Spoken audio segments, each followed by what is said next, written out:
सत श्री अकाल, सलाम, नमस्कार, आदाब। सब सत्कार है सज्जनों ਨੂੰ जो इस वक्त जिंदगी ਦੇ रंगां ਤੇ ਆਵਾਜ਼ ਦੀਆਂ ਤਰੰਗਾਂ ਨੂੰ ਮਾਣਦਿਆਂ ਜੁੜੇ ਨੇ ਟਿਵਾਣਾ ਰੇਡੀਓ ਦੇ ਨਾਲ। ਬਾਗਾਂ ਤੇ ਰਾਗਾਂ ਦੇ ਸ਼ਹਿਰ ਪਟਿਆਲਾ ਤੋਂ ਮੈਂ ਪਰਮਿੰਦਰ ਸਿੰਘ ਟਿਵਾਣਾ ਆਪ ਸਭ ਸੱਜਣਾਂ ਦਾ ਸਵਾਗਤ ਕਰਦਾ। ਭਾਰਤੀ ਸਮਾਂ 7:34 ਹੋ ਚੁੱਕੇ ਨੇ। ਅੱਜ 12 ਸਤੰਬਰ ਸਨ 2022 ਸੋਮਵਾਰ ਦੀ ਸ਼ਾਮ ਹੈ। 27 ਭਾਦੋਂ ਨਾਨਕਸ਼ਾਹੀ ਸੰਮਤ 554 ਨੂੰ ਸ਼ਾਮ ਦੀ ਸਵਾ ਦੇ ਟਿਵਾਣਾ ਲਾਈਵ ਪ੍ਰੋਗਰਾਮ ਦੇ ਨਾਲ मैं परमिंदर सिंह टिवाणा आप सब सज्जनों का पटियाला स्टूडियो तो स्वागत करदा। सोमवार तो शनिवार सवेरे 6 ਤੋਂ 8 ਤੇ ਸ਼ਾਮੀ 7:30 ਤੋਂ 9:30 ਤੁਹਾਡੇ ਨਾਲ ਲਾਈਵ ਮੁਲਾਕਾਤ ਹੁੰਦੀ ਹੈ ਤੇ ਤੁਸੀਂ ਆਪਣੇ ਇਹਨਾਂ ਪ੍ਰੋਗਰਾਮਾਂ ਨੂੰ ਆਪਣੀ ਵੈਬਸਾਈਟ tivanaradio.com ਦੇ ਜ਼ਰੀਏ ਲਾਈਵ ਸੁਣਦੇ ਹੋ। ਆਪਣੀ ਵੈਬਸਾਈਟ tivanaradio.com ਤੇ ਤੁਸੀਂ ਪੰਜਾਬੀ ਦੇ ਵਿੱਚ ਖਬਰਾਂ ਵੀ ਪੜ੍ਹ ਸਕਦੇ ਹੋ ਭਾਰਤੀ ਸਮੇਂ ਮੁਤਾਬਕ ਤੇ ਉੱਥੇ ਤੁਹਾਨੂੰ ਆਈਫੋਨ ਤੇ ਐਂਡਰਾਇਡ ਐਪਸ ਮਿਲਣਗੀਆਂ, ਉਹਨਾਂ ਦੇ ਲਿੰਕ ਇੰਸਟਾਲ ਕਰ ਸਕਦੇ ਹੋ। ਤੇ ਐਪ ਆਪਣੀ ਆਈਫੋਨ iOS ਐਪ ਹੈ ਜਿਹੜੀ ਉਹਦੇ 'ਚ ਥੋੜੀ ਦਿੱਕਤ ਹੈ, ਦੁਬਾਰਾ ਉਹਦੀ ਮੁਰੰਮਤ ਕਰ ਰਹੇ ਹਾਂ ਤੇ ਮੇਰੇ ਖਿਆਲ ਅੱਜ ਭਲਕੇ ਠੀਕ ਹੋ ਜਾਣੀ ਹੈ। ਤੇ ਜਿਹੜੇ ਸੱਜਣ ਐਪ ਕਰਕੇ ਮੈਸੇਜ ਕਰ ਰਹੇ ਨੇ ਉਹਨਾਂ ਤੋਂ ਮਾਫੀ ਤੇ ਦਰੁਸਤ ਕਰਾਂਗੇ। ਔਰ ਇਸ ਦੌਰਾਨ ਤੁਸੀਂ ਆਪਣੀ ਵੈਬਸਾਈਟ tivanaradio.com ਤੇ ਵੀ ਪ੍ਰੋਗਰਾਮ ਸੁਣ ਸਕਦੇ ਹੋ, ਉੱਥੇ ਵੀ ਲਾਈਵ ਹੁੰਦਾ ਹੈ, ਖਬਰਾਂ ਵੀ ਨਾਲ ਪੜ੍ਹ ਸਕਦੇ ਹੋ ਤੇ ਜਾਂ ਫਿਰ ਆਪਣੇ ਜਿਹੜੇ ਨੇ ਕਾਲ ਟੂ ਲਿਸਨ ਨੰਬਰ ਹੈ ਅਮਰੀਕਾ ਦੇ ਵਿੱਚ ਉਸ ਤੇ ਡਾਇਲ ਕਰਕੇ ਪ੍ਰੋਗਰਾਮ ਸੁਣਿਆ ਜਾ ਸਕਦਾ। ਉਹ ਨੰਬਰ ਹੈ 667 930 9260। ਇਸ ਤੋਂ ਇਲਾਵਾ ਪਰਮਿੰਦਰ ਟਿਵਾਣਾ ਦਾ ਜਿਹੜਾ ਮੇਰਾ ਫੇਸਬੁੱਕ ਪੇਜ ਹੈ, ਖਾਸ ਕਰਕੇ ਰੇਡੀਓ ਵਾਲਾ ਜਿਹੜਾ ਪੇਜ ਹੈ ਆਪਣਾ ਟਿਵਾਣਾ ਰੇਡੀਓ ਦਾ, ਉਸ ਤੇ ਆਪਾਂ ਫੇਸਬੁੱਕ ਤੇ ਵੀ ਲਾਈਵ ਹੁੰਦੇ ਹਾਂ ਤੇ ਇਸ ਦੇ ਨਾਲ ਨਾਲ YouTube ਦਾ ਜਿਹੜਾ ਟਿਵਾਣਾ ਰੇਡੀਓ ਦਾ YouTube ਪੇਜ ਹੈ ਉਸ ਤੇ ਵੀ ਆਪਾਂ ਲਾਈਵ ਹੁੰਦੇ ਹਾਂ। ਉਸ ਪ੍ਰੋਗਰਾਮ ਦੇ ਨਾਲ ਤੁਸੀਂ ਜੁੜ ਸਕਦੇ ਹੋ ਤੇ ਪ੍ਰੋਗਰਾਮ ਦੇ ਵਿੱਚ ਕਾਲ ਕਰਨੀ ਹੈ 98 763 09655 ਪਟਿਆਲਾ ਸਟੂਡੀਓ ਦਾ ਨੰਬਰ ਹੈ ਤੇ ਇਸ ਤੋਂ ਇਲਾਵਾ ਇਸੇ ਨੰਬਰ ਤੇ WhatsApp ਗਰੁੱਪ ਦੇ ਵਿੱਚ ਤੁਸੀਂ ਸ਼ਾਮਲ ਹੋ ਸਕਦੇ ਹੋ ਤੇ ਉਸ WhatsApp ਗਰੁੱਪ ਦੇ ਵਿੱਚ ਤੁਹਾਨੂੰ ਫਿਰ ਆਪਣਾ ਲਾਈਵ ਪ੍ਰੋਗਰਾਮ ਦਾ ਲਿੰਕ ਤੇ ਉਸ ਤੋਂ ਬਾਅਦ ਫਿਰ ਪ੍ਰੋਗਰਾਮ ਜਦੋਂ ਐਡਿਟ ਕਰਦੇ ਆ ਉਹ ਪ੍ਰੋਗਰਾਮ ਦਾ ਲਿੰਕ ਭੇਜੀਦਾ ਤੇ ਐਡਿਟ ਕੀਤਾ ਹੋਇਆ ਪ੍ਰੋਗਰਾਮ ਜਲਦੀ ਡਾਊਨਲੋਡ ਵੀ ਹੋ ਜਾਂਦਾ ਹੈ। ਡਾਊਨਲੋਡ ਕਰਕੇ ਕਦੇ ਵੀ ਸੁਣ ਸਕਦੇ ਹੋ। ਇਹ ਸੁਵਿਧਾ ਉਸ ਨੰਬਰ ਦੇ ਵਿੱਚ ਹੈ, ਉਹ WhatsApp ਨੰਬਰ ਤੇ ਮੰਗਵਾਇਆ ਜਾ ਸਕਦਾ। ਸੋ ਆਪਣਾ ਟਿਵਾਣਾ ਰੇਡੀਓ ਦਾ YouTube ਪੇਜ ਤੇ Facebook ਪੇਜ ਲਾਈਕ ਜ਼ਰੂਰ ਕਰ ਦਿਓ, ਇਹ ਬੇਨਤੀ ਹੈ ਤੁਹਾਨੂੰ। ਜੇ ਪ੍ਰੋਗਰਾਮ ਚੰਗੇ ਲੱਗਦੇ ਨੇ ਤਾਂ ਅੱਗੇ ਸ਼ੇਅਰ ਵੀ ਜ਼ਰੂਰ ਆਪਣੇ ਦੋਸਤਾਂ ਮਿੱਤਰਾਂ ਸਨੇਹੀਆਂ ਨੂੰ ਕਰ ਦਿਓ। ਅੱਜ 12 ਸਤੰਬਰ ਸੋਮਵਾਰ ਦੀ ਸ਼ਾਮ ਸਨ 2022 27 ਭਾਦੋਂ ਨਾਨਕਸ਼ਾਹੀ ਸੰਮਤ 554 ਸ਼ਾਮ ਦੀ ਸਵਾ ਦੇ ਨਾਲ ਆਪ ਸਭ ਸੈਨਾਂ ਦਾ ਪਟਿਆਲਾ ਸਟੂਡੀਓ ਤੋਂ ਸਵਾਗਤ। ਨਾਲ ਸਵਾਗਤ ਕਰਦੇ ਹਾਂ ਐਡਵੋਕੇਟ ਸੁਰਿੰਦਰ ਸਿੰਘ ਹੋਰਾਂ ਦਾ। ਤੇ ਖਬਰਾਂ ਨੇ ਕਿ NIA ਨੇ ਥੋੜਾ ਅੱਛਾ ਕੰਮ ਕਰ ਰਹੇ ਨੇ। ਵੈਸੇ ਜਿਹੜੇ ਗੈਂਗਸਟਰਾਂ ਦੇ ਘਰਾਂ ਤੇ ਛਾਪੇ ਮਾਰੇ ਨੇ, ਜੱਗੂ ਭਗਵਾਨਪੁਰੀ ਦੇ ਘਰੇ ਛਾਪਾ ਪਿਆ, ਹੋਰ ਗੈਂਗਸਟਰਾਂ ਦੇ ਘਰੇ ਛਾਪੇ ਪਏ ਨੇ NIA ਵੱਲੋਂ। ਇਹਨਾਂ ਛਾਪਿਆਂ ਦਾ ਸ਼ੁਭਦੀਪ ਸਿੱਧੂ ਮੂਸੇਵਾਲੇ ਸਿੱਧੂ ਦੇ ਨਾਲ ਕੋਈ ਸਬੰਧ ਨਹੀਂ ਹੈ ਕਿਉਂਕਿ NIA ਨੇ ਜਿਹੜੇ ਕੇਸ ਦਰਜ ਕੀਤੇ ਸੀ ਇਹਨਾਂ ਗੈਂਗਸਟਰਾਂ ਦੇ ਖਿਲਾਫ, ਉਹ ਕੇਸ ਹਨ ਯੂਪਾ ਦੇ ਅਧੀਨ, ਦੇਸ਼ ਵਿਰੋਧੀ ਕਾਰਵਾਈਆਂ ਦੇ ਅਧੀਨ। ਕਿਉਂਕਿ ਦੇਖੋ ਅਰਾਜਕਤਾ ਤਾਂ ਇਹ ਲੋਕ ਫੈਲਾ ਰਹੇ ਨੇ, ਕੋਈ ਦੋ ਰਾਵਾਂ ਨਹੀਂ ਹੈ ਤੇ ਇਹ ਉਹ ਦੈਂਤ ਹੈ ਜਿਹੜਾ ਸ਼ੁਰੂ ਤਾਂ ਕਰ ਲਿਆ ਤੇ ਪਰ ਨਿਗਲ ਇਹਨਾਂ ਨੇ ਸ਼ੁਰੂ ਕਰਨ ਵਾਲਿਆਂ ਨੂੰ ਵੀ ਜਾਣਾ। ਸੋ ਇਸ ਸੰਬੰਧੀ ਵੱਡੇ ਪੱਧਰ ਦੇ ਪੰਜਾਬ, ਹਰਿਆਣਾ, ਦਿੱਲੀ ਦੇ ਵਿੱਚ NIA ਵੱਲੋਂ ਗੈਂਗਸਟਰਾਂ ਦੇ ਘਰਾਂ ਤੇ ਛਾਪੇ ਮਾਰੇ ਗਏ ਨੇ, ਜਿਸ ਸਿਲਸਿਲੇ ਵਿੱਚ ਵੱਖ-ਵੱਖ ਠਿਕਾਣਿਆਂ ਤੇ ਇਹ ਛਾਪੇ ਵੱਜੇ ਨੇ। ਜਿਸ ਦੌਰਾਨ ਖੰਗਾਲਿਆ ਜਾ ਰਿਹਾ ਕਿ ਉੱਥੇ ਕੋਈ ਰਿਕਾਰਡ ਮਿਲਦਾ, ਕੁਝ ਜਿਹੜੇ NRI ਵਿਦੇਸ਼ ਦੇ ਵਿੱਚ ਨੇ, ਮੋਗਾ ਜ਼ਿਲ੍ਹੇ ਦੇ ਇੱਕ NRI ਵੀ ਘਰੇ ਵੀ ਛਾਪਾ ਮਾਰਿਆ, ਉਹਦਾ ਵੀ ਤਾਲੁਕ ਗੈਂਗਸਟਰ ਕਲਚਰ ਨਾਲ ਸੀ ਤੇ ਉਹ ਘਰੇ ਭਾਵੇਂ ਉਹਦੇ ਕੁਝ ਨਹੀਂ ਮਿਲਿਆ ਕਿਉਂਕਿ ਸਰਪੰਚ ਨੂੰ ਬੁਲਾ ਕੇ ਉਹਦੇ ਘਰੇ ਛਾਪੇ ਮਾਰੇ ਗਏ ਨੇ। ਤੇ ਦੂਸਰਾ ਸੁਪਰੀਮ ਕੋਰਟ ਦੇ ਕੁਝ ਫੈਸਲੇ ਨੇ ਹਜਾਬ ਨੂੰ ਲੈ ਕੇ, ਉਹੀ ਹਿੰਦੂ ਮੁਸਲਿਮ ਦੀ ਰਾਜਨੀਤੀ ਤੇ ਬਾਕੀ ਪੰਜਾਬ ਹਰਿਆਣਾ ਦੀ ਜੋ ਸਿਆਸਤ ਸੱਭਿਆਚਾਰ ਤੇ ਗੱਲਾਂ ਕਰਾਂਗੇ। ਤਾਂ ਅੱਜ 12 ਸਤੰਬਰ ਹੈ। ਅੱਜ ਪ੍ਰੋਗਰਾਮ ਦੇ ਅਖੀਰ ਤੁਹਾਨੂੰ ਸਾਰਾਗੜ੍ਹੀ ਦੇ ਸਾਕਾ ਸੁਣਾਵਾਂਗੇ ਕਿ ਕੀ ਵਾਪਰਿਆ, ਕੀ ਉੱਥੇ ਕੌਣ ਲੋਕ ਸੀਗੇ, ਕਿਸ ਤਰ੍ਹਾਂ ਦੇ ਹਾਲਾਤ ਰਹੇ।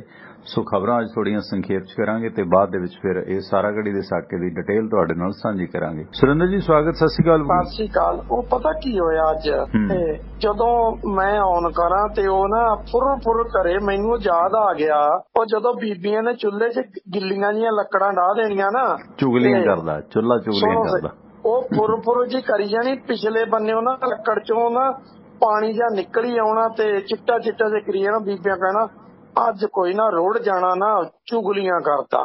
ਇਹ ਨਾ ਕਹਿਣਾ ਵੀ ਲੱਕੜਾਂ ਗਿੱਲੀਆਂ ਡਾਹਤੀਆਂ ਤਾਂ ਕਹਿਣਾ ਚੁਗਲੀਆਂ ਕਰਦਾ। ਤੇ ਉਹ ਜਦੋਂ ਆਪਣੀ ਆਵਾਜ਼ ਨਹੀਂ ਸੀ ਮਿਲ ਰਹੀ, ਫੁਰ ਜਿਹਾ ਕਰਦਾ ਹੀ। ਮੈਂ ਕਿਹਾ ਯਾਰ ਅੱਜ ਉਹ ਯਾਦ ਆ ਗਿਆ। ਮੈਂ ਕਿਹਾ ਵੀ ਕੋਈ ਚੁਗਲੀਆਂ ਤਾਂ ਨਹੀਂ ਕਰਦਾ ਅੱਜ ਕਿਤੇ? ਆਪਾਂ ਵੀ ਤਾਂ ਚੁਗਲੀਆਂ ਹੀ ਕਰਦੇ ਹਾਂ। ਆਪਾਂ ਪਤਾ ਨਹੀਂ ਕਿਹਦੇ ਕਿਹਦੇ ਚੁੱਲ੍ਹੇ ਸੀ ਅੱਗ ਬੁਝਾਉਣੇ, ਕਿਹਦੇ ਕਿਹਦੇ ਸੀ ਜਲਾਉਣੇ। ਉਹਦਾ ਫੂਕਾ ਮਾਰਦੇ, ਆਪਾਂ ਫਰਾਟੇ ਮਾਰਦੇ ਹਾਂ। ਅਗਲੇ ਫਿਰ ਆਪਣਾ ਚੁੱਲ੍ਹਾ ਢਾਉਣ ਨੂੰ ਫਿਰਦੇ ਆ।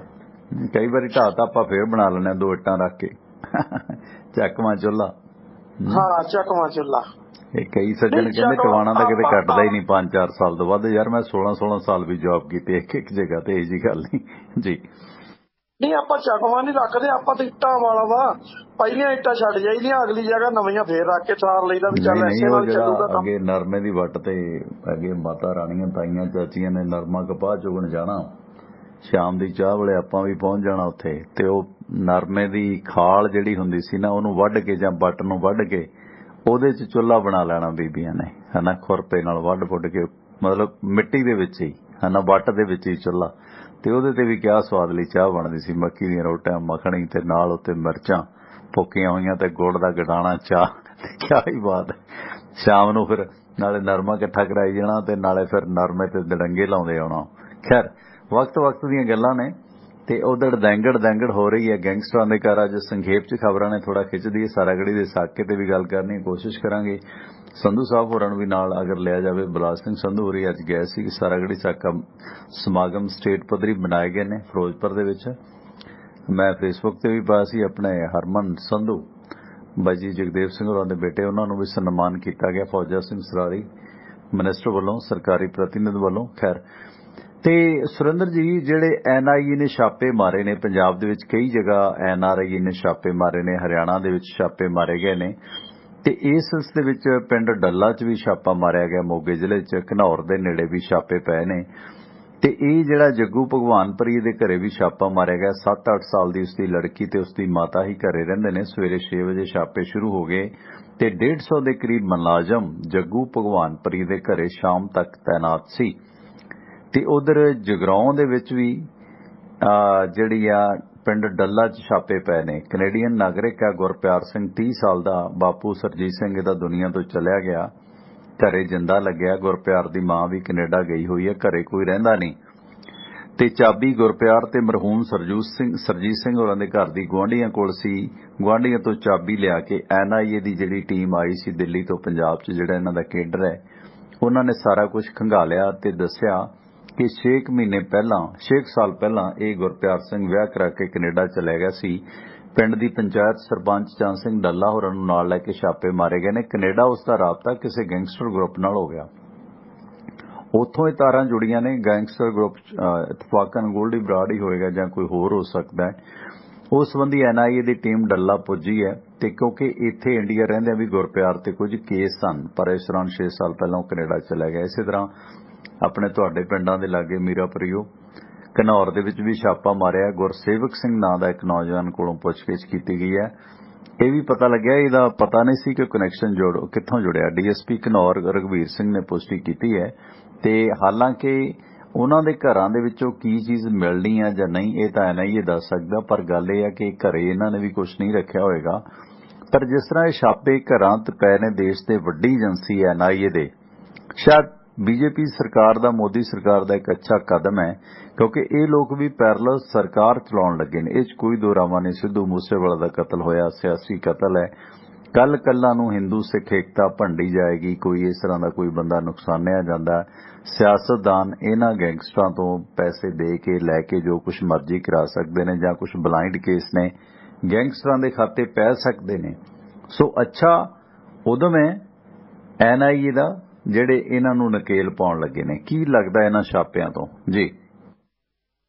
ਪਰਮਿੰਦਰ, ਮੈਂ ਘਨੌਰ ਵਾਲਾ ਚੈੱਕ ਕਰ ਰਿਹਾ ਸੀ, ਕਿਉਂਕਿ ਮੇਰੀ ਜਿੱਥੇ ਸੂਈ ਫਸਦੀ ਸੀ, ਮੈਨੂੰ ਸੀਗਾ ਵੀ ਘਨੌਰ ਲਾਗੇ ਚੱਪੜ 'ਚ ਪਿਆ ਕਿ ਜਾਂ ਹਰਪਾਲਪੁਰ 'ਚ ਪਿਆ। ਉਹ ਕਲੀਅਰ ਨਹੀਂ ਸੀ ਹੋ ਰਿਹਾ। ਮੈਂ ਉਹਦੇ ਕਾਫੀ ਕੋਸ਼ਿਸ਼ ਕੀਤੀ, ਮੈਂ ਕਿਹਾ ਕਲੀਅਰ ਹੋ ਜਾਵੇ, ਪਰ ਉਹ ਕਲੀਅਰ ਨਹੀਂ ਹੋਇਆ, ਕਿਉਂਕਿ ਮੇਰੀ ਜਿੱਥੇ ਕੋ ਸੂਈ ਫਸਦੀ ਸੀ ਉੱਥੇ ਹੀ ਫਸੀ ਰਹਿ ਗਈ। ਉਹ ਕਲੀਅਰ ਨਹੀਂ ਹੋ ਪਾਇਆ ਦੋਨਾਂ, ਕਿਉਂਕਿ ਪਿੰਡ ਕੀੜਾ ਵਾ, ਕਿਉਂਕਿ ਹੋਇਆ ਤਾਂ ਘਨੌਰ ਦੇ ਲਾਗੇ ਪਿੰਡ ਹੀ ਆ, ਪਰ ਉਹ ਕਲੀਅਰ ਨਹੀਂ ਸੀ ਹੋ ਪਾ ਰਿਹਾ। ਚਲੋ ਕੋਈ ਨਹੀਂ, ਹੋ ਜਾਊਗਾ। ਚੱਲਦੇ ਮੈਂ 2-3 ਜਗ੍ਹਾ ਤੇ ਕਨੈਕਸ਼ਨ ਤਾਂ ਜੋੜੀ ਬੈਠਾ, ਸ਼ਾਇਦ ਕਿਤੇ ਕਲੀਅਰ ਹੋ ਜਾਏ। ਪਰ ਗੱਲ ਇਹ ਆ, ਚਲੋ ਕਹਿੰਦੇ ਹੁੰਦੇ ਆ ਦੇਰ ਆਏ ਦਰੁਸਤ ਆਏ। ਹੁਣ ਗੱਲ ਤਾਂ ਇਹ ਸੀ ਸਿੱਧੂ ਮੂਸੇਵਾਲੇ ਦੇ ਕਤਲ ਤੋਂ ਪਹਿਲਾਂ ਵੀ ਬਹੁਤ ਕੁਝ ਹੋ ਚੁੱਕਿਆ ਸੀ। ਜੇ ਕਿਤੇ ਉਦੋਂ ਹੀ NIA ਜਾਂਦੀ ਤੇ ਪੰਜਾਬ ਜਿਹੜੀ ਸਟੇਟ ਸੀਗੀ ਉਹਦੀ ਫੋਰਸ ਜਾਗ ਜਾਂਦੀ ਤੇ ਸ਼ਾਇਦ ਇੰਨਾ ਕੁਝ ਨਾ ਵਾਪਰਦਾ। ਇਹ ਉਦੋਂ ਹੀ ਨੱਥ ਪਾ ਲਈ ਜਾਂਦੀ। ਯਾਨੀ ਕਿ ਹੁਣ ਜਦੋਂ ਦਰਖਤ ਵੱਡੇ ਹੋ ਜਾਂਦੇ ਨਾ, ਜੜ੍ਹਾਂ ਬੜੀਆਂ ਡੂੰਘੀਆਂ ਹੋ ਜਾਂਦੀਆਂ ਤੇ ਡੂੰਘੀਆਂ ਜੜ੍ਹਾਂ ਤੋਂ ਜਾ ਕੇ ਨਾਲ ਦੇ ਖੇਤਾਂ 'ਚ ਵੀ ਕਈ ਦਰਖਤ ਉੱਗ ਆਉਂਦੇ ਨੇ ਤੇ ਉਹ ਫਿਰ ਪੱਟਣੇ ਥੋੜੇ ਜਿਹੇ ਔਖੇ ਹੋ ਜਾਂਦੇ ਹੁੰਦੇ ਆ। ਕੁਛ ਲੋਕ ਵੀ ਵਿਰੋਧ ਕਰਦੇ ਹੁੰਦੇ ਕਿ ਅਸੀਂ ਛਾਂ ਲਈ ਲਾਇਆ ਸੀਗਾ। ਕਿਵੇਂ ਲੱਗਦਾ ਹੈ ਕਿ ਇਹ ਜਿਹੜੇ ਛਾਪੇ ਪੈ ਰਹੇ ਨੇ ਇਸ ਸਿਲਸਿਲੇ ਤੇ ਆਪਾਂ ਜੇ ਆਈਏ ਦਰਖਤਾਂ ਦਾ ਖਹਿੜਾ ਛੱਡ ਕੇ ਇਹਨਾਂ ਦੇ ਦੁਆਲੇ ਹੋਈਏ, ਕੀ ਲੱਗਦਾ ਹੈ ਕਿ ਇਹਨਾਂ ਛਾਪਿਆਂ 'ਚ, ਕਿਉਂਕਿ ਦੇਖੋ NIA ਨੇ ਕਲੀਅਰ ਕੀਤਾ ਕਿ ਜਿੰਨੇ ਵੀ ਪੰਜਾਬਨ ਹਰਿਆਣਾ 'ਚ ਭਵਾਨਾ 'ਚ ਪਿਆ, ਹੋਰ ਕਈ ਜਗ੍ਹਾ ਤੇ ਪਿਆ, ਵੀ ਇਹਨਾਂ ਛਾਪਿਆਂ ਦਾ ਸਿੱਧੂ ਕੇਸ ਨਾਲ ਕੋਈ ਸੰਬੰਧ ਨਹੀਂ। ਸਿੱਧੂ ਕੇਸ ਦੀ ਜਾਂਚ NIA ਨਹੀਂ ਕਰ ਰਹੀ, ਪਰ ਜਿਹੜੇ ਯੋਪਾ ਦੇ ਅਧੀਨ ਇਹਨਾਂ ਸਾਰੇ ਗੈਂਗਸਟਰਾਂ ਤੇ ਪਰਚੇ ਹੋਏ ਨੇ ਉਸ ਮੁਤਲਕ ਇਹ ਕੀਤਾ ਗਿਆ। ਇਹਦਾ ਮਤਲਬ ਲੱਗਦਾ ਹੈ ਗਵਰਨਮੈਂਟ ਨੂੰ ਕਿ ਇਹ ਹੁਣ ਰੋਕਣਾ ਪੈਣਾ, ਨਹੀਂ ਤਾਂ ਇਹ ਦੇਸ਼ ਲਈ ਘਾਤਕ ਹੋ ਸਕਦਾ, ਕਿਉਂਕਿ ਬਦਨਾਮੀ ਗਵਰਨਮੈਂਟਾਂ ਦੀ ਵੀ ਹੋ ਰਹੀ ਹੈ। ਲਗਾਤਾਰ ਇਹਨਾਂ ਦੇ ਨਾਂ ਤੇ ਹੋਰ ਜਿਹੜੇ ਨੇ ਦਬੜੂ ਘੁਸੜੂ ਉਹ ਫਰੌਤੀਆਂ ਮੰਗੀ ਜਾਂਦੇ ਨੇ ਗੈਂਗਸਟਰਾਂ ਦੇ ਨਾਂ ਤੇ। ਕੀ ਵਾਕਈ ਮਤਲਬ ਕੰਟਰੋਲ ਹੋ ਸਕਦਾ ਹੈ? ਅੱਛਾ ਕਦਮ ਹੈ NIA ਦਾ, ਕਿਉਂਕਿ ਇਹਨਾਂ ਦੇ ਘਰਾਂ ਤੇ ਜਦੋਂ ਛਾਪੇ ਪੈਣਗੇ ਤੇ ਘੱਟੋ ਘੱਟ ਪਤਾ ਤਾਂ ਲੱਗੇਗਾ ਕਿ ਪੰਜਾਬ ਪੁਲਿਸ ਤੇ ਜਾਂ ਕਿਸੇ ਸਟੇਟ ਸੈੱਲ ਦੇ ਛਾਪੇ ਨਹੀਂ ਹੈ, NIA ਦੇ ਛਾਪੇ ਨੇ। NIA ਜਦੋਂ ਟਰੈਪ ਲਾਉਂਦੀ ਹੈ, ਜਿਵੇਂ ਯੂਪਾ ਕੇਸ ਇਹਨਾਂ ਤੇ ਹੋਏ ਨੇ, ਤੇ ਫਿਰ ਕੈਨੇਡਾ ਅਮਰੀਕਾ ਤੋਂ ਵੀ ਖਿੱਚੇ ਜਾ ਸਕਦੇ ਨੇ ਲੋਕ ਇੰਡੀਆ। ਜੀ ਪਰਮਿੰਦਰ, ਉਹ NIA ਲੱਖ ਕਹੇ, ਜਿੰਨੀਆਂ ਮਰਜ਼ੀ ਸਟੇਟਮੈਂਟਾਂ ਆਉਣ ਕਿ ਸਿੱਧੂ ਮੂਸੇਵਾਲੇ ਕੇਸ ਨਾਲ ਕੋਈ ਸੰਬੰਧਤ ਨਹੀਂ।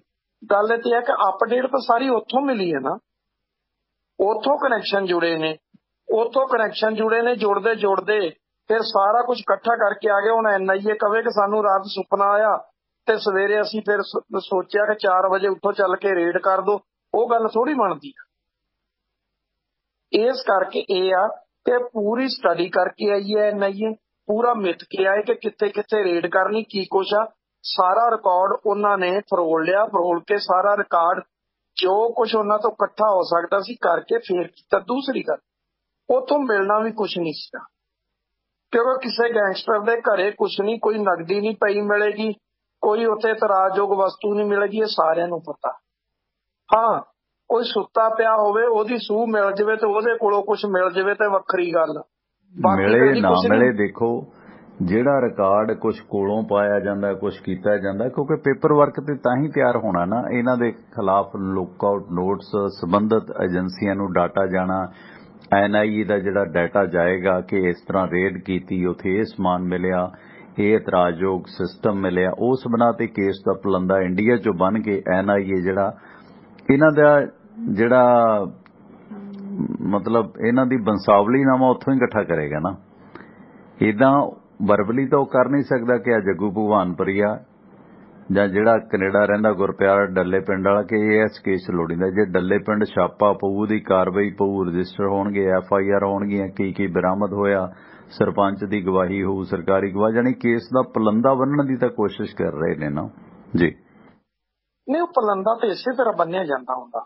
ਦੇਖੋ ਇਹ ਜਿਹੜੀ ਰੇਡ ਹੋਈ ਆ, ਇਹ ਰੇਡ ਦਾ ਰਿਕਾਰਡ ਪਲੱਸ ਇਹਦੇ ਬਾਅਦ ਜਿਹੜੀਆਂ ਸਟੇਟਮੈਂਟਾਂ ਅਲੱਗ-ਅਲੱਗ ਇਹਨਾਂ ਦੀਆਂ ਆਉਣਗੀਆਂ, ਜਿਹੜਾ ਨਿਊਜ਼ ਪੇਪਰਾਂ 'ਚ ਆਏਗਾ, ਇਹ ਸਾਰਾ ਕੁਝ ਇਕੱਠਾ ਕੀਤਾ ਜਾਏਗਾ। ਇਹੀ ਤਾਂ ਉਹਨਾਂ ਦੇ ਅਗੇਂਸਟ ਆ। ਇਹ ਸਾਰਾ ਇਕੱਠਾ ਕਰਕੇ ਪਲੰਦਾ ਬਣਾ ਕੇ ਬਕਾਇਦਾ ਜਿਹੜਾ ਇਹ ਭੇਜਿਆ ਜਾਵੇਗਾ, ਔਰ ਚੰਗਾ ਵੀ ਆ।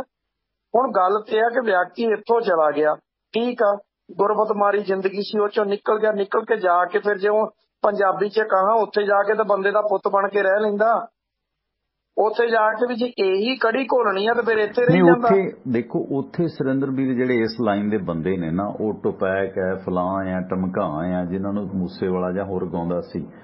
ਉੱਥੇ ਹੁਣ ਜਿਹੜੇ Mexican gang, Canadian American gang, ਉੱਥੇ ਵੱਡੇ ਆਕਾ ਨੇ। ਮਤਲਬ ਇੱਥੋਂ ਛੋਟੇ ਜਿਹੇ ਪੈਰ ਧਰਦੇ ਫਿਰ ਉੱਥੇ ਕਰੋੜਾਂ ਅਰਬਾਂ ਦੇ ਕਾਰੋਬਾਰਾਂ 'ਚ, ਕਿਉਂਕਿ ਉਹ ਤਾਂ ਹਾਲੀਵੁੱਡ ਤੱਕ ਫਿਲਮਾਂ ਬਣਦੀਆਂ ਉਹਨਾਂ ਤੇ। ਇਹ ਤਾਂ ਪ੍ਰੈਕਟਿਸ ਹੈ ਨਾ ਕਿ ਇੱਥੋਂ ਬੈਕਗ੍ਰਾਉਂਡ ਵੇਖ ਕੇ ਮਤਲਬ ਇੱਥੇ ਪੁੱਠੇ ਕੰਮ ਕਰਨੇ, ਉੱਥੇ ਜਾ ਕੇ ਟਰੱਕ ਥੋੜ੍ਹੀ ਚਲਾਉਣੇ, ਮਿਹਨਤ ਥੋੜ੍ਹੀ ਕਰਨੀ। ਉੱਥੇ ਲਾਹੌਰ ਭੈੜੇ, ਪਿਸ਼ੌਰ ਭੈੜੇ। ਇਸ ਸਿਲਸਿਲੇ ਤੁਸੀਂ ਵੇਖੋ ਕਿ ਇਹ ਛਾਪੇ 3-4 ਸੂਬਿਆਂ 'ਚ ਪਏ ਨੇ। NIA ਦੀ ਗੈਂਗਸਟਰਾਂ ਦੇ ਖਿਲਾਫ ਇੱਕ ਵੱਡੀ ਇਨਪੁਟ ਹੈ ਜਿਹੜੀ ਇੱਕਦਮ ਪਈ ਹੈ। ਇਸ ਸੰਬੰਧੀ ਗੌਰਵ ਯਾਦਵ DGP ਪੰਜਾਬ ਨੇ ਸਪਸ਼ਟ ਕੀਤਾ ਕਿ ਸਿੱਧੂ ਮੂਸੇਵਾਲਾ ਕਾਂਡ ਨਾਲ ਸੰਬੰਧ ਨਹੀਂ ਹੈ, ਕਿਉਂਕਿ ਜਿਹੜਾ ਯੋਪਾ ਦੇ ਅਧੀਨ ਪਰਚੇ ਹੋਏ ਨੇ ਗੈਂਗਸਟਰਾਂ ਦੇ ਖਿਲਾਫ, ਦਿੱਲੀ ਪੁਲਿਸ ਨੇ ਕੀਤੇ ਨੇ, ਉਸ ਤੋਂ ਬਾਅਦ FIR ਹੋਈਆਂ ਨੇ। ਉਸ FIR ਦੇ ਮੁਤਾਬਕ ਪੰਜਾਬ ਪੁਲਿਸ ਇਹਨਾਂ ਨੂੰ ਕੋਆਪਰੇਟ ਕਰ ਰਹੀ ਹੈ। ਐਂਟੀ ਗੈਂਗਸਟਰ ਟਾਸਕ ਫੋਰਸ ਦੇ ਜਿਹੜੇ ਮੁਖੀ ਨੇ ਪੰਜਾਬ ਦੇ ਪ੍ਰਮੋਦ ਬਾਨ, ਉਹ ਇਸ ਟੀਮ ਦੀ ਅਗਵਾਈ ਕਰ ਰਹੇ ਨੇ।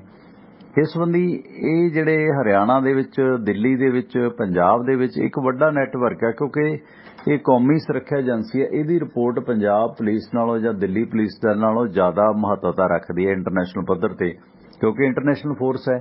ਇੰਟਰਨੈਸ਼ਨਲ ਫੋਰਸਾਂ ਦੇ ਕਨੈਕਸ਼ਨ ਅੱਗੋਂ ਉੱਥੋਂ ਦੀਆਂ ਇੰਟਰਨੈਸ਼ਨਲ ਫੋਰਸਿਸ ਨੇ, ਇੰਟਰਪੋਲ ਨਾਲ ਨੇ, ਕਮਿਊਨੀਕੇਸ਼ਨ ਉਹ ਕਰਦੇ ਆ ਇੰਟਰਪੋਲ ਨਾਲ।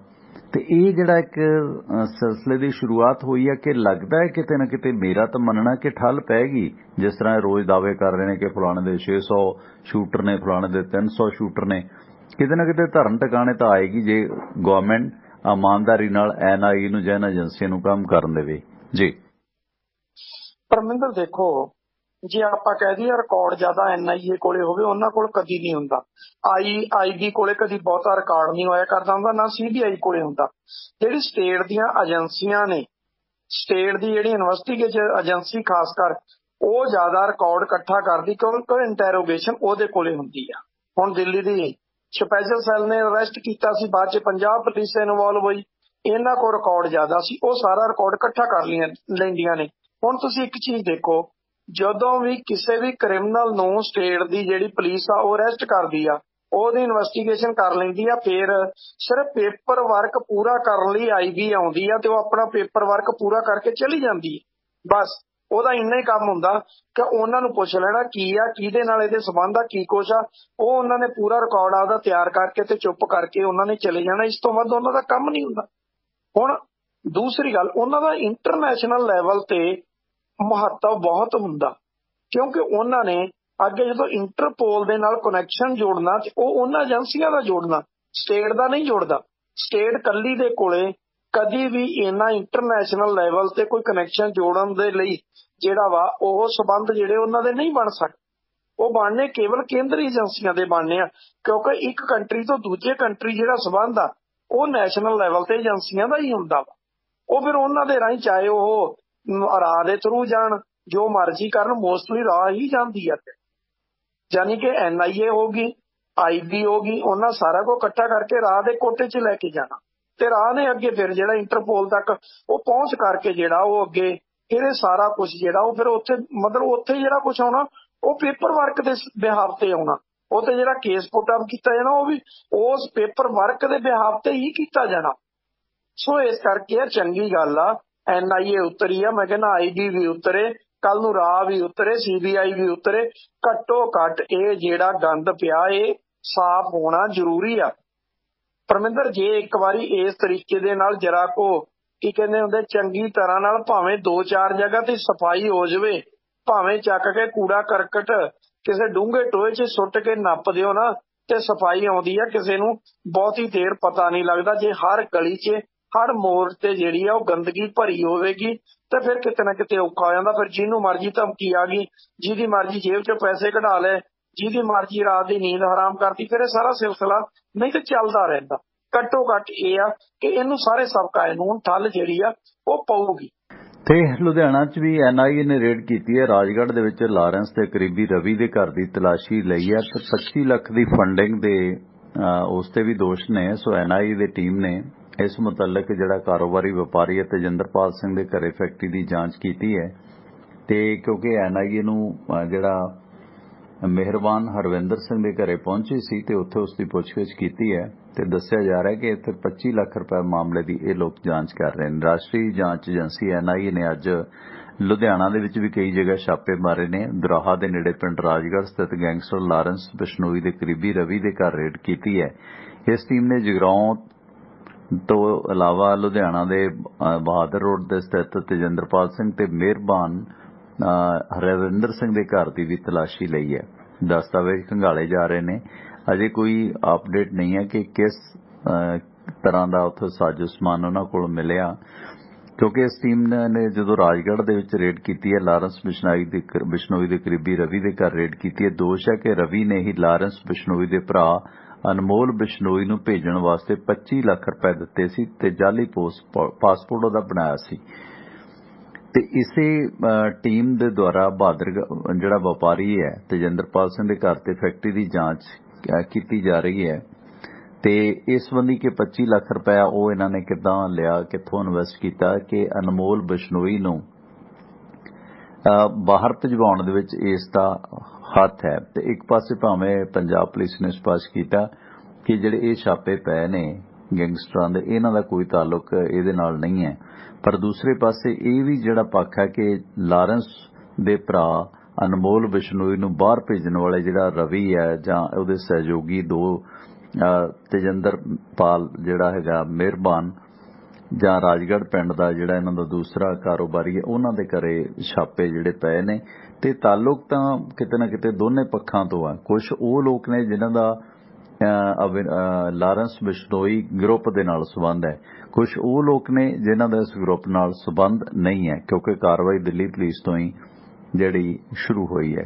ਕਿ ਉਧਰ ਪਠਾਨਕੋਟ ਦੇ ਵਿੱਚ ਪੰਜਾਬ ਦੇ ਰਾਜਪਾਲ ਪੁੱਜੇ ਨੇ, ਉਹਨਾਂ ਨੇ ਵੀ ਆਖਿਆ ਕਿ ਪੰਜਾਬ ਦੇ ਹਾਲਤ ਤਸੱਲੀਜਨਕ ਨਹੀਂ ਹੈ। ਨਸ਼ਾ ਤੇ ਹਥਿਆਰ ਤਸਕਰੀ ਦੇ ਵਿੱਚ ਜਿਹੜੇ ਮਾਮਲੇ ਨੇ ਉਹ ਥਾਣਿਆਂ ਤੱਕ ਦੀ ਵੀ ਕਿਤੇ ਨਾ ਕਿਤੇ ਇਨਵੋਲਵਮੈਂਟ ਜਿਹੜੀ ਹੈ ਉਹ ਹੈਗੀ ਹੈ ਸ਼ੱਕੀ, ਯਾਨੀ ਪੰਜਾਬ ਪੁਲਿਸ ਦੀ ਕਾਰਗੁਜ਼ਾਰੀ ਤੇ ਵੀ ਥੋੜਾ ਜਿਹਾ ਸ਼ੰਕਾ ਜਤਾਇਆ। ਸੋ ਚੀਫ ਸੈਕਟਰੀ ਤੇ ਡੀਜੀਪੀ ਦੇ ਸਾਹਮਣੇ ਇਹ ਕਹਿਣ 'ਚ ਵੀ ਕਹਿੰਦੇ ਕੋਈ ਇਤਰਾਜ਼ ਨਹੀਂ ਹੈ ਕਿ ਰਾਜਪਾਲ ਬਨਵਾਰੀ ਲਾਲ ਪੁਰੋਹਿਤ ਨੇ ਕਹਿ ਦਿੱਤਾ ਕਿ ਜਿਹੜੇ ਬਾਰਡਰ ਸਟੇਟਸ ਏਰੀਆ ਪੰਜਾਬ ਦਾ, ਉੱਥੇ ਕੁਝ ਲੋਕ ਥਾਣਿਆਂ ਦੇ ਨਾਲ ਮਿਲ ਕੇ ਜਾਂ ਥਾਣਿਆਂ ਦੇ ਕੁਝ ਲੋਕ, ਪੁਲਿਸ ਦੇ ਕੁਝ ਲੋਕ ਇਸ ਨਸ਼ਿਆਂ ਦੇ ਤੇ ਹਥਿਆਰਾਂ ਦੇ ਕਾਰੋਬਾਰ ਦੇ ਵਿੱਚ ਇਨਵੋਲਵ ਨੇ।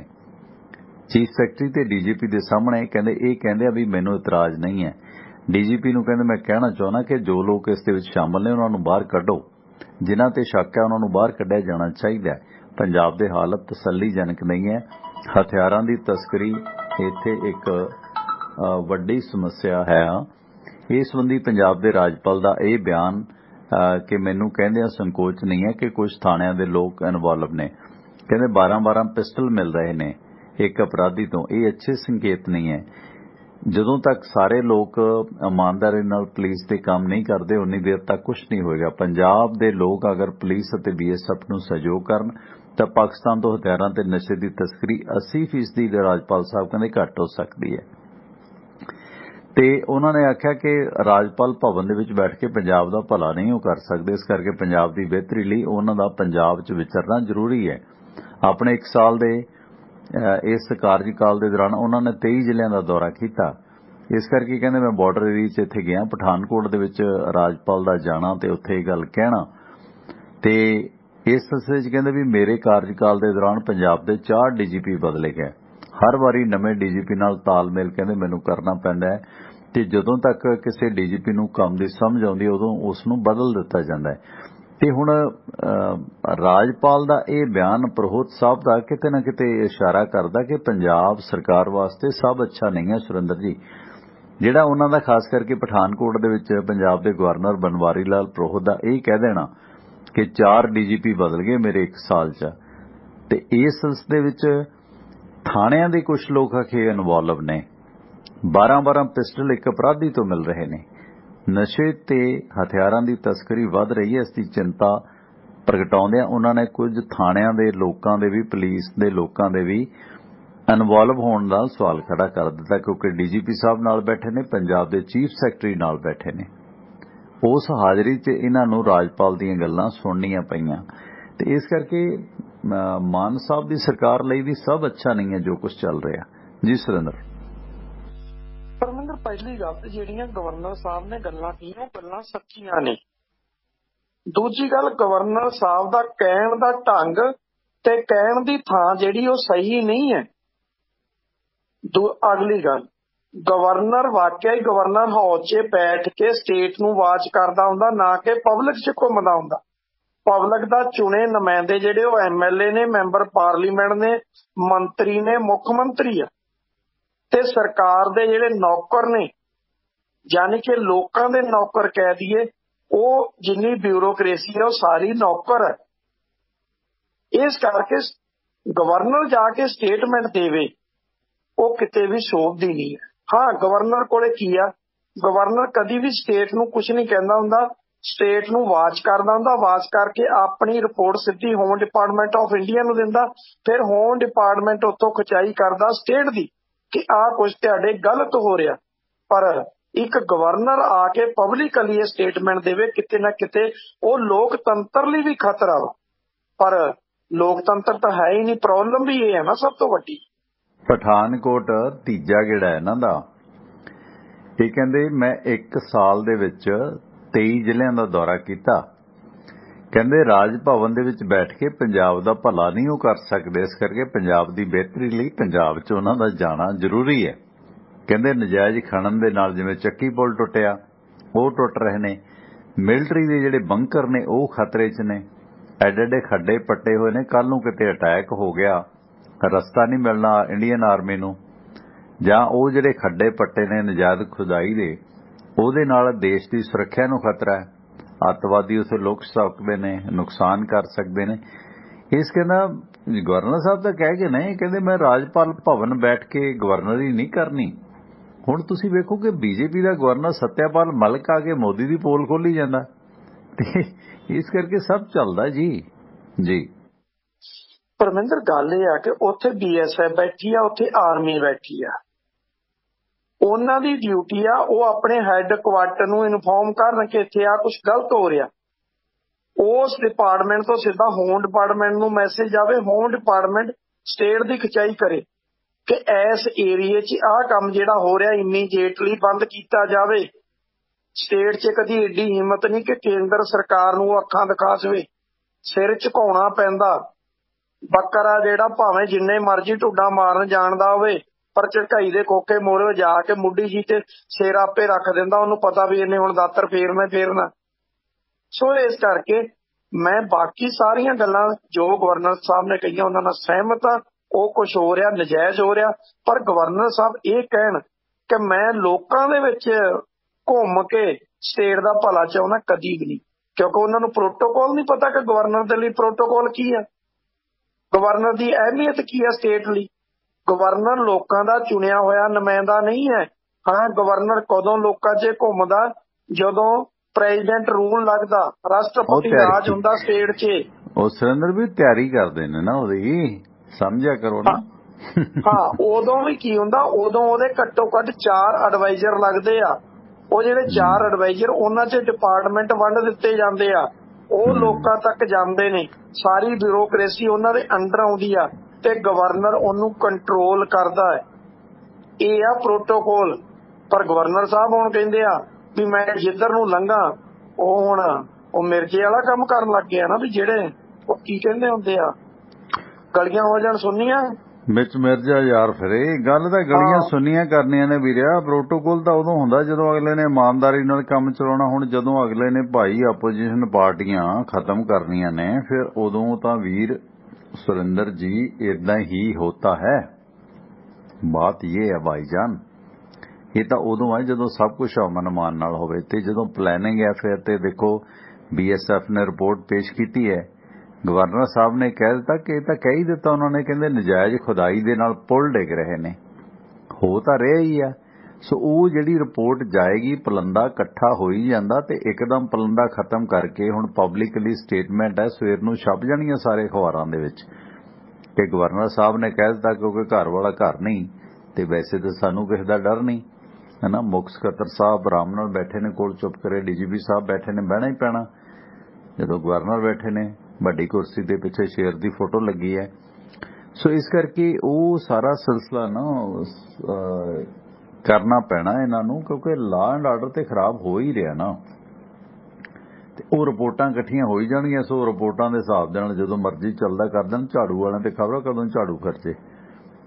ਖੈਰ, ਸਾਨੂੰ ਸਪੋਰਟ ਕੀਤਾ ਗੋਲਡਨ ਕੈਪਸਸ LLC ਪੈਨਸਿਲਵੇਨੀਆ ਨੇ, ਜਿਨ੍ਹਾਂ ਨੂੰ ਓਨਰ ਪਲੇਟਰਾਂ ਦੀ ਜ਼ਰੂਰਤ ਹੈ, ਰੀਫਰ ਦੇ ਲੋਡ ਨੇ। ਇਹਨਾਂ ਕੋਲ ਲਰੀਡੋ ਟੈਕਸਸ ਤੋਂ ਜੌਨਸਟਾਊਨ ਪੈਨਸਿਲਵੇਨੀਆ ਤੇ ਲਰੀਡੋ ਟੈਕਸਸ ਤੋਂ ਲਵੇਨੀਆ ਮਿਸ਼ੀਗਨ ਦੇ ਲੋਡ ਨੇ। Shipper to shipper transfer load ਨੇ, ਫਰੋਜ਼ਨ ਲੋਡ ਨਹੀਂ ਹੈ। 33 ਤੋਂ 54 ਡਿਗਰੀ ਰੀਫਰ ਤਾਪਮਾਨ ਹੈ, ਸੋ ਇਸ ਕਰਕੇ ਡੀਜ਼ਲ ਦੀ ਖਪਤ ਘੱਟ ਹੈ ਤੇ ਰੀਫਰ ਲੈਣ 'ਚ ਵੀ ਇਮਦਾਦ ਕਰਦੇ ਨੇ ਕੰਪਨੀ ਨਾਲ। ਤੁਹਾਨੂੰ 10% ਕਮਿਸ਼ਨ ਚਾਰਜ ਕਰਦੇ ਨੇ। ਵਧੀਆ ਕਿਰਾਏ ਭਾੜੇ ਨੇ, ਟਾਪੋ ਟਾਪ ਲਾਓ। ਸੰਪਰਕ ਕਰੋ ਪ੍ਰਗਟ ਸਿੰਘ ਬੈਦਵਾਨ, ਆਫਿਸ ਨੰਬਰ ਹੈ ਉਹਨਾਂ ਦਾ 484 320 6700। ਤੇ ਸੈੱਲ ਫੋਨ ਹੈ 302 563 0080 302 563 0080 ਸੈੱਲ ਫੋਨ ਹੈ ਪ੍ਰਗਟ ਸਿੰਘ ਬੈਦਵਾਨ ਹੋਰਾਂ ਦਾ। ਤੇ ਵੈਬਸਾਈਟ ਹੈ goldenKeyAccess.com, ਈਮੇਲ ਹੈ goldenKeyAccess@gmail.com। ਲੋਡ ਤੁਹਾਨੂੰ ਮਿਲਣਗੇ ਲਰੀਡੋ ਟੈਕਸਸ ਤੋਂ ਜੌਨਸਟਨ ਪੈਨਸਿਲਵੇਨੀਆ ਤੇ ਲਰੀਡੋ ਟੈਕਸਸ ਤੋਂ ਲਵੀਨੀਆ ਮਿਸ਼ੀਗਨ ਦੇ। ਕੰਪਨੀ ਦੇ ਡਾਇਰੈਕਟ ਲੋਡ ਨੇ ਤੇ ਬਾਕੀ ਵਾਪਸੀ ਤੇ ਵੀ ਤੁਹਾਨੂੰ ਲੋਡ ਮਿਲ ਜਾਂਦੇ ਆ, ਉਹ ਬ੍ਰੋਕਰ ਦੇ ਲੋਡ ਆ, ਕਈ ਵਾਰੀ ਕਨਫਰਮ ਨਹੀਂ ਹੁੰਦੇ। ਇਸੇ ਪਰਿਵਾਰ ਚੋਂ ਨੇ ਡਾਕਟਰ ਜਸਪ੍ਰੀਤ ਸਿੰਘ ਮਾਵੀ, ਰੀਅਲ estate ਕਰਦੇ ਨੇ ਤੇ ਡੈਲਸ ਟੈਕਸਸ ਇਲਾਕੇ ਦੇ ਵਿੱਚ ਕਾਫੀ ਸਾਲਾਂ ਤੋਂ। ਤੇ ਇਸ ਦੌਰਾਨ ਤੁਹਾਨੂੰ $3 ਤੋਂ $5 ਲੱਖ ਦਾ ਵਧੀਆ ਘਰ ਦਵਾ ਦਿੰਦੇ ਨੇ ਤੇ ਲੋਨ ਵੀ ਕਰਵਾ ਦਿੰਦੇ ਨੇ।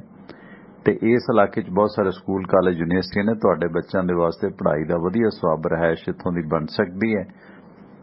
ਤੇ ਕੋਈ ਵੀ ਵਪਾਰਕ ਜਾਇਦਾਦ ਖਰੀਦਣੀ ਵੇਚਣੀ ਹੈ ਇਸ ਇਲਾਕੇ 'ਚ ਤੇ ਸੰਪਰਕ ਕਰੋ, ਕਿਉਂਕਿ ਜਿਹੜੇ ਵੀਰ ਕ੍ਰਾਸ ਕੰਟਰੀ ਟਰਕਿੰਗ ਜਾਂ ਹੋਰ ਬਿਜ਼ਨਸ ਦੇ ਵਿੱਚ ਨੇ ਉਹਨਾਂ ਦੇ ਲਈ ਇਲਾਕੇ ਦੀ ਰਿਹਾਇਸ਼ ਕਾਫੀ ਸੂਟੇਬਲ ਸਾਬਤ ਹੋ ਸਕਦੀ ਹੈ।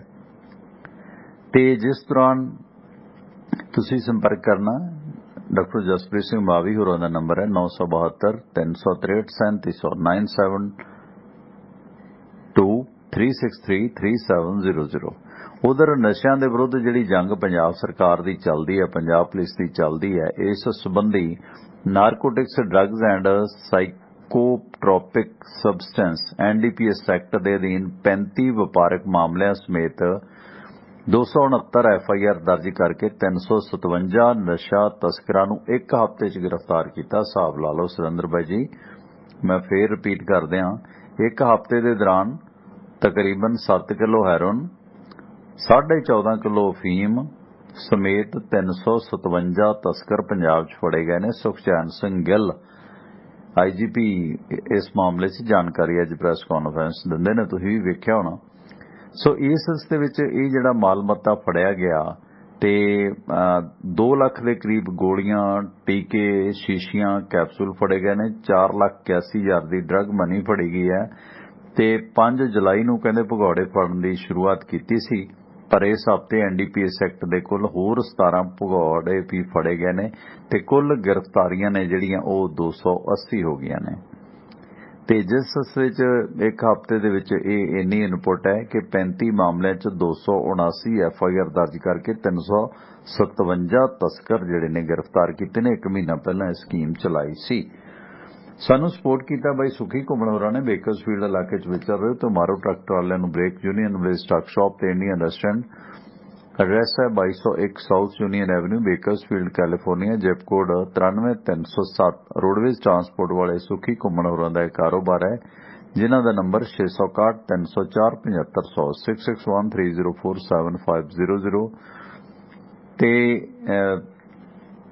ਜੈਕ ਘੁੰਮਣ ਹੋਰਾਂ ਦਾ ਨੰਬਰ 661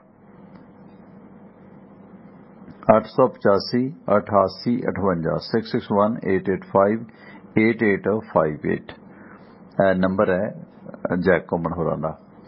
ਗੁਰਦਾਸਪੁਰ ਦੇ ਸਰਹੱਦੀ ਪਿੰਡਾਂ ਦੇ ਦੌਰੇ ਦੇ ਦੌਰਾਨ ਸੁਰਿੰਦਰ ਵੀਰ ਗੁਰਦਾਸਪੁਰ ਦੇ ਵਿੱਚ ਇੱਕ ਜਿਹੜੀ ਮੈਨੇਜਮੈਂਟ ਸੰਸਥਾ, ਹੋਟਲ ਮੈਨੇਜਮੈਂਟ ਸੰਸਥਾ ਦੇ ਵਿਖੇ ਕਈ ਪੰਚਾਂ ਸਰਪੰਚਾਂ ਨਾਲ, ਇਲਾਕੇ ਦੇ ਮੋਹਤਵਰਾਂ ਨਾਲ ਵੀ ਗਵਰਨਰ ਸਾਹਿਬ ਨੇ ਮੀਟਿੰਗਾਂ ਕੀਤੀਆਂ। ਪਬਲਿਕ ਦੇ ਨਾਲ ਉਹ ਥੋੜਾ ਜਿਹਾ ਜ਼ਿਆਦਾ ਹੀ ਘੁਲਦੇ ਮਿਲਦੇ ਆ ਔਰ ਗਵਰਨਰ ਹਾਊਸ ਚੋਂ ਗਵਰਨਰਸ਼ਿਪ ਨਹੀਂ ਚਲਾਉਣ ਵਾਲੇ। ਉਹ ਕਹਿੰਦੇ ਵੀ ਪੰਜਾਬ ਦੇ ਲੋਕਾਂ ਨੂੰ ਚੌਕਸ ਰਹਿਣਾ ਚਾਹੀਦਾ। ਜੇ ਪੰਜਾਬ ਦੇ ਲੋਕ ਚੌਕਸ ਹੋ ਜਾਣਾ ਤਾਂ 80% ਦੀ ਤਸਕਰੀ ਕਹਿੰਦੇ ਰੁਕ ਸਕਦੀ ਹੈ। ਪਰ ਗਵਰਨਰ ਸਾਹਿਬ, ਤੁਹਾਡੀ ਪਾਰਟੀ ਦਾ ਜਿਹੜਾ ਸਮਾਨ ਆ ਰਿਹਾ, ਆਪਾਂ ਕੱਲ ਵੀ ਪੁੱਛਿਆ ਸੀ, ਉੱਥੇ ਕੋਈ ਸੱਜਣ ਭਾਵੇਂ ਨਾਰਾਜ਼ ਹੀ ਹੋ ਜਾਂਦੇ ਨੇ। MLA ਸਾਹਿਬ ਪੁੱਜੇ ਸੀ ਧੁੰਨ ਢਾਏ ਪਿੰਡ ਦੇ ਵਿੱਚ ਤੇ MP ਸਾਹਿਬ ਵੀ ਪੁੱਜੇ ਸੀ। ਡਿੰਪਾ ਸਾਹਿਬ, ਡਿੰਪਾ ਜੀ ਤਾਂ ਕਹਿੰਦੇ ਮੈਂ ਤੁਹਾਨੂੰ ਇੱਕ ਗੱਲ ਦੱਸਦਾ, ਖਾਸ ਕਹਿੰਦੇ ਪੰਜਾਬ 'ਚ ਵੀ ਅਸਲਾ ਬਣੀ ਜਾਂਦਾ।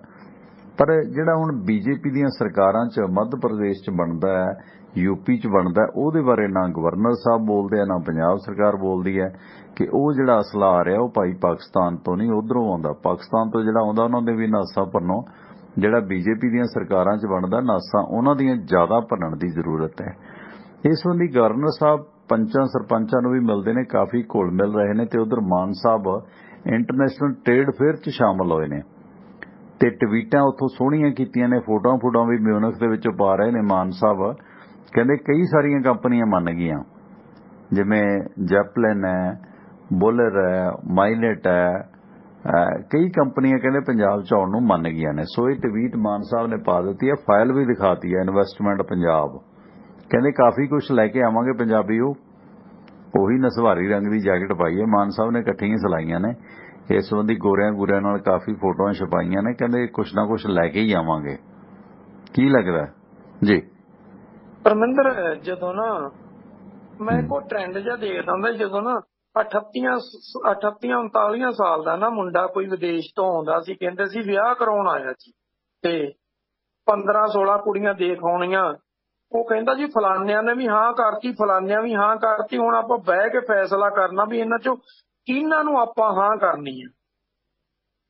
ਹੁਣ ਭਗਵੰਤ ਮਾਨ ਦੀ ਹਾਲਤ ਇਸ ਵੇਲੇ ਉਹ ਬਣੀ ਹੋਈ ਆ, ਇਹਨੇ ਵੀ ਹਾਂ ਕਰਤੀ, ਉਹਨੇ ਵੀ ਹਾਂ ਕਰਤੀ। ਜੇ ਬਾਅਦ 'ਚ ਕੁੜੀ ਵਾਲੇ ਕਹਿ ਦੇਣ ਕਿ ਮੁੰਡਾ ਪਕਰੋੜ ਜਿਹਾ, ਯਾਰ ਛੱਡੋ ਅਸੀਂ ਨਹੀਂ ਰਿਸ਼ਤਾ ਕਰਨਾ, ਤੇ ਫੇਰ ਕੀ ਬਣੂਗਾ? ਸੋ ਗੱਲਾਂ ਕਹਿਣੀਆਂ ਬੜੀਆਂ ਸੌਖੀਆਂ ਪਰਮਿੰਦਰ। 6-7 ਕੰਪਨੀਆਂ ਦੇ ਨਾਮ ਵੀ ਪਾਤੇ, ਬੜਾ ਮੀਟਿੰਗਾਂ ਮੁੜ ਸੂਰਜਮੁਖੀ ਦੇ ਫੁੱਲਾਂ 'ਚ ਬੈਠਿਆਂ ਹੋ ਰਹੀਆਂ। ਹਾਂ, ਮੈਂ ਉਹਦੇ ਨਾਲ ਸਹਿਮਤ ਹਾਂ। ਮੈਂ ਦੱਸਦਾ ਨਾ, ਇਹ ਫੋਟੋਆਂ ਨਾ ਪਾਉਣ 'ਚ ਤਾਂ ਬਹੁਤ ਵੱਡੇ ਮਾਹਰ ਨੇ। ਇਹ ਕੁਛ ਅਕਾਲੀ ਦਲ ਵੀ ਕਰਦਾ ਰਿਹਾ। 1997 ਤੋਂ ਲੈ ਕੇ ਇਹੀ ਟੈਂਟਾਂ ਹੁਣ ਤੱਕ ਚੱਲਦਾ ਆ ਰਿਹਾ। 15 ਸਾਲ ਅਕਾਲੀ ਦਲ ਦੇ, 10 ਸਾਲ ਕਾਂਗਰਸ ਦੇ, 25 ਸਾਲ ਇਹੀ ਫੋਟੋਆਂ ਹੀ ਪਈਆਂ ਤੇ ਪੈਣੀਆਂ ਇਹਨਾਂ ਦੀਆਂ ਵੀ ਫੋਟੋਆਂ ਹੀ ਆ। ਕਿਹਨੇ ਵੜਨਾ? ਜਿਹੜੇ ਇਹਨਾਂ ਦੇ ਹਾਲਾਤ ਨੇ ਨਾ ਪਰਮਿੰਦਰ, ਬਦਲਿਆ ਬਹੁਤਾ ਕੁਛ ਨਹੀਂ ਹੈ। ਹਾਂ, ਇੰਨਾ ਜ਼ਰੂਰ ਆ ਕਿ ਜਿਹੜਾ ਵੀ ਸਰਕਾਰੀ ਮੁਲਾਜ਼ਮਾਂ ਨੂੰ ਦੌਕੇ ਚੰਗੇ ਪੈਂਦੇ ਆ, ਬਸ ਇੰਨਾ ਕੁਝ ਬਦਲਿਆ, ਬਾਕੀ ਕੁਛ ਨਹੀਂ ਬਦਲਿਆ। ਬਾਕੀ ਲੈਣ ਦੇਣ, ਨਹਾਉਣ ਧੋਣ ਸਾਰਾ ਕੁਝ ਉਹੀ ਚੱਲਣ ਡਿਆ ਹੋਇਆ, ਖਾਣ ਪੀਣ ਵੀ ਉਹੀ ਆ। ਲੈਣ ਦੇਣ ਦਾ ਢੰਗ ਬਦਲ ਗਿਆ, ਖਾਣ ਪੀਣ ਦਾ ਢੰਗ ਬਦਲ ਗਿਆ, ਰਹਿਣ ਸਹਿਣ ਦਾ ਢੰਗ ਕੁਛ ਬਦਲ ਗਿਆ, ਪਰ ਚੱਲਦਾ ਸਾਰਾ ਕੁਝ ਉਹੀ ਆ। ਸਿਫਾਰਿਸ਼ ਗਾਂਧੀ ਜੀ ਦੀ ਉਹ ਚੱਲਦੀ ਆ, ਉਹਦੇ ਇਲਾਵਾ ਕੁਛ ਨਹੀਂ ਹੁੰਦਾ। ਜਿੰਨੇ ਮਰਜ਼ੀ ਜਿਹੜੇ ਮਰਜ਼ੀ ਜ਼ਿਲ੍ਹੇ 'ਚ ਜਾ ਕੇ, ਜਿਹੜੇ ਮਰਜ਼ੀ ਕਾਰਪੋਰੇਸ਼ਨ 'ਚ ਘੇਰ ਲੈਣ, ਕਹਿੰਦੇ ਜੀ ਇੱਥੇ ਮੈਰਿਜ ਸਰਟੀਫਿਕੇਟ ਦੀ ਪ੍ਰੋਬਲਮ ਆਈ ਹੈ, ਇੱਥੇ ਜੀ ਦੂਸਰੇ ਬਰਥ ਸਰਟੀਫਿਕੇਟ ਦੀ ਪ੍ਰੋਬਲਮ ਆਈ, ਇੱਥੇ ਡੈਥ ਸਰਟੀਫਿਕੇਟ ਦੀ ਪ੍ਰੋਬਲਮ ਆਈ, ਪਰ ਪਾਈ ਕੀ ਨਹੀਂ ਹੋਈ ਆ। ਗੱਲ ਇਹ ਆ ਕਿ ਤੁਸੀਂ ਜਾ ਕੇ ਜਿਹੜੇ ਮਰਜ਼ੀ ਮੁਲਾਜ਼ਮ ਦੀ ਜਿਹਦੀ ਮਰਜ਼ੀ ਮਾਂ ਭੈਣ ਇੱਕ ਕਰ ਦਿਓ, ਏਦਾਂ ਥੋੜੀ ਸਿਸਟਮ ਸੁਧਰਦਾ। ਸਿਸਟਮ ਸੁਧਾਰਨ ਲਈ ਪਹਿਲਾਂ ਜਿਹੜਾ ਲਾਣਾ ਬਾਣਾ ਤੁਹਾਡਾ ਜਿੱਤ ਕੇ ਆਇਆ ਉਹਨੂੰ ਸੁਧਾਰੋ, ਜਿਹੜੇ ਉਹਨਾਂ ਦੇ ਮਗਰ ਅਹਿਲਕਾਰ ਨੇ ਉਹਨਾਂ ਨੂੰ ਸੁਧਾਰੋ, ਜਿਹੜਾ ਮਗਰ ਝੋਲੀ ਚੁੱਕ ਟੋਲਾ ਉਹਨੂੰ ਸੁਧਾਰੋ, ਸਾਰਾ ਕੁਝ ਸੁਧਰ ਜਾਏਗਾ। ਬਾਕੀ ਜਿੰਨੀਆਂ ਮਰਜ਼ੀ ਪੋਸਟਾਂ ਪਾ ਲਓ, ਜੋ ਕੁਝ ਮਰਜ਼ੀ ਕਰ ਲਓ। ਉਹ ਤਾਂ ਕਹਿੰਦੇ ਮੈਂ 95,000 ਨੂੰ ਨੌਕਰੀ ਦੇ ਦੇਣੀ ਆ ਤੇ 5-7 ਲੱਖ ਤਾਂ ਮੈਂ ਐਡਜਸਟ ਹੀ ਕਰ ਦੇਣਾ 2025 ਤੱਕ, ਪਤਾ ਲੱਗ ਜੂਗਾ। ਬੜੀਆਂ ਨੌਕਰੀਆਂ ਵੰਡਦਾ ਗਿਆ ਕੈਪਟਨ ਅਮਰਿੰਦਰ ਸਿੰਘ। ਉਸ ਤੋਂ ਪਹਿਲਾਂ 10 ਸਾਲ ਅਕਾਲੀਆਂ ਨੇ ਬੜੀਆਂ ਵੰਡੀਆਂ। ਕੀ ਹੋ ਗਿਆ? ਧਰਨੇ ਤਾਂ ਉਸੇ ਤਰ੍ਹਾਂ ਲੱਗੇ ਹੋਏ ਨੇ। ਹੁਣ ਇੰਨਾ ਕੋ ਫਰਕ ਪੈ ਗਿਆ। ਪਹਿਲਾਂ ਧਰਨੇ ਥੋੜੀ ਜਗ੍ਹਾ ਲੱਗਦੇ ਸੀ, ਹੁਣ ਲੋਕ ਸੋਚਦੇ ਆ ਵੀ ਸੰਗਰੂਰ ਸ਼ਹਿਰ 'ਚ ਲਾਈਏ, ਸਤੌਜ ਪਿੰਡ 'ਚ ਲਾਈਏ, ਕਿ ਜਿਹੜਾ ਧੂਰੀ ਦੇ ਵਿੱਚ ਜਿੱਥੋਂ ਮੁੱਖ ਮੰਤਰੀ ਜਿੱਤਿਆ, ਜਿਹੜਾ ਉੱਥੇ ਮੁੱਖ ਮੰਤਰੀ ਦਾ ਆਫਿਸ ਬਣਾਇਆ ਉੱਥੇ ਲਾਈਏ, ਕਿ ਚੰਡੀਗੜ੍ਹ ਜਾ ਕੇ ਲਾਈਏ। ਹੁਣ ਸਵਾਲ ਇਹ ਆ, 4 ਕੁ ਜਗ੍ਹਾ ਬਣ ਗਈਆਂ ਨੇ ਜਿਹੜੀਆਂ ਲੱਭਣੀਆਂ ਪੈਂਦੀਆਂ ਜੀ। ਹੋਰ ਪੰਜਾਬ ਦੀਆਂ ਕੀ ਖਬਰਾਂ ਸਾਰਾ ਨੇ ਸੁਰਿੰਦਰ ਜੀ ਦੱਸੋ। ਬਾਕੀ ਸੁਪਰੀਮ ਕੋਰਟ ਦੇ ਵਿੱਚ ਹਜਾਬ ਜਾਂ ਉਸ ਨੂੰ ਲੈ ਕੇ ਵੀ ਸੁਣਵਾਈ ਹੋਈ ਹੈ, ਉਸ ਤੇ ਵੀ ਚਰਚਾ ਕਰਾਂਗੇ। ਪੰਜਾਬ ਦੀ ਕੀ ਖਬਰ ਸਾਰਾ ਅਕਾਲੀ ਕਾਂਗਰਸੀਆਂ ਦੀ?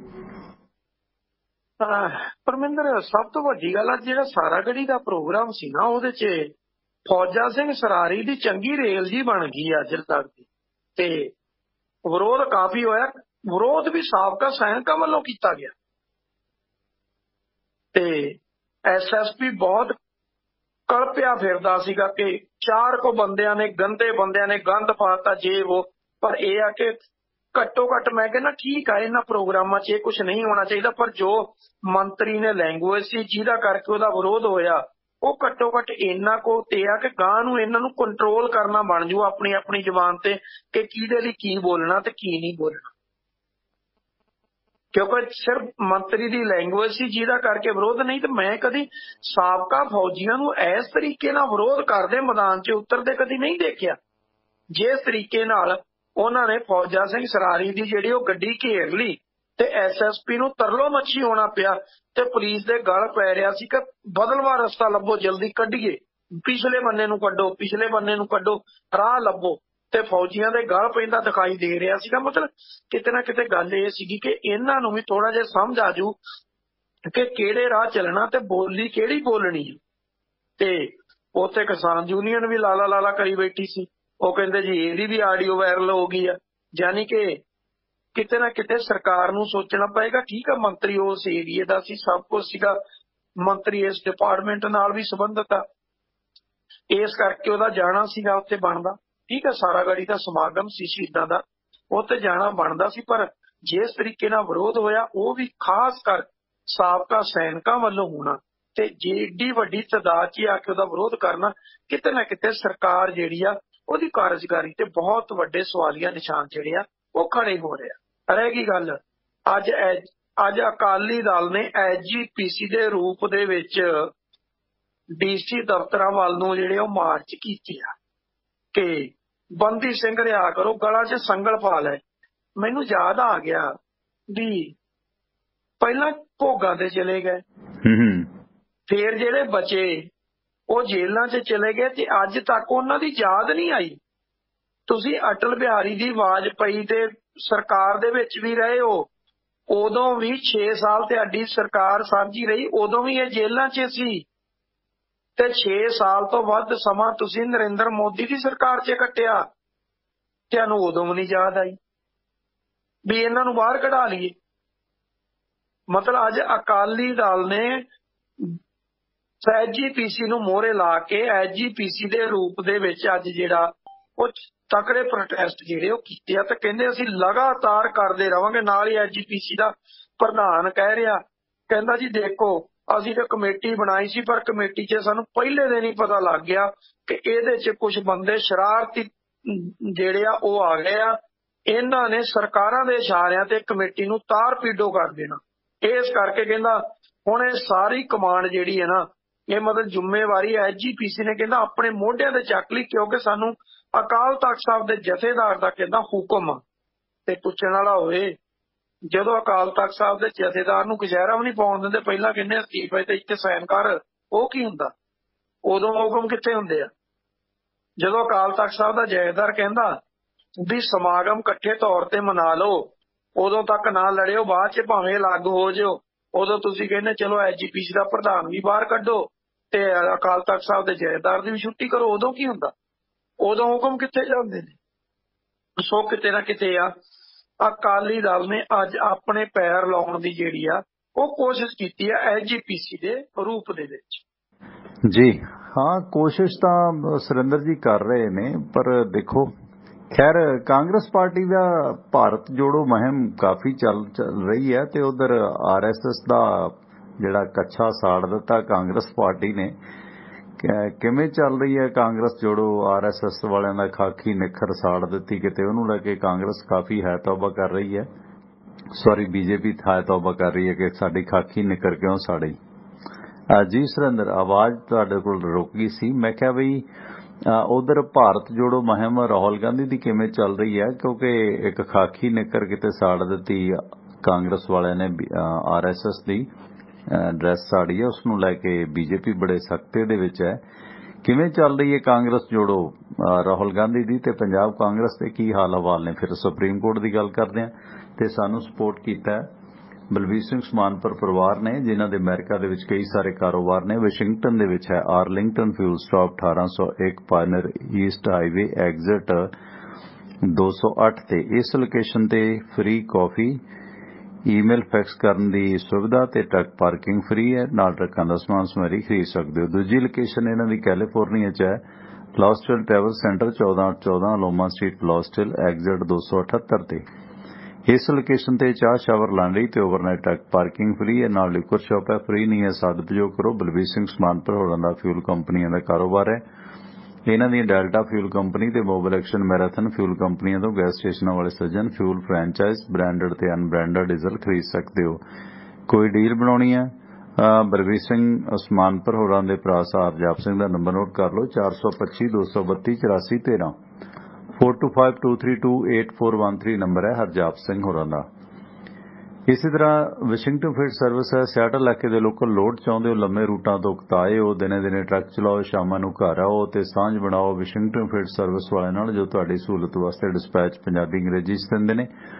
ਡਰਾਈਵਿੰਗ ਦੀ ਜੌਬ ਚਾਹੀਦੀ ਹੈ ਤੇ ਪ੍ਰਤੀ ਘੰਟੇ ਦੇ ਹਿਸਾਬ ਨਾਲ ਅੱਛੇ ਵੇਜਸ ਅਦਾ ਕਰਦੇ ਆ। ਡਰਾਈਵਿੰਗ ਦੀ ਜੌਬ ਤੇ ਸਿਆਟਲ ਦੇ ਲੋਡ ਵਾਸਤੇ ਹਮੇਸ਼ਾ ਯਾਦ ਰੱਖੋ ਜਗਦੇਵ ਸਿੰਘ ਸੰਧੂ ਇਨੀ ਦਿਨ ਇੰਡੀਆ ਨੇ ਉਸ ਹਿਸਾਬ ਨਾਲ ਕਾਲ ਕਰ ਲਓ। ਨੰਬਰ ਹੈ 253 266 6924 253 266 ਗੈਰੀ ਧਾਲੀਵਾਲ ਦਾ ਨੰਬਰ ਹੈ 206 354 4060 2063544060 ਨੰਬਰ ਹੈ ਗੈਰੀ ਧਾਲੀਵਾਲ ਦਾ। ਤੇ ਉਧਰੋਂ ਗੁਰਪਤਵੰਤ ਸਿੰਘ ਪੰਨੂ ਨਹੀਂ ਹਟ ਰਿਹਾ 6 ਫਾਰ ਜਸਟਿਸ ਵਾਲਾ ਗੁਰਪਤਵੰਤ ਸਿੰਘ ਪੰਨੂ ਕਹਿੰਦੇ ਹੁਣ ਕੈਨੇਡਾ ਦੇ ਬਰੈਂਪਟਨ 'ਚੋਂ ਰੈਫਰੈਂਡਮ ਦੀ ਤਿਆਰੀ 'ਚ ਹੈ। ਖਬਰਾਂ ਵੀ ਛਾ ਰਹੀਆਂ ਨੇ 18 ਸਤੰਬਰ ਨੂੰ ਕੈਨੇਡਾ ਦੇ ਬਰੈਂਪਟਨ ਦੇ ਵਿੱਚ ਇੱਕ ਵਾਰੀ ਫਿਰ ਰੈਫਰੈਂਡਮ ਰਾਇਸ਼ੁਮਾਰੀ ਦੀ ਤਿਆਰੀ ਪੰਨੂ ਹੋਰਾਂ ਨੇ ਕਰ ਲਈ ਹੈ। ਭਾਰਤ ਦੇ ਵਿੱਚ ਤਾਂ ਇਹਨਾਂ ਦੀ 6 ਫਾਰ ਜਸਟਿਸ ਪਾਬੰਦੀਸ਼ੁਦਾ ਹੈ ਪਰ ਇਹਨਾਂ ਨੇ ਕੈਨੇਡਾ 'ਚੋਂ ਖਾਲਿਸਤਾਨ ਤੇ 18 ਸਤੰਬਰ ਨੂੰ ਰਾਇਸ਼ੁਮਾਰੀ ਕਰਾਉਣ ਦਾ ਐਲਾਨ ਕਰ ਦਿੱਤਾ ਹੈ। ਤੇ ਇਸ ਦੇ ਵਿੱਚ ਇਹ ਕੈਨੇਡਾ 'ਚ ਰਹਿ ਰਹੇ ਲੋਕਾਂ ਨੂੰ ਪੁੱਛ ਰਹੇ ਨੇ ਕਿ ਉਹ ਪੰਜਾਬ ਨੂੰ ਇੱਕ ਵੱਖਰਾ ਦੇਸ਼ ਬਣਾਉਣਾ ਚਾਹੁੰਦੇ ਨੇ ਯਾਨੀ ਕੈਨੇਡੀਅਨ ਲੋਕਾਂ ਤੋਂ ਪੁੱਛਣਗੇ ਕਿ ਉਹ ਇੰਡੀਆ ਦੇ ਵਿੱਚ ਕੋਈ ਵੱਖਰਾ ਮੁਲਕ ਬਣਾਉਣਾ ਚਾਹੁੰਦੇ ਨੇ ਖਾਲਿਸਤਾਨ ਜਾਂ ਨਹੀਂ। ਇਸ ਸੰਬੰਧੀ 18 ਸਤੰਬਰ ਨੂੰ ਰਾਇਸ਼ੁਮਾਰੀ ਕਰਾਉਣ ਤੋਂ ਪਹਿਲਾਂ ਕੈਨੇਡਾ ਦੇ ਵਿੱਚ ਟਰੱਕ ਰੈਲੀ ਵੀ ਕੱਢਣਗੇ। ਟੋਰਾਂਟੋ ਦੇ ਕਈ ਜਗ੍ਹਾ ਇਹਨਾਂ ਦੇ ਪੋਸਟਰ ਲਗਾਏ ਗਏ ਨੇ। ਟੋਰਾਂਟੋ ਦੇ ਗੁਰਦੁਆਰਿਆਂ ਦੇ ਵਿੱਚ ਸਿੱਖਾਂ ਨੂੰ ਗੁੰਮਰਾਹ ਕਰਨ ਦੀ ਕੋਸ਼ਿਸ਼ ਕੀਤੀ ਜਾ ਰਹੀ ਹੈ ਇਸ ਪ੍ਰਚਾਰ ਦੇ ਵਾਸਤੇ। ਇਹ ਖਬਰਾਂ ਵੀ ਨੇ। 6 ਫਾਰ ਜਸਟਿਸ ਨੇ ਇਸ ਰਾਇਸ਼ੁਮਾਰੀ ਦੀ ਸ਼ੁਰੂਆਤ 31 ਅਕਤੂਬਰ 2021 ਨੂੰ ਲੰਡਨ ਦੇ ਵਿੱਚ ਕੀਤੀ ਸੀ। ਹੁਣ ਇਸ ਸਿਲਸਿਲੇ ਦੇ ਵਿੱਚ ਟੋਰਾਂਟੋ ਦੇ ਵਿੱਚ ਇਹ ਪੁੱਛਗਿੱਛ ਲੋਕਾਂ ਤੋਂ ਕੀਤੀ ਜਾ ਰਹੀ ਹੈ ਕਿ ਵਾਕਈ ਮੁਲਕ ਬਣਨਾ ਚਾਹੀਦਾ ਸਿੱਖਾਂ ਦੇ ਵਾਸਤੇ ਖਾਲਿਸਤਾਨ। ਇਹ ਕੈਨੇਡਾ ਦੇ ਲੋਕਾਂ ਨੂੰ ਪੁੱਛਣਗੇ 18 ਸਤੰਬਰ ਨੂੰ। ਤੇ ਇਸ ਦੇ ਨਾਲ ਸਾਨੂੰ ਸਪੋਰਟ ਕੀਤਾ ਹੈ ਬਾਈ ਸੁਖੀ ਘੁੰਮਣ ਹੋਰਾਂ ਨੇ, ਧੰਨਵਾਦ ਇਹਨਾਂ ਦਾ ਵੀ। ਬਲਵੀਰ ਸਿੰਘ ਉਸਮਾਨਪੁਰ ਹੋਰਾਂ ਦਾ ਵੀ ਧੰਨਵਾਦ ਹੈ।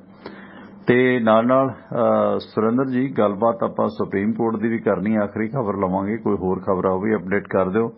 ਸਾਨੂੰ ਸਪੋਰਟ ਕੀਤਾ ਹੈ ਗੋਲਡਨ ਕੀ ਐਕਸੈਸ LLC ਪੈਨਸਿਲਵੇਨੀਆ ਵਾਲਿਆਂ ਨੇ ਜਿਨ੍ਹਾਂ ਨੂੰ ਓਨਰ ਪੇਟਰਾਂ ਦੀ ਜ਼ਰੂਰਤ ਹੈ ਤੇ ਰੀਫਰ ਦੇ ਲੋਡ ਤੁਹਾਨੂੰ ਮੁਹੱਈਆ ਕਰਾਉਂਦੇ ਆ ਲਰੀਡੋ ਟੈਕਸਸ ਤੋਂ ਲਵੀਨੀਆ ਮਿਸ਼ੀਗਨ ਦੇ ਤੇ ਲਰੀਡੋ ਟੈਕਸਸ ਤੋਂ ਜੌਨਸਟਨ ਪੈਨਸਿਲਵੇਨੀਆ ਦੇ shipper to shipper transfer load ਨੇ। 33 ਤੋਂ 54 ਡਿਗਰੀ ਲੋਡ ਦਾ ਤਾਪਮਾਨ ਹੁੰਦਾ ਹੈ ਤੇ ਫਰੋਜ਼ਨ ਲੋਡ ਬਹੁਤ ਘੱਟ ਨੇ, ਇਸ ਕਰਕੇ ਤੁਹਾਡੇ ਡੀਜ਼ਲ ਦੀ ਖਪਤ ਹੈ ਜਿਹੜੀ ਰੀਫਰ ਦੀ ਉਹ ਘਟਦੀ ਹੈ।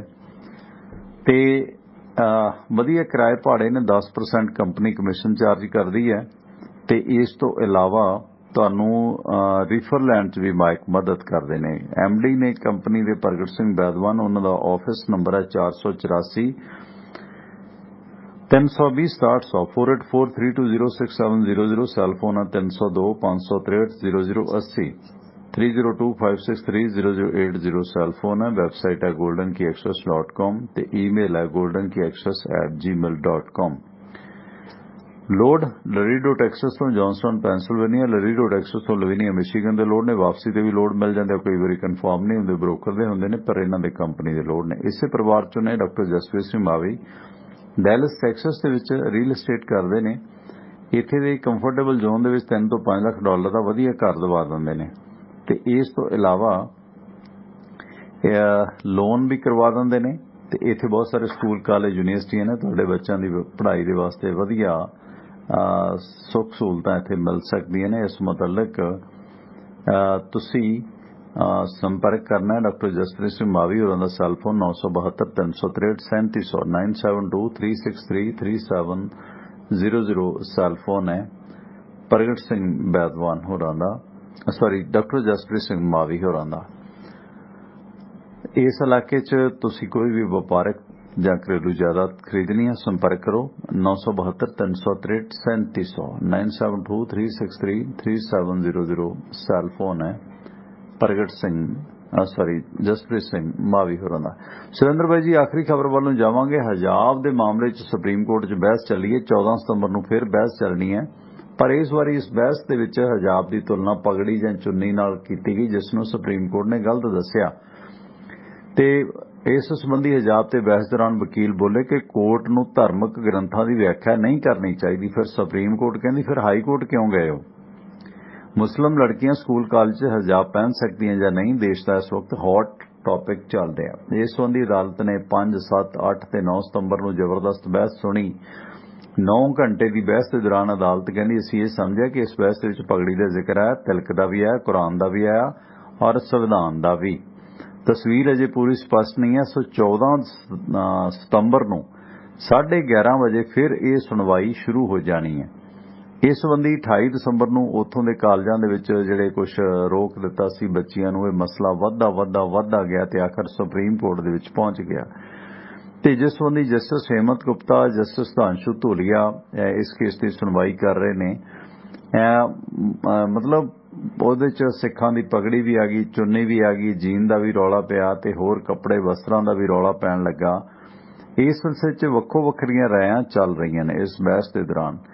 ਤੇ ਇਹ ਜਿਹੜੀ ਕਿ ਹੁਣ ਦੇਸ਼ ਦੇ ਕੱਪੜਿਆਂ ਨੂੰ ਲੈ ਕੇ ਜਾਂ ਗ੍ਰੰਥਾਂ ਨੂੰ ਲੈ ਕੇ ਇਹ ਬਹਿਸ ਹੈ ਜਿਹੜੀ ਇੱਕ ਦੂਸਰੇ ਦੀ ਪੂਰੀ ਖਿਚਾਈ ਹੋ ਰਹੀ ਹੈ। ਕੀ ਕੁਝ ਨਿਕਲਣਾ ਇਸ 'ਚੋਂ? 24 ਸਪੋਰਟ ਕਰਦਾ ਫਿਰ ਇਹ ਹਜਾਬ ਦਾ ਮਸਲਾ ਕਿ ਨਹੀਂ? ਕੋਈ ਹੋਰ ਖਬਰ ਹੈ ਉਹ ਵੀ ਨਾਲ ਲੈ ਲਓ ਪਲੀਜ਼ ਜੀ ਸੁਰਿੰਦਰ। ਇਹਦੇ ਵੱਲ ਆਉਣ ਤੋਂ ਪਹਿਲਾਂ ਮੈਂ ਨਾ ਕਾਂਗਰਸ ਦੀ ਭਾਰਤ ਜੋੜੋ ਮੁਹਿੰਮ 'ਚ ਥੋੜਾ ਜਿਹਾ ਚਲੇ ਜਾਵਾਂ। ਕਰੋ। ਕਾਂਗਰਸ ਦੀ ਬੀਬੀਆਂ ਨਾ ਮਸ਼ੀਨ ਨਾਲ ਕੱਪੜੇ ਸੀਂਦੀਆਂ ਸੀ, ਸੂਈ ਛੋਟੀ ਹੁੰਦੀ ਸੀ ਤੇ ਜਾਂ ਹੱਥ ਨਾਲ ਉਹਨਾਂ ਨੇ ਸਟਿਚ ਕਰਨਾ, ਛੋਟੀ ਸੂਈ ਨਾਲ ਕਰਨਾ। ਜਦੋਂ ਉਧੇੜਨਾ ਹੁੰਦਾ ਸੀ ਉਹ ਵੱਡੀ ਗਧੂਈ ਹੁੰਦੀ ਸੀ, ਉਹਦੇ ਨਾਲ ਨਾ ਖਿੱਚ ਕੇ ਉਹ ਮਾਰਨਾ, ਮਿੰਟਾਂ 'ਚ ਉਧੇੜ ਕੇ ਪਰਾਂ ਮਾਰਨਾ। ਹੁਣ ਵਿਚਾਰਾ ਰਾਹੁਲ ਗਾਂਧੀ ਉਹ ਸੂਈ ਛੋਟੀ ਨਾਲ ਤੋਪੇ ਲਾਉਣ ਡਿਆ, ਮਗਰ ਅਗਲੇ ਵੱਡੀ ਗਧੂਈ ਨਾਲ ਦੇੜ ਕੇ ਸੁੱਟੀ ਜਾਂਦੇ ਆ। ਉਹ ਕਹਿੰਦੇ ਅਸੀਂ ਛੱਡਣਾ ਹੀ ਕੱਖ ਨਹੀਂ। ਔਰ ਸੂਈ ਵਿਚਾਰੇ ਇਕੱਲੇ ਰਾਹੁਲ ਗਾਂਧੀ ਕੋਲ ਆ, ਗਧੂਈਆਂ ਵਾਲੇ ਮਗਰ ਬਹੁਤ ਪਏ ਹੋਏ ਆ, ਸਾਰੀ ਸਰਕਾਰ ਨੇ ਮਗਰ ਪਾਏ ਹੋਏ ਆ। ਅਗਲੇ ਕਹਿੰਦੇ ਜੋੜ ਕਿੰਨਾ ਕੁ ਜੋੜੇਗਾ, ਉਹ ਤੋਂ ਵੱਧ ਦੇੜ ਦਿਆਂਗੇ। ਸੋ ਕਾਂਗਰਸ ਹੁਣ ਲੱਗੀ ਆ ਵੀ ਕਿਸੇ ਤਰੀਕੇ ਨਾਲ ਜੋੜ ਲਈਏ, ਕੁਛ ਨਾ ਕੁਛ ਬਚ ਜਾਵੇ। ਜਿਹੜੀ 2 ਵਾਰੀ 45-50 ਦੇ ਵਿੱਚ ਨੇੜੇ ਤੇੜੇ ਫਿਗਰ ਖੜੀ ਹੋਈ ਆ, 19 'ਚ ਵੀ। ਜੀ ਸੁਰਿੰਦਰ ਜੀ ਥੋੜੀ ਲਾਈਨ ਕੱਟ ਗਈ ਸੀ ਆਪਣੀ ਜੀ, ਕੰਟੀਨਿਊ ਪਲੀਜ਼ ਸੁਰਿੰਦਰ ਜੀ। ਹੁਣ ਆ ਜੀ ਹਜਾਬ ਤੇ ਦੇਖੋ, ਹਜਾਬ ਦਾ ਕੀ ਆ ਆਪਾਂ ਨੂੰ ਇੱਕ ਪਤਾ ਵੀ ਉੱਤੇ ਪਾਬੰਦੀ ਲੱਗਣੀ ਉਹ ਭਾਵੇਂ ਧਾਰਮਿਕ ਪਹਿਰਾਵਾ ਵਾ, ਪਰ ਉਹਨੂੰ ਕਾਨੂੰਨੀ ਤੌਰ ਤੇ ਮਾਨਤਾ ਨਹੀਂ ਮਿਲੀ। ਇਸ ਗੱਲ ਨਾਲ ਆਪਾਂ ਸਹਿਮਤ ਆ। ਪਰ ਹੁਣ ਗੱਲ ਤੇ ਹੈ ਜੇ ਕਾਨੂੰਨੀ ਤੌਰ ਤੇ ਵੀ ਮਾਨਤਾ ਨਹੀਂ ਮਿਲੀ ਤੇ ਬਹੁਤ ਕੁਝ ਹੋਰ ਵੀ ਸਮਾਜ 'ਚ ਉਹ ਬਾਕੀ ਧਰਮਾਂ 'ਚ ਵੀ ਚੱਲ ਰਿਹਾ ਜਿਹਨੂੰ ਕਾਨੂੰਨੀ ਤੌਰ ਤੇ ਮਾਨਤਾ ਨਹੀਂ ਮਿਲੀ, ਲੇਕਿਨ ਕਾਨੂੰਨ ਉੱਥੇ ਚੁੱਪ ਹੋ ਜਾਂਦਾ, ਨਹੀਂ ਬੋਲਦਾ। ਤੇ ਫਿਰ ਹਜਾਬ ਤੇ ਪਾਬੰਦੀ ਕਾਹਦੀ ਆ? ਕਿਉਂਕਿ ਹੁਣ ਹਜਾਬ ਤੇ ਪਾਬੰਦੀ ਲਾ ਕੇ ਬੀਜੇਪੀ ਦਾ ਰਸਤਾ ਸਾਫ਼ ਹੁੰਦਾ ਬੜਾ ਸੌਖੇ ਤਰੀਕੇ ਦੇ ਨਾਲ। ਸੋ ਇਸ ਕਰਕੇ ਹੁਣ ਸਰਵਉੱਚ ਅਦਾਲਤ ਆ, ਇਸ ਤੋਂ ਬਾਅਦ ਹੋਰ ਤੁਹਾਡੇ ਕੋਲ ਕੋਈ ਰਸਤਾ ਨਹੀਂ ਬਚਦਾ।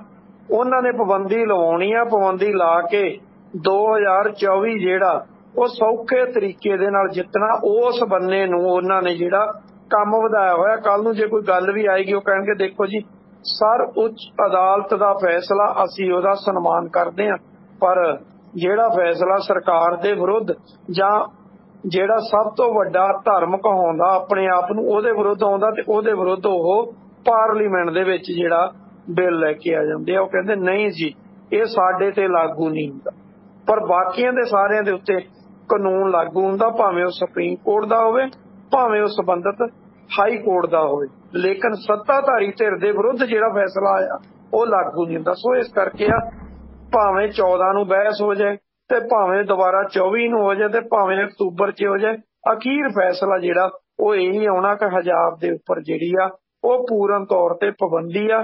ਪਾਬੰਦੀ ਵੀ ਇਹ ਆ ਕਿ ਇੱਕ ਗੱਲ ਕਹਿਣਗੇ ਕਿ ਦੇਖੋ ਜਿਹੜੀਆਂ ਸਿੱਖਿਆ ਸੰਸਥਾਵਾਂ ਨੇ ਉਹ ਆਪਣੇ ਹਿਸਾਬ ਨਾਲ ਡਰੈਸ ਕੋਡ ਲਾਗੂ ਕਰ ਸਕਦੀਆਂ ਨੇ, ਬਸ ਆਹ ਫੈਸਲਾ ਆ ਜਾਊਗਾ, ਉਹ ਫੈਸਲਾ ਮੰਨਣਾ ਪਏਗਾ। ਫਿਰ ਤੁਸੀਂ ਉਸ ਸਕੂਲ 'ਚ ਜਾਣਾ ਨਹੀਂ ਜਾਣਾ ਉਹ ਤੁਹਾਡੀ ਮਰਜ਼ੀ ਆ।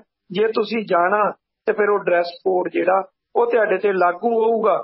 ਜੇ ਡਰੈਸ ਕੋਡ ਤੁਸੀਂ ਨਹੀਂ ਮੰਨਣਾ ਤਾਂ ਫਿਰ ਤੁਸੀਂ ਉਸ ਸਕੂਲ 'ਚ ਨਾ ਜਾਓ। ਯਾਨੀ ਕਿ ਇਹ ਹਾਲਾਤ ਜਿਹੜੀ ਆ ਉਹਨਾਂ ਨੇ ਓਵਰਆਲ ਬਣਾ ਕੇ ਰੱਖ ਦੇਣੀ ਆ। ਇਹਦੇ ਤੇ 24 ਜਿਹੜਾ ਉਹ ਸੌਖੇ ਤਰੀਕੇ ਨਾਲ ਸਰ ਕੀਤਾ ਜਾ ਸਕਦਾ।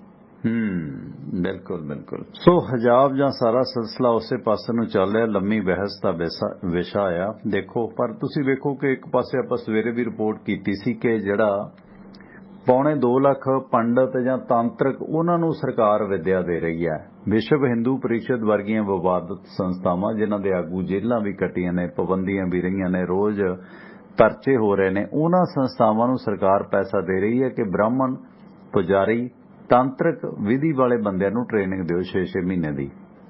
ਉਹ ਕਿਸ ਕੋਟੇ 'ਚ ਹੈ?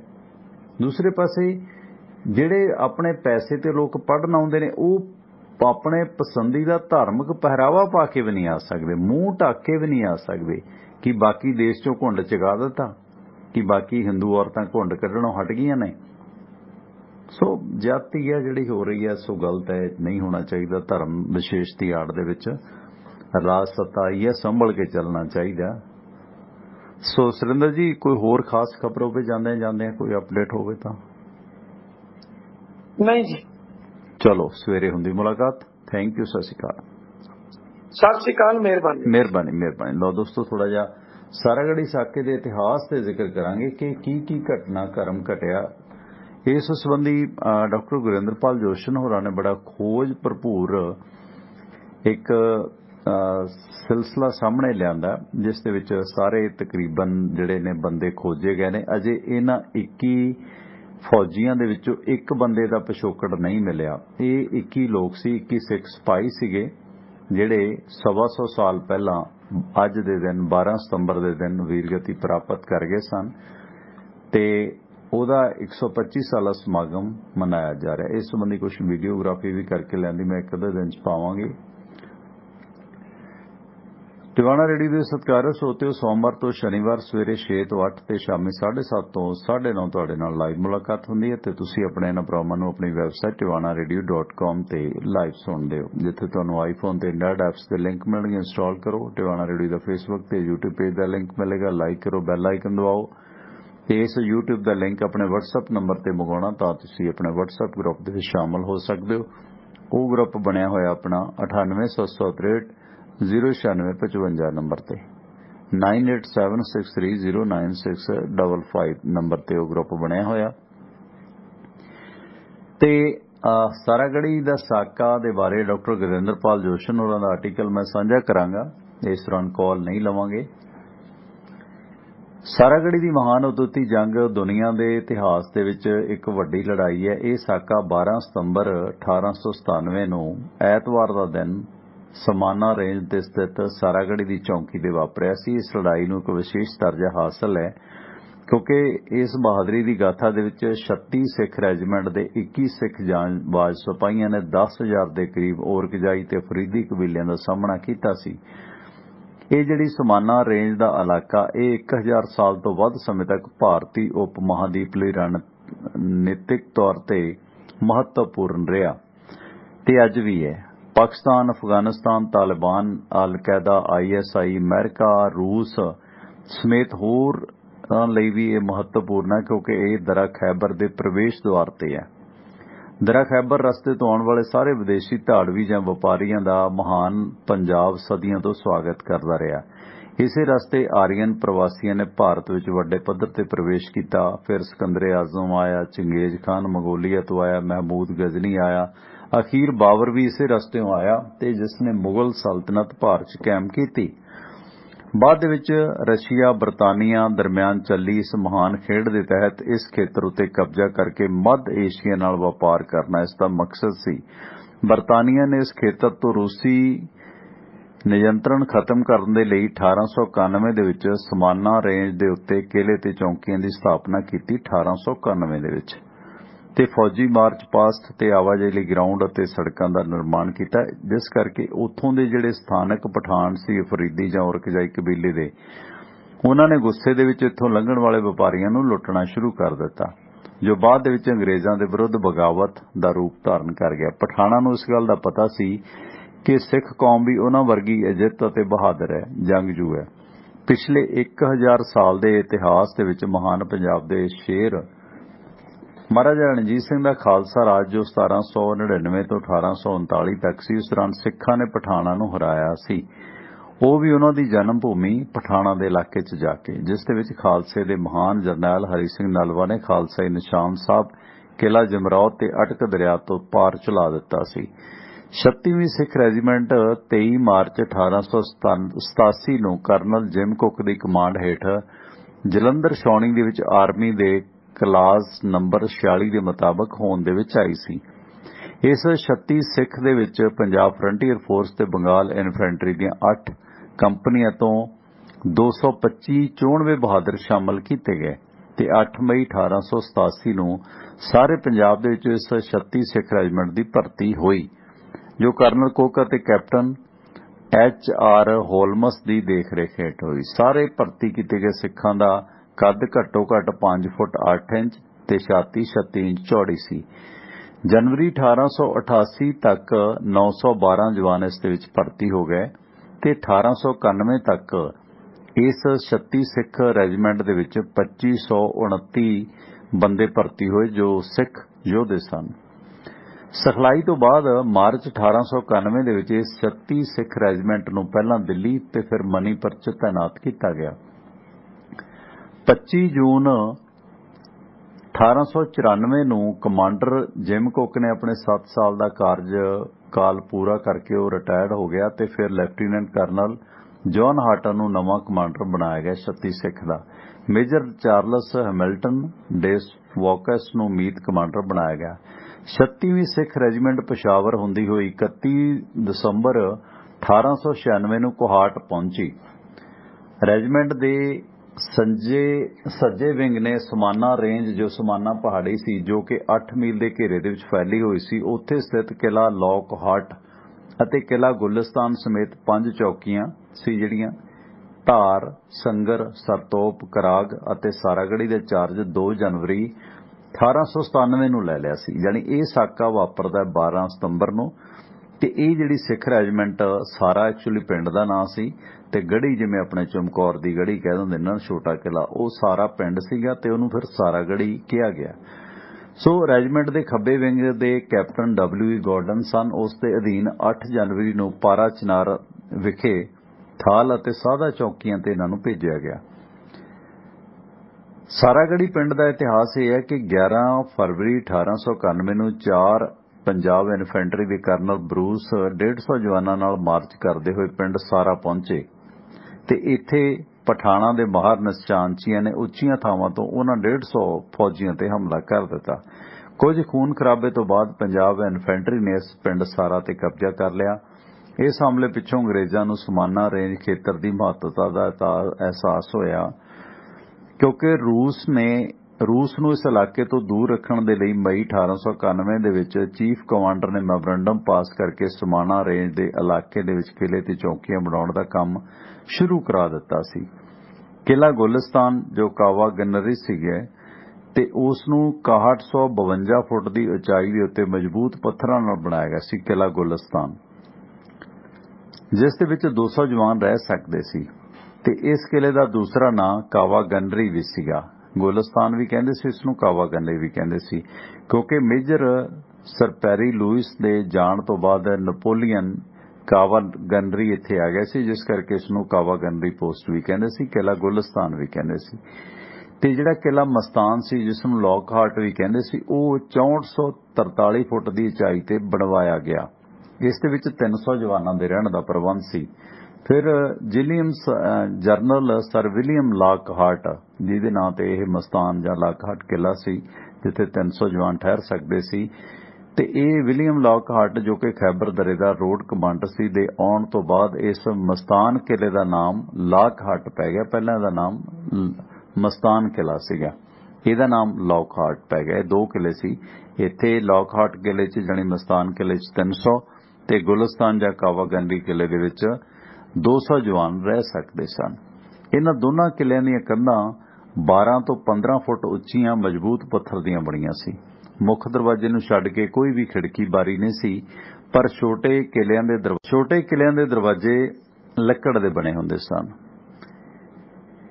ਇਸ ਮੁਤਲਕ ਇਹ 5 ਚੌਕੀਆਂ 5 ਮੀਲ ਦੇ ਖੇਤਰ 'ਚ ਸਥਾਪਿਤ ਕੀਤੀਆਂ ਗਈਆਂ, ਜੋ ਦੁਸ਼ਮਣ ਦੀਆਂ ਗਤੀਵਿਧੀਆਂ ਦੀ ਖਬਰ ਇਹਨਾਂ ਕਿਲਿਆਂ ਤੱਕ ਪਹੁੰਚਾਉਂਦੀਆਂ ਸਨ ਇਹਨਾਂ ਚੌਕੀਆਂ ਨੂੰ ਕਿਲਿਆਂ ਦੇ ਦਰਮਿਆਨ ਸੰਚਾਰ ਵਜੋਂ ਵਰਤਿਆ ਗਿਆ ਸੀ, ਜੋ ਕਿ ਹੋਲਿਓਗ੍ਰਾਫ ਜਰੀਏ ਮੋਰਸ ਕੋਡ ਦੇ ਰਾਹੀਂ ਉਹ ਸੰਦੇਸ਼ ਭੇਜਦੇ ਸਨ। ਇਸ ਲੜਾਈ ਦੇ ਦੌਰਾਨ 161 ਸਿੱਖ ਸਿਪਾਹੀ ਤੇ ਕਰਨਲ ਹਟਨ ਤੇ ਹੋਰ ਅੰਗਰੇਜ਼ ਅਫਸਰਾਂ ਨਾਲ ਇਹ ਕਿਲਾ ਲਾਕਹਾਰਟ ਤੇ ਤੈਨਾਤ ਕੀਤੇ ਗਏ। ਕਿਲਾ ਗੁਲਿਸਤਾਨ ਵਿਖੇ ਮੇਜਰ ਡੇਸ ਵਾਕਸ ਨੇ 175 ਸਿੱਖ ਸਿਪਾਹੀ ਤੈਨਾਤ ਕੀਤੇ ਸਨ। ਧਾਰ ਚੌਕੀ 'ਚ 37 ਸਿਪਾਹੀ ਤੇ ਸਰਤੋਪ ਦੇ ਵਿੱਚ 21 ਸਿਪਾਹੀ। ਸਾਰਾਗੜੀ ਚੌਂਕੀ ਦੇ ਵਿੱਚ ਹਵਾਲਦਾਰ ਈਸ਼ਰ ਸਿੰਘ ਦੀ ਅਗਵਾਈ ਸਮੇਤ 21 ਸਿੱਖ ਸਿਪਾਹੀ ਤੇ ਇੱਕ ਉਹਨਾਂ ਦਾ ਸੇਵਾਦਾਰ ਸੀ, ਮੁਸਲਮ ਮਜ਼ਦੂਰ ਸੀ, ਉਹ ਖੁਦਾਦਾਦ, ਉਹ ਉੱਥੇ ਮੌਜੂਦ ਸੀਗਾ। 22ਵਾਂ 2 ਵੱਡੇ ਕਿਲੇ ਬਣਾਉਣ ਤੋਂ ਬਾਅਦ ਉੱਤਰ ਵੱਲ ਕਰਾਗ ਚੌਕੀ ਤੇ ਦੱਖਣ ਦਿਸ਼ਾ ਵਾਲੇ ਪਾਸੇ ਸਾਰਾਗੜੀ ਦੇ ਵਿੱਚ 6200 ਫੁੱਟ ਦੀ ਉਚਾਈ ਦੇ ਪਹਾੜੀ ਤੇ ਇੱਕ ਅਹਿਮ ਚੌਕੀ ਬਣਾਈ ਗਈ, ਜਿਸ ਨੂੰ ਸਾਰਾਗੜੀ ਚੌਕੀ ਦਾ ਨਾਮ ਦਿੱਤਾ ਗਿਆ। ਕਮਾਂਡਰ ਇਨ ਚੀਫ ਦੇ ਮੈਮੋ ਨੋਟਸ ਮੁਤਾਬਕ ਇਹ ਚੌਕੀ ਸੁੱਕੇ ਆਇਤਕਾਰ ਪੱਥਰਾਂ ਨਾਲ ਬਣਾਈ ਗਈ। ਇਸ ਦੇ ਵਿੱਚ ਇੱਕ ਗਾਰਡ ਰੂਮ, ਜਵਾਨਾਂ ਲਈ ਬੈਰਕਾਂ ਤੇ ਪਾਣੀ ਇਕੱਠਾ ਕਰਨ ਲਈ ਲੋਹੇ ਦੀ ਟੈਂਕੀ ਬਣਾਈ ਗਈ। ਚੌਕੀ ਦੀਆਂ ਕੰਧਾਂ ਜ਼ਮੀਨ ਤੋਂ 9 ਫੁੱਟ ਉੱਚੀਆਂ ਤੇ 1 ਫੁੱਟ ਮੋਟੀ ਲੋਹੇ ਦੀ ਛੱਤ ਦੇ ਉੱਪਰ 4 ਫੁੱਟ ਉੱਚਾ ਬਨੇਰਾ ਸੀ, ਪੈਰਾਪੇਟ ਸੀ, ਜਿਸ ਦੇ ਵਿੱਚ 4 ਇੰਚ ਦੇ ਮਘੋਰੇ ਰੱਖੇ ਹੋਏ ਸਨ ਬੰਦੂਕਾਂ ਨਾਲ ਗੋਲੀ ਚਲਾਉਣ ਵਾਸਤੇ। ਇਸ ਤਰ੍ਹਾਂ ਚੌਕੀ ਦੀ ਕੰਧ ਕੁੱਲ ਮਿਲਾ ਕੇ ਜ਼ਮੀਨ ਤੋਂ 14 ਫੁੱਟ ਉੱਚੀ ਸੀ। ਇਸ ਚੌਕੀ ਦੇ 3 ਪਾਸੇ ਉੱਚੀ ਚੜ੍ਹਾਈ ਤੇ ਚੌਥੇ ਪਾਸੇ ਦੱਖਣ ਵੱਲ ਡੂੰਘੀ ਖੱਡ ਸੀ। ਹੈਲੀਓਗ੍ਰਾਫੀ ਦੇ ਲਈ ਉੱਚਾ ਟਾਵਰ ਵੀ ਚੌਕੀ ਦੇ ਦੱਖਣ ਵੱਲ ਪਾਸੇ ਬਣਾਇਆ ਗਿਆ। ਹਾਲਾਂਕਿ 1832 ਦੇ ਵਿੱਚ ਮੈਸੂਲ ਮੋਰਿਸ ਨੇ ਸੁਨੇਹੇ ਭੇਜਣ ਵਾਸਤੇ ਟੈਲੀਗ੍ਰਾਫੀ ਦੀ ਇਜਾਜ਼ਤ ਕਰ ਲਈ ਸੀ, ਪਰ ਇੱਥੇ ਕਿਲਾ ਲੌਕਹਾਰਟ ਤੇ ਕਿਲਾ ਗੁਲਿਸਤਾਨ ਦਰਮਿਆਨ ਵਿਛਾਈਆਂ ਗਈਆਂ ਟੈਲੀਗ੍ਰਾਫ ਤਾਰਾਂ ਨੂੰ ਪਠਾਨ ਵੱਢ ਦਿੰਦੇ ਸਨ। ਇਸ ਕਰਕੇ ਟੈਲੀਗ੍ਰਾਫੀ ਇੱਥੇ ਕੰਮ ਨਹੀਂ ਸੀ ਕਰਦੀ। ਇਸ ਕਰਕੇ ਦੋਨਾਂ ਕਿਲਿਆਂ ਦੇ ਵਿੱਚੋਂ ਸੁਨੇਹੇ ਭੇਜਣ ਵਾਸਤੇ ਹੈਲੀਓਗ੍ਰਾਫ ਜਰੀਏ ਸੰਦੇਸ਼ ਦਿੱਤਾ ਜਾਂਦਾ ਸੀ। ਹੈਲੀਓ ਐਕਚੁਅਲੀ ਲਤੀਨੀ ਭਾਸ਼ਾ ਦਾ ਲੈਟਿਨ ਲਫ਼ਜ਼ ਹੈ, ਜਿਸ ਦਾ ਅਰਥ ਹੈ ਸੂਰਜ ਅਤੇ ਗ੍ਰਾਫ ਦਾ ਅਰਥ ਹੈ ਲਿਖਣਾ। ਇਸ ਯੰਤਰ ਦੀ ਖੋਜ, ਹੈਲੀਓਗ੍ਰਾਫੀ ਦੀ ਖੋਜ 19ਵੀਂ ਸਦੀ ਦੇ ਵਿੱਚ ਹੋਈ। ਇਹ ਬ੍ਰਿਟਿਸ਼ ਫੌਜ ਦੀ ਯੁੱਧ ਪ੍ਰਣਾਲੀ ਦਾ ਬੜਾ ਅਹਿਮ ਅੰਗ ਸੀ। ਇਸ ਦੀ ਵਰਤੋਂ ਕਿ ਸੂਰਜ ਦੇ ਪ੍ਰਕਾਸ਼ ਨਾਲ ਉਭਾਰੇ ਜਾਣ ਵਾਲੇ ਨਕਸ਼ ਜਾਂ ਸੂਰਜੀ ਚਿੱਤਰ, ਜਿਸ ਨੂੰ ਮੋਰਸ ਕੋਡ ਕਹਿੰਦੇ ਸਨ, ਉਸ ਵਜੋਂ ਜਾਣਿਆ ਜਾਂਦਾ ਸੀ। ਇਸ ਯੰਤਰ ਦੇ ਵਾਸਤੇ ਸ਼ੀਸ਼ੇ ਦੀ ਵਰਤੋਂ ਕੀਤੀ ਜਾਂਦੀ ਸੀ, ਜਿਸ ਦੇ ਮੱਧ ਜਾਂ ਅੰਦਰੂਨੀ ਹਿੱਸੇ ਦੇ ਵਿੱਚ ਅਣ ਚਾਂਦੀ ਦਾ ਇੱਕ ਛੋਟਾ ਜਿਹਾ ਹਿੱਸਾ ਹੁੰਦਾ ਸੀ, ਜਾਣੀ ਉਹ ਸ਼ੀਸ਼ੇ ਦੇ ਨਾਲ ਸਾਈਨ ਕਰਕੇ ਹੀ ਦੱਸਿਆ ਜਾਂਦਾ ਸੀਗਾ ਲਾਈਟ ਦੇ ਕੇ ਸੂਰਜ ਦੀ ਰੋਸ਼ਨੀ 'ਚ। 36ਵੀਂ ਸਿੱਖ ਰੈਜੀਮੈਂਟ ਦੇ ਗੋਰੇ ਅਫਸਰਾਂ ਤੇ ਉੱਚੇ ਰੈਂਕ ਵਾਲੇ ਸਿੱਖਾਂ ਦੀ ਸੈਰੇਮਨੀ ਵਰਦੀ ਲਾਲ ਤੇ ਪੀਲੀ ਹੁੰਦੀ ਸੀ, ਪਰ ਲੜਾਈ ਜਾਂ ਫੌਜੀ ਮਹਿਮਾਂ ਦੇ ਦੌਰਾਨ ਵਰਦੀ ਖਾਕੀ ਹੁੰਦੀ ਸੀ।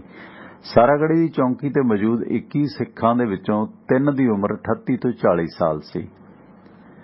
ਤੇ ਅੱਗੇ ਚੱਲ ਕੇ ਮੈਂ ਡਾਟਾ ਸਾਂਝਾ ਕਰਾਂਗਾ। ਜਿਹੜੇ ਆਪਣਾ ਬਲਰਾਜ ਸਿੰਘ ਸੰਧੂ ਹੋਰਾਂ ਦੇ ਪੜਦਾਦੇ ਸਨ, ਉਹ 40 ਸਾਲ ਦੇ ਸਨ। ਬਾਕੀ ਤਕਰੀਬਨ ਜਿਵੇਂ ਹਵਾਲਦਾਰ ਈਸ਼ਰ ਸਿੰਘ, ਉਹ 39 ਸਾਲ ਦੇ ਸਨ, ਤੇ ਖੁਦਾਦਾਦ ਵੀ 40 ਸਾਲ ਦਾ ਸੀਗਾ, ਜਿਹੜਾ ਇਹਨਾਂ ਦਾ ਮਜ਼ਦੂਰ ਸਫਾਈ ਵਾਲਾ ਕਰਮਚਾਰੀ ਸੀ। ਖੁਦਾਦਾਦ ਮੁਸਲਮ ਸੀ ਤੇ ਉਹ 40 ਸਾਲ ਦਾ ਸੀ। ਤੇ ਆਪਣਾ ਨਾਇਕ ਲਾਲ ਸਿੰਘ ਸੀ, ਜਿਹੜੇ ਸੰਧੂ ਪਰਿਵਾਰ ਦੇ ਵਡੇਰੇ ਧੁੰਨ-ਢਾਏ ਪਿੰਡ ਵਾਲੇ, ਉਹ ਵੀ 40 ਸਾਲ ਦੇ ਸਨ। ਤੇ ਇਹਦਾ ਜਿਹੜਾ ਮੁੱਖ ਕਮਾਂਡਰ ਸੀ ਹਵਾਲਦਾਰ ਈਸ਼ਰ ਸਿੰਘ, ਝੋਰੜਾਂ ਪਿੰਡ ਦਾ ਸੀ, ਜਗਰਾਉਂ ਝੋਰੜ ਦਾ, ਉਹ 39 ਸਾਲ ਦਾ ਸੀ। ਬਾਕੀ ਸਾਰੇ 23-24 ਸਾਲ ਤੱਕ ਦੀ ਉਮਰ ਦੇ ਸਨ। ਯਾਨੀ ਸੰਧੂ ਸਾਹਿਬ ਹੋਰਾਂ ਦੇ ਜਿਹੜੇ ਪੁਰਖੇ ਸਨ, ਉਹ ਸਭ ਤੋਂ ਉਮਰ ਦਰਾਜ਼ ਸਨ, 40 ਸਾਲ ਦੇ, ਤੇ ਜਾਂ ਫਿਰ ਖੁਦਾਦਾਦ ਜਿਹੜਾ ਮਜ਼ਦੂਰ ਸੀ, ਉਹ 40 ਸਾਲ ਦਾ ਸੀਗਾ।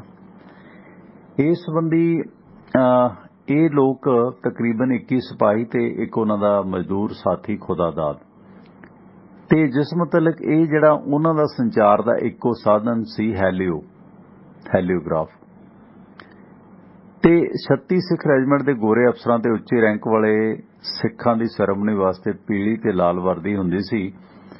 ਤੇ ਇਸ ਦੌਰਾਨ ਤਕਰੀਬਨ ਸਾਰਾਗੜੀ ਚੌਕੀ ਦੇ ਵਿੱਚ ਜਿਹੜੇ 21 ਸਿੱਖ ਸਨ, ਉਹਨਾਂ ਚੋਂ 3 ਦੀ ਉਮਰ ਹੀ 38 ਤੋਂ 40 ਸਾਲ ਸੀ, ਤੇ 10 ਦੀ ਉਮਰ 27 ਤੋਂ 30 ਸਾਲ ਸੀ, ਤੇ ਬਾਕੀਆਂ ਦੀ ਉਮਰ 23 ਤੋਂ 26 ਸਾਲ ਸੀ। ਹਵਾਲਦਾਰ ਈਸ਼ਰ ਸਿੰਘ ਦੀ ਉਮਰ 39 ਸਾਲ ਸੀ, ਤੇ ਸਿਗਨਲ ਮੈਨ ਸੀ ਜਿਹੜਾ ਗੁਰਮੁਖ ਸਿੰਘ, ਉਹ 23 ਸਾਲ ਦਾ ਗੱਭਰੂ ਸੀ। ਇੱਕ ਮੈਂ ਥੋੜਾ ਜਿਹਾ ਇਹਨਾਂ ਦੇ ਬਾਰੇ ਦੱਸਦਾ ਤੁਹਾਨੂੰ ਵੀ ਕੌਣ-ਕੌਣ ਲੋਕ ਸੀ। इन्हां 'च हवालदार ईश्वर सिंह पुत्र सरदार दौला सिंह ये 1858 च पैदा होए ते 1897 च अज दे दिन शहीदी प्राप्त हो गए। ये पिंड झोरड़ जगराओं दे सन। इन्हां दी उम्र 39 साल सी। ते दूसरे सन इन्हां दे विच सार लाल सिंह नायक सन जो संधू साहब होरां दे बजुर्ग। वो पुत्र हरी सिंह 1857 तो 1897 ये पिंड धोन जिला तरनताਰਨ ਅੰਮ੍ਰਿਤਸਰ ਦੇ सन। धुन ढाए पिंड ते ये 40 वरियां दे सन। इसी तरह खुदा दास सी जिहड़ा मजदूर वो नशहरा पाकिस्तान के इलाके दे सन। वो भी 40 साल दे सन। ते बाकी सन जिस तरह इन्हां दे विच जे रैंक वाइज वेख्या जाए तां हवालदार ईश्वर सिंह सन जिन्हां दे रैंक वड्डा सी। नायक लाल सिंह सन ते लास नायक चंदा सिंह सन। बाकी सारे सिपाही रैंक ते सन। सिपाही राम सिंह सन ऑफ सोहण सिंह ये 35 वरियां दे सी। ये कंडला जलंधर दे रहण वाले सन। ते इसे तरह सिपाही साहब सिंह पुत्र रण सिंह ये पिंड समुंदरी चक 470 लाहौर पाकिस्तान दे रहण वाले सन। सिपाही राम सिंह सन ऑफ भगवान सिंह पिंड साधोपुर अंबाला हरियाणा दे सन। ते सिपाही हीरा सिंह पुत्र बारा सिंह 28 वरियां दी उम्र पिंड दलाओं वाला लाहौर पाकिस्तान दे सन।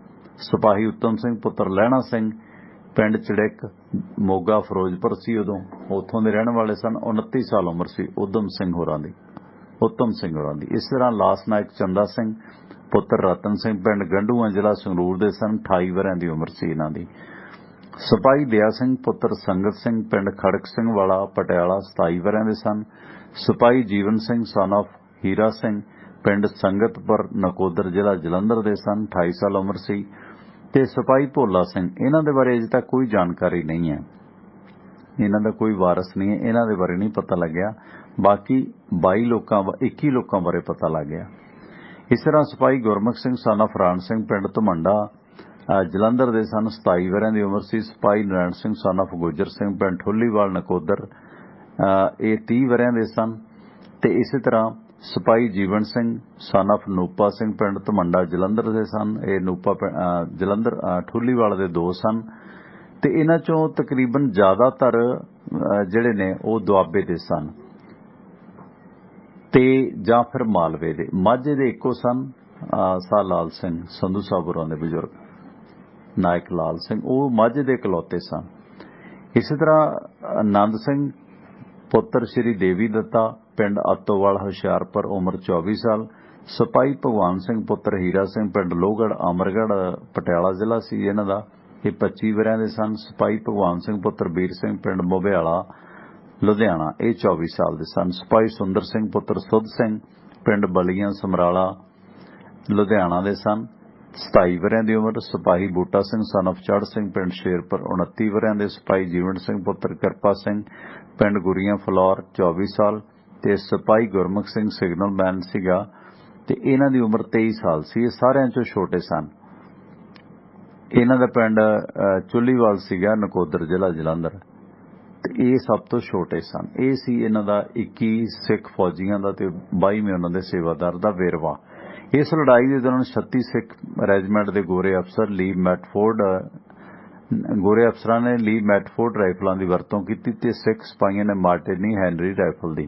ਜਦੋਂ कि पठाणा ने पख्तून खिते की अपनी जिहड़ी रवायती राइफल सी उन्हां दी जैजल दा इस्तेमाल किया।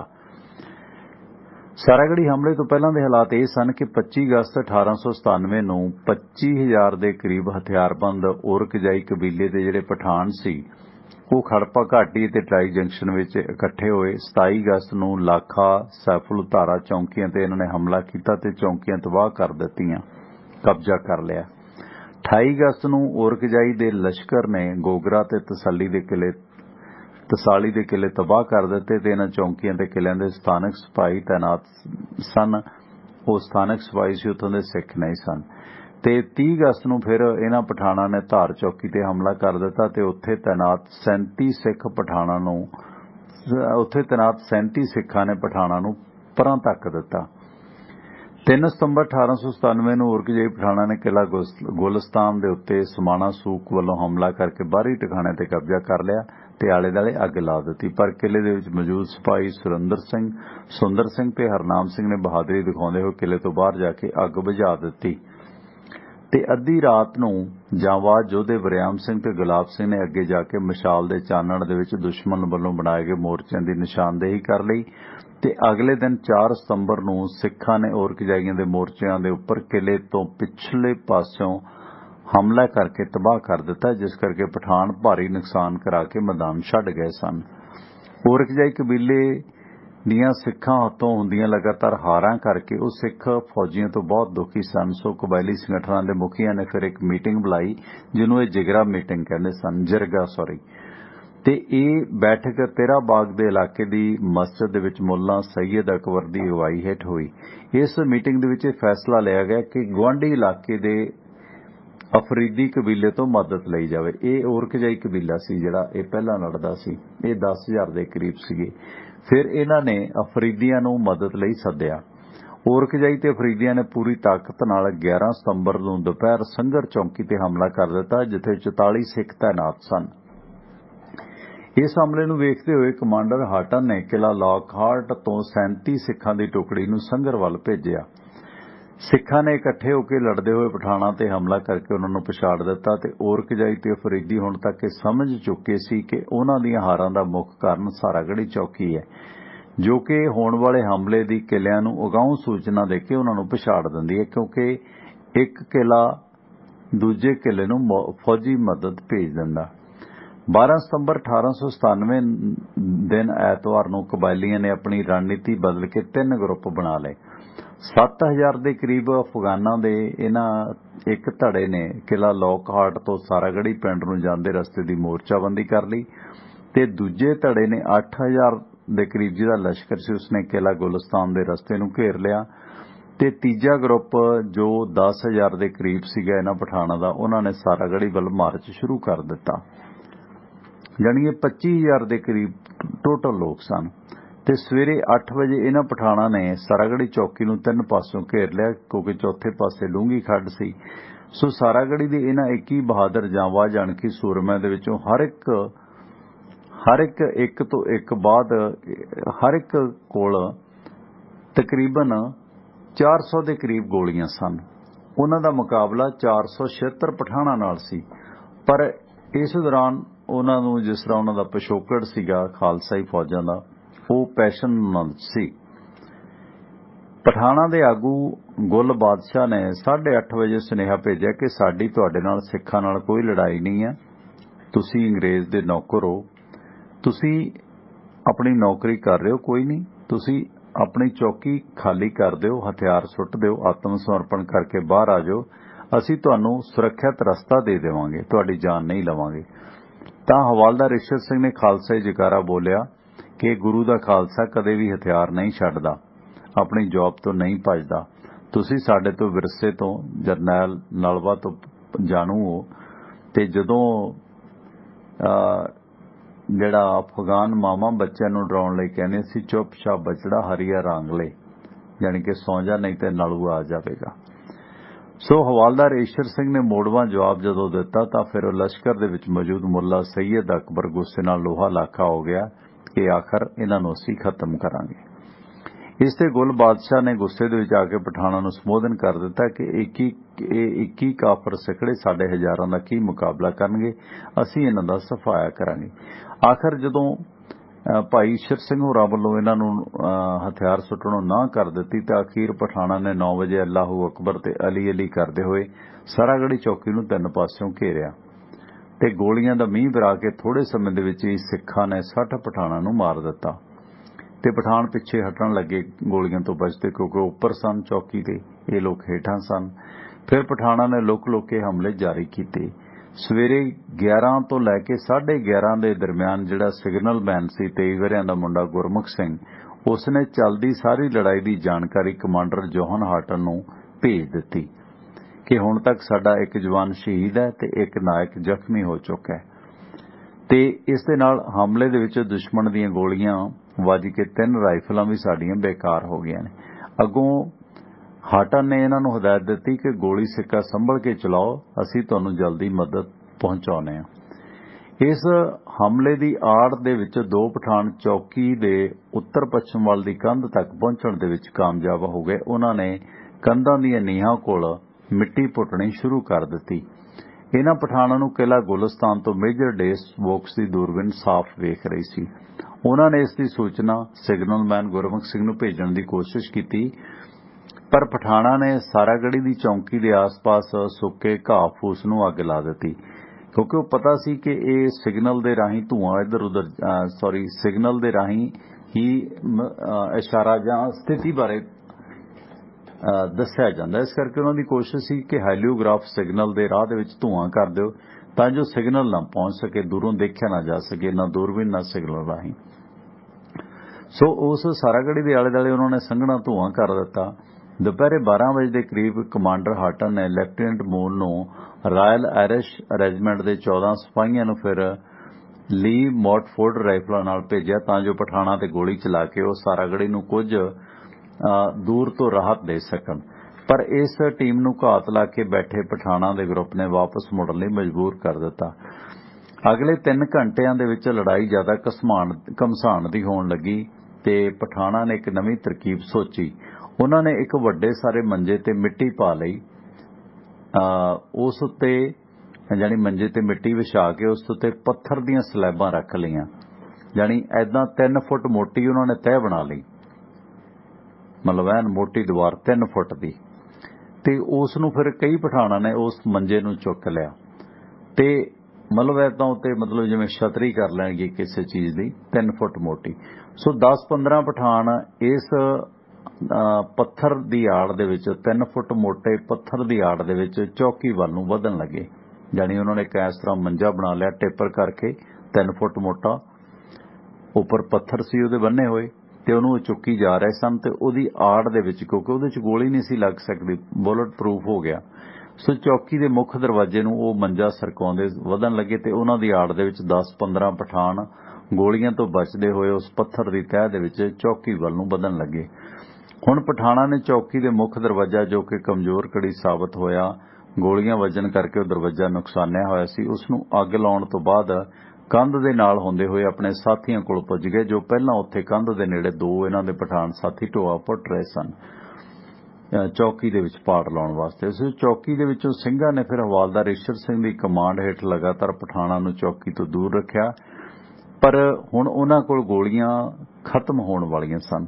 ਸੋ ਦੁਪਹਿਰੇ 3 ਵਜੇ ਸਿਗਨਲਮੈਨ ਗੁਰਮੁਖ ਸਿੰਘ ਨੇ ਗੋਲੀ ਸਿੱਖਾ ਖਤਮ ਹੋਣ ਦਾ ਸੁਨੇਹਾ ਜਦੋਂ ਭੇਜਿਆ ਤਾਂ ਸੁਨੇਹਾ ਮਿਲਦੀ ਕਮਾਂਡਰ ਜੌਨ ਹਾਰਟ ਨੇ ਕਿਲਾ ਲੌਕਹਾਰਟ ਦੀ ਰਖਵਾਲੀ ਵਾਸਤੇ 2 ਅਫਸਰਾਂ ਸਮੇਤ 78 ਸਿਪਾਹੀ ਛੱਡ ਦਿੱਤੇ ਤੇ ਲੈਫਟੀਨੈਂਟ ਮੂਨ ਦੇ ਨਾਲ ਮਿਲ ਕੇ 93 ਸਿਪਾਹੀਆਂ ਨੂੰ ਨਾਲ ਲੈ ਕੇ ਉਹ ਸਾਰਾਗੜ੍ਹੀ ਵੱਲ ਨੂੰ ਚੱਲ ਪਿਆ।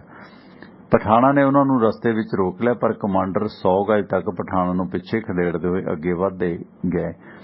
ਕੁੱਲ 2 ਮੀਲ ਦੇ ਸਫ਼ਰ ਦੇ ਵਿੱਚੋਂ ਅੱਧਾ ਹੀ ਮੀਲ ਹੋ ਗਿਆ ਸੀ ਕਿ ਹਾਟਨ ਨੇ ਲੰਬੀ ਦੂਰਬੀਨ ਨਾਲ ਵੇਖਿਆ ਕਿ ਔਰਕਜਾਈ ਸਾਰਾਗੜ੍ਹੀ ਦੇ ਅੰਦਰ ਜਾ ਰਹੇ ਸਨ ਤੇ ਉਸਨੇ ਫਿਰ ਉਹਨਾਂ ਨੂੰ ਵਾਪਸੀ ਦਾ ਹੁਕਮ ਸੁਣਾਇਆ ਤੇ 3 ਵਜੇ ਦੇ ਕਰੀਬ ਮੇਜਰ ਡਾਇਸ ਵੌਕਸ ਨੇ ਕਿਲਾ ਗੁਲਿਸਤਾਨ ਨੂੰ ਵੇਖਿਆ ਤੇ ਪਠਾਣਾਂ ਨੇ ਕੰਧ ਦੀਆਂ ਨੀਹਾਂ ਦੇ ਵਿੱਚੋਂ ਹੇਠਾਂ ਤੋਂ ਪੱਥਰ ਹਟਾਉਣੇ ਸ਼ੁਰੂ ਕਰ ਦਿੱਤੇ। ਬਾਂਸ ਨਾਲ ਪੱਥਰ ਸੁੱਟ ਕੇ 5 ਫੁੱਟ ਚੌੜਾ ਤੇ 7 ਫੁੱਟ ਉੱਚਾ ਪਾੜ ਪਾ ਦਿੱਤਾ। ਇੱਥੋਂ ਅੰਦਰ ਚੌਂਕੀ ਦੇ ਵਿੱਚ ਪਠਾਣ ਦਾਖਲ ਹੋਣ ਲੱਗੇ।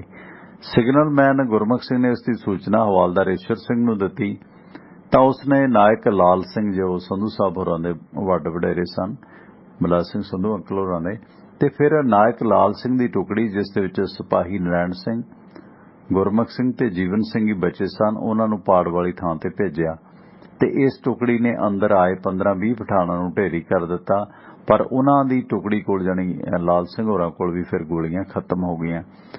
ਦੂਜੇ ਪਾਸੇ ਮੁੱਖ ਦਰਵਾਜ਼ੇ ਤੋਂ ਅੰਦਰ 20 ਪਠਾਣਾਂ ਨੂੰ ਉੱਥੇ ਤੈਨਾਤ ਸੰਤਰੀ ਤੇ ਗਾਰਡ ਰੂਮ ਦੇ ਜ਼ਖਮੀ ਪਏ ਲਾਸ ਨਾਇਕ ਚੰਦਾ ਸਿੰਘ ਨੇ ਆਪਣੇ ਬਿਸਤਰੇ ਤੋਂ ਗੋਲੀਬਾਰੀ ਕਰਕੇ ਮਾਰ ਮੁਕਾਇਆ ਤੇ ਗੋਲੀਆਂ ਖਤਮ ਹੋਣ ਤੇ ਹਵਾਲਦਾਰ ਈਸ਼ਰ ਸਿੰਘ ਨੇ ਬਾਕੀ ਬਚੇ ਸਾਥੀਆਂ ਨੂੰ ਬੰਦੂਕਾਂ ਉੱਪਰ ਜਿਹੜੀਆਂ ਸੰਗੀਨਾਂ ਕਰਚਾਂ ਲੱਗੀਆਂ ਸੀ ਉਹ ਲਾਉਣ ਦਾ ਹੁਕਮ ਦਿੱਤਾ ਤੇ ਆਖਰੀ ਸਟੈਂਡ ਲੈਂਦੇ ਹੋਏ ਹੱਥੋਂ ਹੱਥ ਲੜਾਈ ਸ਼ੁਰੂ ਕਰ ਦਿੱਤੀ। ਦੋਹਾਂ ਪਾਸਿਆਂ ਤੋਂ ਅੰਦਰ ਆਏ ਕਬੈਲੀਆਂ ਦੇ ਉੱਪਰੋਂ ਚੀਤੇ ਦੀ ਫੁਰਤੀ ਵਾਂਗ ਝਪਟ ਪਏ ਤੇ ਵੇਖਦਿਆਂ ਪਠਾਣਾਂ ਨੂੰ ਵੱਢਣਾ ਸ਼ੁਰੂ ਕਰ ਦਿੱਤਾ ਤੇ ਨਵੇਂ ਆਏ ਪਠਾਣ ਕੰਧ ਦੀ ਆੜ ਦੇ ਵਿੱਚ ਆਏ ਤੇ ਉਹਨਾਂ ਨੇ ਇਹਨਾਂ ਸਿੱਖਾਂ ਤੇ ਗੋਲੀਆਂ ਦਾ ਮੀਂਹ ਵਰਾ ਦਿੱਤਾ। ਹਵਾਲਦਾਰ ਈਸ਼ਰ ਸਿੰਘ ਤੇ ਉਸਦੇ ਸਾਥੀਆਂ ਨੇ ਜੈਕਾਰੇ ਛੱਡੇ ਤੇ ਦੁਸ਼ਮਣ ਦੀਆਂ ਗੋਲੀਆਂ ਸਾਹਮਣੇ ਛਾਤੀਆਂ ਤਾਣ ਦਿੱਤੀਆਂ ਤੇ ਸ਼ਹੀਦੀਆਂ ਪ੍ਰਾਪਤ ਕਰ ਗਏ। ਚੌਕੀ ਦੇ ਹਾਲਾਤ ਦੱਸ ਕੇ ਸਿਗਨਲਮੈਨ ਗੁਰਮੁਖ ਸਿੰਘ ਨੇ ਆਖਰੀ ਸੁਨੇਹਾ ਭੇਜ ਕੇ ਹੈਲੀਓਗ੍ਰਾਫ ਨੂੰ ਚਮੜੇ ਦੇ ਕੇਸ ਦੇ ਵਿੱਚ ਮੁੜ ਰੱਖ ਕੇ ਆਪਣੀ ਰਾਈਫਲ ਚੁੱਕ ਲਈ ਤੇ ਟਾਵਰ ਤੋਂ ਕਈ ਪਠਾਣਾਂ ਤੇ ਗੋਲੀਆਂ ਮਾਰ ਕੇ ਉਹਨਾਂ ਨੂੰ ਢੇਰ ਕੀਤਾ। ਜੋ ਸ਼ਹੀਦ ਹੋਏ ਸਿੱਖਾਂ ਦੇ ਸਰੀਰਾਂ ਕੋਲ ਪਠਾਨ ਨੱਚ ਰਹੇ ਸਨ ਤੇ ਗੁਰਮੁਖ ਸਿੰਘ ਬਾਰੇ ਉਹਨਾਂ ਨੂੰ ਪਤਾ ਨਹੀਂ ਸੀ, ਕਿਉਂਕਿ ਗੁਰਮੁਖ ਸਿੰਘ ਸਭ ਤੋਂ ਉੱਪਰ ਸੀ, ਸਿਗਨਲਮੈਨ ਸੀਗਾ। ਫਿਰ ਪਠਾਣਾਂ ਨੇ ਟਾਵਰ ਨੂੰ ਅੱਗ ਲਾ ਦਿੱਤੀ। ਫਿਰ ਆਖਰੀ ਸਿੰਘ ਨੂੰ ਜਿਉਂਦਾ ਫੜਨ ਦਾ ਉਹਨਾਂ ਨੇ ਫੈਸਲਾ ਲਿਆ।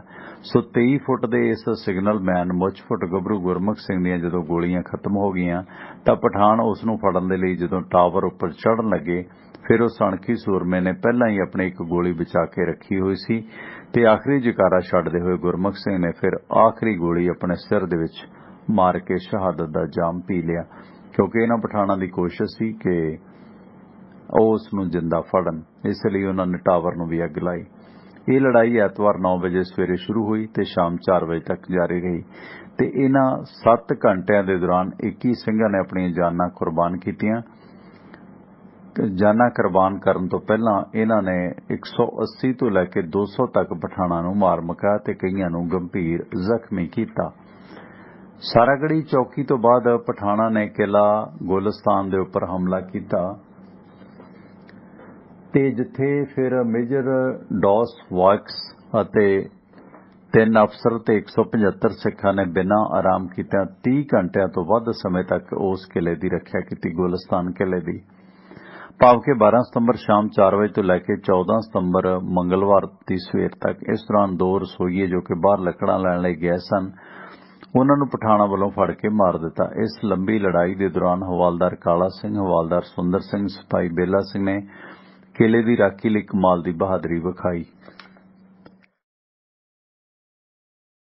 ਸੋ ਮੇਜਰ ਡੌਸ ਵਾਕਸ ਦੀ ਜਿਹੜੀ ਗਰਭਵਤੀ ਪਤਨੀ ਸੀ, ਪਤਨੀ ਨੇ ਨਰਸ ਥਰੇਸਾ ਮੈਕਗ੍ਰਾਥ ਦੀ ਮਦਦ ਨਾਲ ਵਾਇਲਟ ਸਵਾਨਾ ਨਾਂ ਦੀ ਇੱਕ ਬੱਚੀ ਨੂੰ ਜਨਮ ਦਿੱਤਾ ਤੇ 14 ਸਤੰਬਰ 1897 ਦੀ ਸਵੇਰ ਤੱਕ ਸਾਰਾਗੜੀ ਚੌਂਕੀ ਉੱਤੇ 8000 ਦੇ ਕਰੀਬ ਪਠਾਣਾਂ ਨੇ ਕਬਜ਼ਾ ਕਰ ਲਿਆ ਤੇ ਕਿਲਾ ਗੁਲਿਸਤਾਨ ਨੂੰ ਵੀ 12000 ਅਫਰੀਦੀਆਂ ਔਰ ਕਜਾਈ ਪਠਾਣਾਂ ਨੇ ਘੇਰਿਆ ਹੋਇਆ ਸੀ। ਮਤਲਬ ਤੁਸੀਂ ਵੇਖੋ, ਉਸ ਦੌਰਾਨ ਜਿਹੜਾ ਮੇਜਰ ਡੌਕਸ ਦੀ ਉਸਦੀ ਪਤਨੀ ਨੇ ਇਸ ਦੌਰਾਨ ਇੱਕ ਬੱਚੀ ਨੂੰ ਵੀ ਜਨਮ ਦਿੱਤਾ ਜਿਸ ਦਾ ਨਾਮ ਵਾਇਲਟ ਸਮਾਨਾ ਰੱਖਿਆ ਗਿਆ ਉਸ ਚੌਕੀ ਦੇ ਨਾਂ ਤੇ। ਤੇ ਫਿਰ 9 ਵਜੇ ਦੇ ਕਰੀਬ ਮਿਰਨਜ਼ਾਈ ਵਾਦੀ ਤੋਂ ਬਰਤਾਨਵੀ ਮੈਦਾਨੀ ਗੰਨਾਂ ਛੋਟੀਆਂ ਪਹਾੜੀ ਤੋਪਾਂ, ਜਿਸ ਨੂੰ ਜਨਰਲ ਬਿਗਸ ਦੀ ਰਿਲੀਫ ਪਾਰਟੀ ਵੱਲੋਂ 4 ਪਠਾਣੀ ਤੋਪਾਂ ਦੇ ਨਾਲ ਗੁਲਿਸਤਾਨ ਦੇ ਪੱਛਮ ਵੱਲ ਪਹਾੜੀਆਂ ਉੱਤੇ ਜਿੱਥੇ ਪਠਾਣਾਂ ਦੇ ਲਸ਼ਕਰ ਨੇ ਪੜਾਅ ਕੀਤਾ ਹੋਇਆ ਸੀ ਤੇ ਸਾਰਾਗੜੀ ਚੌਕੀ ਦੇ ਉੱਪਰ ਆਸ-ਪਾਸ ਦੀਆਂ ਉਚਾਈਆਂ ਤੇ ਗੋਲੇ ਡਿੱਗਣੇ ਸ਼ੁਰੂ ਹੋ ਗਏ। ਇਸ ਬੰਬਾਰੀ ਨਾਲ ਸਾਰਾਗੜੀ ਦਾ ਕਾਫੀ ਨੁਕਸਾਨ ਹੋਇਆ ਤੇ ਸਿਰਫ ਉਸ ਦੀਆਂ ਕੰਧਾਂ ਹੀ ਖੰਡਰ ਦੇ ਰੂਪ ਦੇ ਵਿੱਚ ਬਚੀਆਂ ਤੇ ਉਹ ਪਠਾਣ ਫਿਰ ਉੱਥੋਂ ਭੱਜਣ ਲੱਗੇ। ਸਵੇਰੇ 10 ਵਜੇ ਦੇ ਕਰੀਬ 2 ਪੰਜਾਬ ਇਨਫੈਂਟਰੀ ਜੋ ਕਿ ਜਨਰਲ ਬਿਗਸ ਦੀ ਅਗਵਾਈ ਦੇ ਵਿੱਚ ਰਿਲੀਫ ਪਾਰਟੀ ਜਾਣੀ ਕਿ 4 ਪਹਾੜੀ ਤੋਪਾਂ ਜੋ ਕਿ 2nd Dera Jat mountain battery Frontier Force ਤੋਂ ਲਿਆਂਦੇ ਸਨ, ਉਹ ਕਿਲਾ ਲੌਕਹਾਰਟ ਪੁੱਜੇ। ਉੱਥੇ ਕਮਾਂਡਰ ਹਟਨ ਤੇ ਸਿੱਖ ਸਿਪਾਹੀ ਵੀ ਜਰਨਲ ਨਾਲ ਮਿਲ ਕੇ ਕਿਲਾ ਗੁਲਿਸਤਾਨ ਵੱਲ ਨੂੰ ਚੱਲ ਪਏ। ਦੁਪਹਿਰ 1 ਵਜੇ ਰਿਲੀਫ ਪਾਰਟੀ ਪਹੁੰਚ ਗਈ। ਉਦੋਂ ਤੱਕ ਪਠਾਨ ਮੈਦਾਨ ਛੱਡ ਚੁੱਕੇ ਸਨ ਤੇ ਸਿੱਖ ਉਹਨਾਂ ਦਾ ਖਰਗੋਸ਼ ਵਾਂਗ ਸ਼ਿਕਾਰ ਖੇਡ ਰਹੇ ਸਨ। ਸਿੱਖਾਂ ਨੇ ਭੱਜੇ ਜਾਂਦੇ ਪਠਾਣਾਂ ਕੋਲ ਉਹਨਾਂ ਦੇ ਕਬੈਲੀਆਂ ਦੇ ਪ੍ਰਤੀਕ 3 ਝੰਡੇ ਖੋਹ ਲਏ। ਅਗਲੇ ਦਿਨ ਬੁੱਧਵਾਰ 15 ਸਤੰਬਰ ਨੂੰ ਸਵੇਰੇ 36 ਸਿੱਖ ਰੈਜੀਮੈਂਟ ਦੇ ਸਿੱਖਾਂ ਦੀ ਟੁਕੜੀ ਨੇ ਖੋਏ ਹੋਏ ਝੰਡਿਆਂ ਦੇ ਨਾਲ ਕਿਲਾ ਗੁਲਿਸਤਾਨ ਤੋਂ ਸਾਰਾਗੜੀ ਵੱਲ ਸ਼ਰਧਾਂਜਲੀ ਮਾਰਚ ਕੀਤਾ। ਇਸ ਰਾਹਤ ਦਲ ਦੇ ਵਿੱਚ ਇੱਕ ਸਿਪਾਹੀ, ਆਇਰਿਸ਼ ਸਿਪਾਹੀ ਸੀਗਾ ਜਿਹੜਾ ਅੰਗਰੇਜ਼ ਸਿਪਾਹੀ J.E. ਲਿੰਡਸੇ ਵੀ ਸ਼ਾਮਲ ਸੀ। ਉਸ ਵੱਲੋਂ 6 ਅਕਤੂਬਰ 1897 ਨੂੰ ਲਿਖੀਆਂ ਹੋਈਆਂ ਚਿੱਠੀਆਂ ਦੇ ਵਿੱਚ ਢੱਠੀ ਹੋਈ ਸਾਰਾਗੜੀ ਦੇ ਖੰਡਰ ਦਾ ਅੱਖੀਂ ਡੱਠਾ ਹਾਲ ਵਰਣਨ ਕੀਤਾ ਹੋਇਆ ਸੀ ਤੇ ਸਿੱਖਾਂ ਨੇ ਪਹਾੜੀ ਉੱਤੇ ਦੁਬਾਰਾ ਕਬਜ਼ੇ ਤੋਂ ਬਾਅਦ ਵੇਖਿਆ ਕਿ ਚੌਂਕੀ ਦੇ ਖੰਡਰਾਂ ਦੇ ਅੰਦਰ ਤੇ ਬਾਹਰ ਆਸ-ਪਾਸ ਪਠਾਣਾਂ ਦੀਆਂ ਲਾਸ਼ਾਂ ਪਈਆਂ ਨੇ ਤੇ ਸਾਰੀ ਪਹਾੜੀ ਲਾਲ ਲਹੂ ਨਾਲ ਲੱਥ-ਪੱਥ ਸੀ। ਤਕਰੀਬਨ 400 ਤੋਂ 600 ਪਠਾਣਾਂ ਦੀਆਂ ਲਾਸ਼ਾਂ ਉੱਥੇ ਵੇਖੀਆਂ ਗਈਆਂ, ਜਿਨ੍ਹਾਂ ਦੇ ਵਿੱਚੋਂ ਅੱਧੇ ਤਾਂ 21 ਸਿੱਖ ਸਿਪਾਹੀਆਂ ਨੇ ਮਾਰੇ ਸੀ ਤੇ ਬਾਕੀ ਜਨਰਲ ਬਿਗਸ ਵੱਲੋਂ ਪਹਾੜੀ ਤੋਪ ਤੋਂ ਕੀਤੀ ਗਈ ਮਸ਼ੀਨ ਗੰਨਾਂ ਦੀ ਛੋਟੀਆਂ ਤੋਪਾਂ ਦੀ ਗੋਲੀਬਾਰੀ ਨਾਲ ਮਰੇ ਸਨ। ਸੋ ਰਾਹਤ ਦਲ ਨੇ 21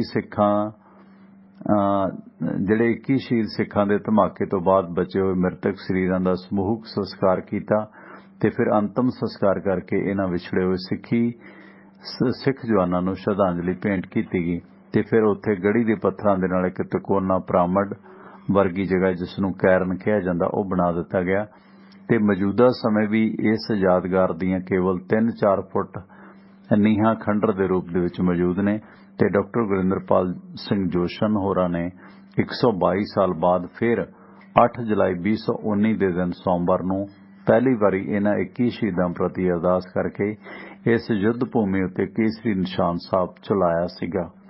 ਉੱਥੇ ਜਾ ਕੇ ਉਸੇ ਜਗ੍ਹਾ ਤੇ ਇਹਨਾਂ ਨੇ ਜਿੱਥੇ ਇਹ ਖੰਡਰ ਸੀਗਾ ਤੇ 29 ਜਨਵਰੀ 1898 ਨੂੰ ਕਮਾਂਡਰ ਜੋਹਨ ਹਾਟਨ ਦੀ ਤਰਾਹ ਮਹਿਮ ਦੇ ਦੌਰਾਨ ਅਚਾਨਕ ਮੌਤ ਹੋ ਗਈ ਤੇ ਜਦੋਂ ਉਹ ਸਿਨਕਾਮਰ ਦਰੇ ਉੱਤੇ ਹਮਲੇ ਦੇ ਦੌਰਾਨ ਆਪਣੇ ਸਾਥੀਆਂ ਤੋਂ ਅਲੱਗ ਹੋਇਆ। ਦੁਸ਼ਮਣ ਦੇ ਚੰਗੇ ਨਿਸ਼ਾਨਚੀਆਂ ਨੇ ਦੂਰੋਂ 3 ਗੋਲੀਆਂ ਹਾਟਨ ਦੇ ਸਿਰ ਦੇ ਵਿੱਚ ਮਾਰੀਆਂ ਤੇ 36 ਸਿੱਖ ਰੈਜੀਮੈਂਟ ਦੇ ਹੀਰੋ ਕਮਾਂਡਰ ਨੂੰ ਪੇਸ਼ਾਵਰ ਦੇ ਮਿਲਟਰੀ ਕਬਰਸਤਾਨ ਦੇ ਵਿੱਚ ਦਫਨਾਇਆ ਗਿਆ। ਡਾਕਟਰ ਗੁਰਿੰਦਰਪਾਲ ਸਿੰਘ ਜੋਸ਼ਨ ਲਿਖਦੇ ਨੇ ਕਿ 9 ਜੁਲਾਈ 2019 ਨੂੰ ਇਸ ਗੋਰਾ ਕਬਰਸਤਾਨ ਵਿੱਚ ਉਹ ਪੁੱਜਿਆ ਪਰ ਉੱਥੇ 100 ਸਾਲ ਪੁਰਾਣੀਆਂ ਕਬਰਾਂ ਮਿੱਟੀ ਹੇਠ ਦਬ ਚੁੱਕੀਆਂ ਸਨ ਤੇ ਜ਼ਿਆਦਾਤਰ ਨੂੰ ਕੱਟੜਪੰਥੀਆਂ ਨੇ ਤੋੜ ਹੀ ਦਿੱਤਾ ਸੀ। ਖਾਸ ਕਰਕੇ ਉਹ ਕਬਰਾਂ ਜਿਨ੍ਹਾਂ ਦੇ ਉੱਪਰ ਪੱਥਰ ਦਾ ਕਰਾਸ ਬਣਿਆ ਹੋਇਆ ਸੀਗਾ ਉਹ ਕਬਰਾਂ ਉਹਨਾਂ ਸਥਾਨਕ ਲੋਕਾਂ ਨੇ ਤੋੜ ਦਿੱਤੀਆਂ। ਕਾਫੀ ਮਿਹਨਤ ਅਤੇ ਖੁਦਾਈ ਕਰਾਉਣ ਤੋਂ ਬਾਅਦ ਵੀ ਕਮਾਂਡਰ ਜੌਨ ਹਾਟਨ ਦੀ ਕਰਾਸ ਵਾਲੀ ਕਬਰ ਤਾਂ ਨਹੀਂ ਮਿਲੀ ਪਰ ਉਸ ਸਮੇਂ 2 ਹੋਰ ਕਮਾਂਡਰ ਸੀ ਜਿਹੜੇ 2 ਹੋਰ ਗੋਰੇ ਅਫਸਰਾਂ ਦੀਆਂ ਕਬਰਾਂ ਲੱਭਣ ਦੇ ਵਿੱਚ ਉਹਨਾਂ ਨੂੰ ਸਫਲਤਾ ਪ੍ਰਾਪਤ ਹੋਈ। 16 ਜਨਵਰੀ 1898 ਨੂੰ ਕਮਾਂਡਰ ਜੌਨ ਹਾਟਨ ਵੱਲੋਂ ਲਿਖੀ ਚਿੱਠੀ ਦੇ ਮੁਤਾਬਕ ਕਿ ਸਮਾਨਾ ਉੱਤੇ ਸਾਡੀ ਅੱਧੀ ਬਟਾਲੀਅਨ 36 ਸਿੱਖ ਦੇ 7 ਚੌਂਕੀਆਂ ਦੇ ਵਿੱਚ ਵੰਡੀ ਹੋਈ ਸੀ ਜੋ 8 ਮੀਲ ਘੇਰੇ ਦੇ ਵਿੱਚ ਫੈਲੀ ਹੋਈ ਸੀ। ਫਿਰ ਵੀ ਜੇ ਸਾਡੇ ਕੋਲ 2 ਪਹਾੜੀ ਤੋਪਾਂ ਹੁੰਦੀਆਂ ਤਾਂ ਅਸੀਂ ਸਿਰਫ ਨਾ ਹਾਲਾਤ ਕਾਬੂ ਕਰ ਸਕਦੇ ਸਗੋਂ ਦੁਸ਼ਮਣ ਨੂੰ ਵੀ ਖਤਮ ਕਰ ਸਕਦੇ। ਦੁਸ਼ਮਣ ਦੀਆਂ ਗੁਰੀਲਾ ਨੀਤੀਆਂ ਤੇ ਵਧੀਆ ਹਥਿਆਰ ਹੋਣਾ ਵੀ ਉਹਨਾਂ ਦੀ ਸਫਲਤਾ ਦਾ ਕਾਰਨ ਸੀ ਜਦੋਂ ਕਿ ਸਾਡੇ ਸੈਨਿਕਾਂ ਦੇ ਕੋਲ ਜਿਹੜਾ ਲੀ ਮੈਟਫੋਰਡ ਰਾਈਫਲ ਸੀ। ਤੇ 12 ਫਰਵਰੀ 1898 ਦੇ ਵਿੱਚ ਟਾਈਮਜ਼ ਅਖਬਾਰ ਦੇ ਵਿੱਚ ਛਪੀ ਜਨਰਲ ਬਿਗਸ ਦੀ ਰਿਪੋਰਟ ਦੇ ਮੁਤਾਬਕ ਲਿਖਿਆ ਸੀ ਕਿ ਮੈਂ ਆਸ ਕਰਦਾ ਕਿ 21 ਸਿੱਖਾਂ ਦੀ ਵਫਾਦਾਰੀ ਤੇ ਬੇਮਿਸਾਲ ਬਹਾਦਰੀ ਨੂੰ ਬਰਤਾਨੀਆ ਦੇ ਫੌਜੀ ਇਤਿਹਾਸ ਦੇ ਵਿੱਚ ਖਾਸ ਥਾਂ ਦਿੰਦੇ ਹੋਏ ਸੁਨਹਿਰੀ ਅੱਖਰਾਂ ਦੇ ਵਿੱਚ ਲਿਖਿਆ ਜਾਵੇ। ਲੰਡਨ ਗਜ਼ਟ ਦੇ ਵਿੱਚ 21 ਫਰਵਰੀ 1898 ਨੂੰ ਗਵਰਨਰ ਜਨਰਲ ਦਾ ਬਿਆਨ ਛਪਿਆ ਜਿਸ ਦੇ ਵਿੱਚ 36 ਸਿੱਖ ਰੈਜੀਮੈਂਟ ਦੇ ਜਵਾਨ ਕਿਲਾ ਲਾਕਹਾਰਟ ਤੋਂ ਬੇਮਿਸਾਲ ਬਹਾਦਰੀ ਨਾਲ ਲੜੇ ਤੇ ਸਾਰਾਗੜੀ ਪੋਸਟ ਤੋਂ 21 ਸਿੱਖ ਜਵਾਨਾਂ ਨੇ ਹਵਾਲਦਾਰ ਈਸ਼ਰ ਸਿੰਘ ਦੀ ਅਗਵਾਈ ਦੇ ਵਿੱਚ ਜੋ ਇਹ ਦਲੇਰਾਨਾ ਜੰਗ ਲੜੀ ਉਹ ਭਾਰਤੀ ਫੌਜ ਦੇ ਇਤਿਹਾਸ ਦੇ ਵਿੱਚ ਪਹਿਲੀ ਮਿਸਾਲ ਹੈ। ਮਹਾਰਾਣੀ ਵਿਕਟੋਰੀਆ ਨੂੰ ਬਾਰਮੋਲ ਦੇ ਵਿੱਚ 16 ਸਤੰਬਰ 1897 ਨੂੰ ਟੈਲੀਗ੍ਰਾਮ ਜਰੀਏ ਫਰੰਟੀਅਰ ਦੀ ਲੜਾਈ ਦੀ ਖਬਰ ਪਹੁੰਚਾਈ ਗਈ ਤਾਂ ਉਸਨੇ ਆਖਿਆ ਕਿ ਸਿੱਖਾਂ ਨੇ ਬੇਮਿਸਾਲ ਬਹਾਦਰੀ ਤੇ ਵਫਾਦਾਰੀ ਨਾਲ ਇਹ 30 ਘੰਟੇ ਜਿਹੜੇ ਲੜਦੇ ਹੋਏ ਕਿਲਾ ਕਾਵਗਨਰੀ ਦੇ ਵਿੱਚ ਦੁਸ਼ਮਣਾਂ ਨਾਲ ਲੜਦੇ ਹੋਏ ਬਚਾਇਆ ਤੇ 13 ਜੁਲਾਈ 1898 ਨੂੰ ਸਰਕਾਰੀ ਰਿਕਾਰਡ ਦੇ ਵਿੱਚ ਦਰਜ ਕੀਤਾ ਗਿਆ ਕਿ ਕੁਈਨ ਦੀ ਸਰਕਾਰ ਇਸ ਫਰੰਟੀਅਰ ਦੇ ਵਿੱਚ ਬਰਤਾਨਵੀ ਤੇ ਭਾਰਤੀ ਅਫਸਰਾਂ ਤੇ ਸਿਪਾਹੀਆਂ ਵੱਲੋਂ ਵਿਖਾਈ ਗਈ ਬਹਾਦਰੀ ਦਾ ਸਨਮਾਨ ਕਰਦੀ ਹੈ ਤੇ ਖਾਸ ਕਰਕੇ 36 ਸਿੱਖ ਰੈਜੀਮੈਂਟ ਦੇ ਉਹਨਾਂ ਜਵਾਨਾਂ ਦੀ ਜਿਨ੍ਹਾਂ ਨੇ ਆਖਰੀ ਸਾਹ ਤੱਕ ਬੇਮਿਸਾਲ ਬਹਾਦਰੀ ਵਿਖਾਉਂਦੇ ਹੋਏ ਸਾਰਾਗੜੀ ਪੋਸਟ ਦੀ ਰੱਖਿਆ ਕੀਤੀ। ਭਾਰਤ ਦੇ ਵਾਇਸਰਾਏ ਲਾਰਡ ਕਰਜ਼ਨ ਨੇ ਲਾਹੌਰ ਦੇ ਵਿੱਚ ਸਾਬਕਾ ਫੌਜੀਆਂ ਦੇ ਇੱਕ ਸਮਾਗਮ ਦੇ ਵਿੱਚ 6 ਅਪ੍ਰੈਲ 1899 ਨੂੰ ਆਪਣੇ ਭਾਸ਼ਣ ਦੇ ਵਿੱਚ ਕਿਹਾ ਸੀ ਕਿ ਮੈਂ ਸਿੱਖ ਕੌਮ ਤੇ ਮਾਣ ਕਰਦਾ ਕਿ ਉਹਨਾਂ ਨੇ ਬਰਤਾਨਵੀ ਰਾਜ ਦੇ 50 ਸਾਲ ਦੇ ਵਿੱਚ ਫੌਜ ਅੰਦਰ ਸੇਵਾਵਾਂ ਦਿੰਦੇ ਹੋਏ ਜੋ ਬਹਾਦਰੀ ਵਿਖਾਈ ਹੈ ਉਹ ਹੋਰ ਕੋਈ ਭਾਰਤੀ ਕੌਮ ਨਹੀਂ ਵਿਖਾ ਸਕੀ।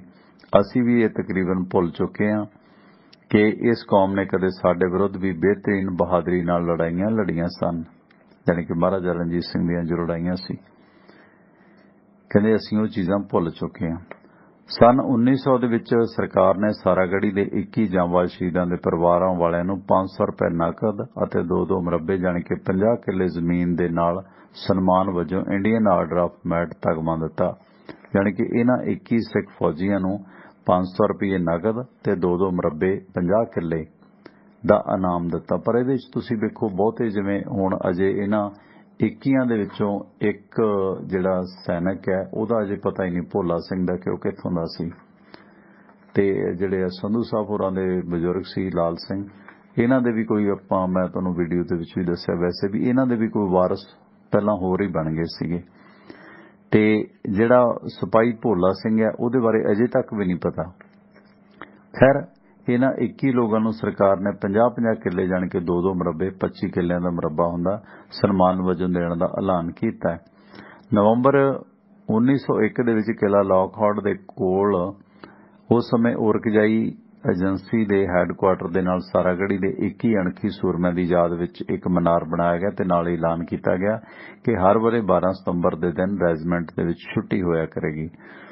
ਸਮੇਂ ਦੇ ਬੀਤਣ ਨਾਲ ਇਸ ਯਾਦਗਾਰ ਦਾ ਕੁਝ ਕੱਟੜਪੰਥੀ ਸਥਾਨਕ ਲੋਕਾਂ ਨੇ ਨੁਕਸਾਨ ਕੀਤਾ ਤੇ ਇਸ ਮਨਾਰ ਉੱਤੇ 3 ਲੱਗੀਆਂ ਹੋਈਆਂ ਸਲੈਬਾਂ ਦੇ ਵਿੱਚੋਂ ਇੱਕ ਅੰਗਰੇਜ਼ੀ ਵਾਲੀ ਤਾਂਬੇ ਦੀ ਸਲੈਬ ਹੀ ਬਚੀ ਹੈ ਤੇ ਇਸ ਕਾਲੇ ਰੰਗ ਵਾਲੀ ਸਲੈਬ ਉੱਤੇ ਚਿੱਟੇ ਅੱਖਰਾਂ ਦੀ ਲਿਖਤ ਮੌਜੂਦ ਹੈ ਤੇ ਇੱਕ ਗੋਲੀ ਦਾ ਨਿਸ਼ਾਨ ਵੀ ਮੌਜੂਦ ਹੈ। ਪਰ ਸਾਰਾਗੜੀ ਫਾਊਂਡੇਸ਼ਨ ਜੋ 1987 ਦੇ ਵਿੱਚ ਹੋਂਦ ਵਿੱਚ ਆਈ ਸੀ, ਉਸ ਵੱਲੋਂ ਮਾਰਚ 2017 ਦੇ ਵਿੱਚ ਇਸ ਮਨਾਰ ਦੀ ਦੁਬਾਰਾ ਮੁਰੰਮਤ ਕਰਾ ਕੇ 21 ਸਿੱਖਾਂ ਦੇ ਨਾਵਾਂ ਵਾਲੀਆਂ ਪੱਥਰ ਦੀਆਂ ਸਿਲਾਂ ਪੰਜਾਬੀ ਤੇ ਉਰਦੂ ਦੇ ਵਿੱਚ ਲਗਵਾ ਕੇ ਮਨਾਰ ਦੇ ਆਸ-ਪਾਸ 90 ਬਾਈ 47 ਫੁੱਟ ਦੇ ਰਕਬੇ ਉੱਤੇ 6 ਫੁੱਟ ਉੱਚੀ ਤੇ 2.5 ਫੁੱਟ ਚੌੜੀ ਪੱਥਰਾਂ ਦੀ ਚਾਰਦੀਵਾਰੀ ਕਰਵਾ ਕੇ ਸਾਰਾਗੜੀ ਪਾਰਕ ਦਾ ਨਿਰਮਾਣ ਕਰਾਇਆ ਗਿਆ। ਇਸ ਸੰਸਥਾ ਜਿਹੜੀ ਸਾਰਾਗੜੀ ਫਾਊਂਡੇਸ਼ਨ ਦੇ ਚੇਅਰਮੈਨ ਡਾਕਟਰ ਗੁਰਿੰਦਰਪਾਲ ਸਿੰਘ ਜੋਸ਼ਨ ਵੱਲੋਂ 8 ਜੁਲਾਈ 2019 ਨੂੰ ਇੱਥੇ ਪਹਿਲੀ ਵਾਰੀ ਕੇਸਰੀ ਨਿਸ਼ਾਨ ਸਾਹਿਬ ਚਲਾਇਆ ਗਿਆ ਤੇ 21 ਸਿੱਖ ਸ਼ਹੀਦਾਂ ਨੂੰ ਸ਼ਰਧਾਂਜਲੀ ਭੇਟ ਕੀਤੀ ਗਈ। ਸਾਰਾਗੜੀ ਫਾਊਂਡੇਸ਼ਨ ਸੰਸਥਾ ਵੱਲੋਂ ਸਮਾਣਾ ਪਹਾੜੀ ਦੇ ਕੋਲ ਮੈਦਾਨੀ ਇਲਾਕੇ ਦੇ ਵਿੱਚ ਹੰਗੂ ਦੇ ਵਿੱਚ ਵੀ ਇੱਕ ਗੁਰਦੁਆਰਾ ਸਾਰਾਗੜੀ ਸਿੰਘ ਸਭਾ ਸਥਾਪਿਤ ਕਰਾਇਆ ਗਿਆ, ਜਿੱਥੇ ਕਿ ਸਾਰਾਗੜੀ ਮਿਊਜ਼ੀਅਮ ਦੇ ਨਾਲ 12 ਫੁੱਟ ਉੱਚਾ ਖੰਡਾ ਸਾਹਿਬ ਵੀ ਸਥਾਪਿਤ ਕਰਵਾਇਆ ਜਾ ਰਿਹਾ ਹੈ, ਉੱਥੇ ਸਮਾਣਾ ਪਹਾੜੀ ਦੇ ਨੇੜੇ ਜਿੱਥੇ ਵਾਕਿਆਤ ਵਾਪਰਿਆ ਸੀ।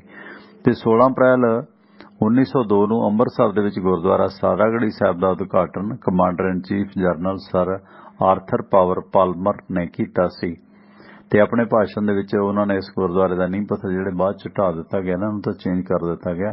ਇਹ 16 ਅਪ੍ਰੈਲ 1902 ਨੂੰ ਬਣਿਆ ਸੀਗਾ ਸਾਰਾਗੜੀ ਗੁਰੂ ਘਰ ਤੇ ਉਸ ਦਾ ਉਦਘਾਟਨ ਕਰਦੇ ਹੋਏ commander in chief general Arthur power ਨੇ ਆਖਿਆ ਸੀ ਕਿ ਇਹ ਯਾਦਗਾਰ ਉਹਨਾਂ ਬਹਾਦਰ ਸਿੱਖ ਸੂਰਬੀਰਾਂ ਦੀ ਹਮੇਸ਼ਾ ਯਾਦ ਦਿਵਾਏਗੀ ਜਿਨ੍ਹਾਂ ਨੇ ਦੁਨੀਆ ਦੇ ਬਿਹਤਰੀਨ ਜੰਗਜੂ ਤੇ ਨਿਡਰ ਵਫਾਦਾਰ ਸਿਪਾਹੀ ਹੋਣ ਦਾ ਸਬੂਤ ਦਿੱਤਾ ਤੇ ਹਥਿਆਰ ਸੁੱਟ ਕੇ ਆਤਮ ਸਮਰਪਣ ਕਰਨ ਦੀ ਥਾਂ ਹੱਸਦੇ ਹੋਏ ਸ਼ਹਾਦਤ ਪ੍ਰਾਪਤ ਕੀਤੀ। ਜਨਰਲ ਨੇ ਇਹ ਵੀ ਆਖਿਆ ਕਿ ਇਹ ਯਾਦਗਾਰ ਸਿੱਖਾਂ ਦੇ ਕੇਂਦਰੀ ਧਾਰਮਿਕ ਸਥਾਨ ਸ੍ਰੀ ਦਰਬਾਰ ਸਾਹਿਬ ਦੇ ਕੋਲ ਬਣਾਉਣ ਦਾ ਇੱਕ ਕਾਰਨ ਇਹ ਵੀ ਸੀ ਕਿ ਸਾਰੇ ਆਉਂਦੇ ਜਾਂਦੇ ਸਿੱਖ ਇਸ ਨੂੰ ਵੇਖਣ। ਬਰਤਾਨਵੀ ਸਮਾਜ ਸਿੱਖਾਂ ਦੀ ਹਮੇਸ਼ਾ ਕਦਰ ਕਰਦਾ ਹੈ ਤੇ ਰਹਿੰਦੀ ਦੁਨੀਆ ਤੱਕ ਉਹਨਾਂ ਦੇ ਕੰਮਾਂ ਨੂੰ ਕਦੇ ਵੀ ਨਹੀਂ ਭੁਲਾਇਆ ਜਾਵੇਗਾ ਤੇ ਇਹ ਭਾਸ਼ਣ ਉਹਨਾਂ ਨੇ ਦਿੱਤਾ। ਸਾਰਾਗੜੀ ਦੀ ਚੌਥੀ ਯਾਦਗਾਰ ਗੁਰਦੁਆਰਾ ਸਾਰਾਗੜੀ ਸਾਹਿਬ ਫਿਰੋਜ਼ਪੁਰ ਕੈਂਟ ਦੇ ਵਿੱਚ ਇਸ ਦਾ ਉਦਘਾਟਨ 1904 ਨੂੰ ਸਰ ਚਾਰਲਸ ਪੇਵਜ਼ ਨੇ ਕੀਤਾ, ਜਿੱਥੇ ਦੋਸਤੋ ਇਸ ਦਾ ਅੱਜ ਜਿਹੜਾ ਸਮਾਗਮ ਅੱਜ ਹੋਇਆ, ਮੁੱਖ ਸਮਾਗਮ ਹਰ ਸਾਲ ਹੁੰਦਾ ਫਿਰੋਜ਼ਪੁਰ ਦੇ ਵਿੱਚ। ਇਸ ਸਾਰਾਗੜੀ ਗੁਰਦੁਆਰਾ ਦਾ ਵੀ 1904 ਦੇ ਵਿੱਚ ਸ਼ੁਰੂਆਤ ਕੀਤੀ ਗਈ ਤੇ ਇਸ ਯਾਦਗਾਰ ਦੇ ਲਈ ਪਾਇਨੀਅਰ ਅਖਬਾਰ ਇਲਾਹਾਬਾਦ ਨੇ ਚੰਦਾ ਇਕੱਠਾ ਕੀਤਾ ਸੀ ਤੇ ਮੌਜੂਦਾ ਸਮੇਂ ਕਿਲਾ ਲੌਕਹਾਰਟ ਤੇ ਕਿਲਾ ਗੁਲਿਸਤਾਨ ਦੇ ਵਿੱਚ ਵੀ ਕੁਝ ਪੁਰਾਤਨ ਹਿੱਸਾ ਖਸਤਾ ਹਾਲਤ ਵਿੱਚ ਮੌਜੂਦ ਹੈ, ਪਰ ਬਾਕੀ ਸਹੀ ਹਾਲਤ ਵਿੱਚ ਫਰੰਟੀਅਰ ਕਾਰਪਸ ਦੇ ਅਧੀਨ ਹੈ ਤੇ ਇਹ ਪੈਰਾਮਿਲਟਰੀ ਫੋਰਸ ਹੈ ਜੋ 1878 ਨੂੰ ਹੋਂਦ ਦੇ ਵਿੱਚ ਆਈ ਸੀ। ਇਹ ਸੀ ਸਿੱਖ ਰੈਜੀਮੈਂਟ 36 ਸਿੱਖ ਦੇ ਉਹਨਾਂ 21 ਜਿਹੜੇ ਜਾਂਬਾਜ਼ ਸਿਪਾਹੀ ਸੀ ਉਹਨਾਂ ਦਾ ਜ਼ਿਕਰ, ਜਿਸ ਦੇ ਵਿੱਚ ਸਿਪਾਹੀ ਰਾਮ ਸਿੰਘ, ਈਸ਼ਰ ਸਿੰਘ ਹਵਾਲਦਾਰ, ਸਿਪਾਹੀ ਸਾਹਿਬ ਸਿੰਘ, ਸਿਪਾਹੀ ਰਾਮ ਸਿੰਘ, ਨਾਇਕ ਲਾਲ ਸਿੰਘ, ਸਿਪਾਹੀ ਹੀਰਾ ਸਿੰਘ, ਸਿਪਾਹੀ ਉੱਤਮ ਸਿੰਘ, ਲਾਸ ਨਾਇਕ ਚੰਦਾ ਸਿੰਘ, ਸਿਪਾਹੀ ਦਇਆ ਸਿੰਘ, ਸਿਪਾਹੀ ਜੀਵਨ ਸਿੰਘ, ਸਿਪਾਹੀ ਭੋਲਾ ਸਿੰਘ, ਸਿਪਾਹੀ ਗੁਰਮੁਖ ਸਿੰਘ, ਸਿਪਾਹੀ ਨਰਾਇਣ ਸਿੰਘ, ਸਿਪਾਹੀ ਜੀਵਨ ਸਿੰਘ, ਆਨੰਦ ਸਿੰਘ, ਸਿਪਾਹੀ ਭਗਵਾਨ ਸਿੰਘ, ਸਿਪਾਹੀ ਭਗਵਾਨ ਸਿੰਘ ਦੂਸਰਾ ਤੇ ਸਿਪਾਹੀ ਸੁੰਦਰ ਸਿੰਘ, ਸਿਪਾਹੀ ਬੂਟਾ ਸਿੰਘ, ਸਿਪਾਹੀ ਜੀਵਨ ਸਿੰਘ ਤੇ ਸਿਪਾਹੀ ਗੁਰਮੁਖ ਸਿੰਘ ਸਿਗਨਲਮੈਨ। ਇਹ ਸਭ ਤੋਂ ਛੋਟਾ ਸੀ, 23 ਸਾਲ ਦਾ ਤੇ ਇੱਕ ਸਫਾਈ ਮਜ਼ਦੂਰ ਸੀ ਖੁਦਾ ਦਾਦ, ਜਿਸ ਦਾ ਨਾਮ ਸੀ ਮੁਸਲਮ ਸੀ। ਇਹ 40 ਵਰਿਆਂ ਦਾ ਸੀ, ਨੌਸ਼ਹਿਰਾ ਪਾਕਿਸਤਾਨ ਦਾ ਇਹ ਰਹਿਣ ਵਾਲਾ ਸੀ।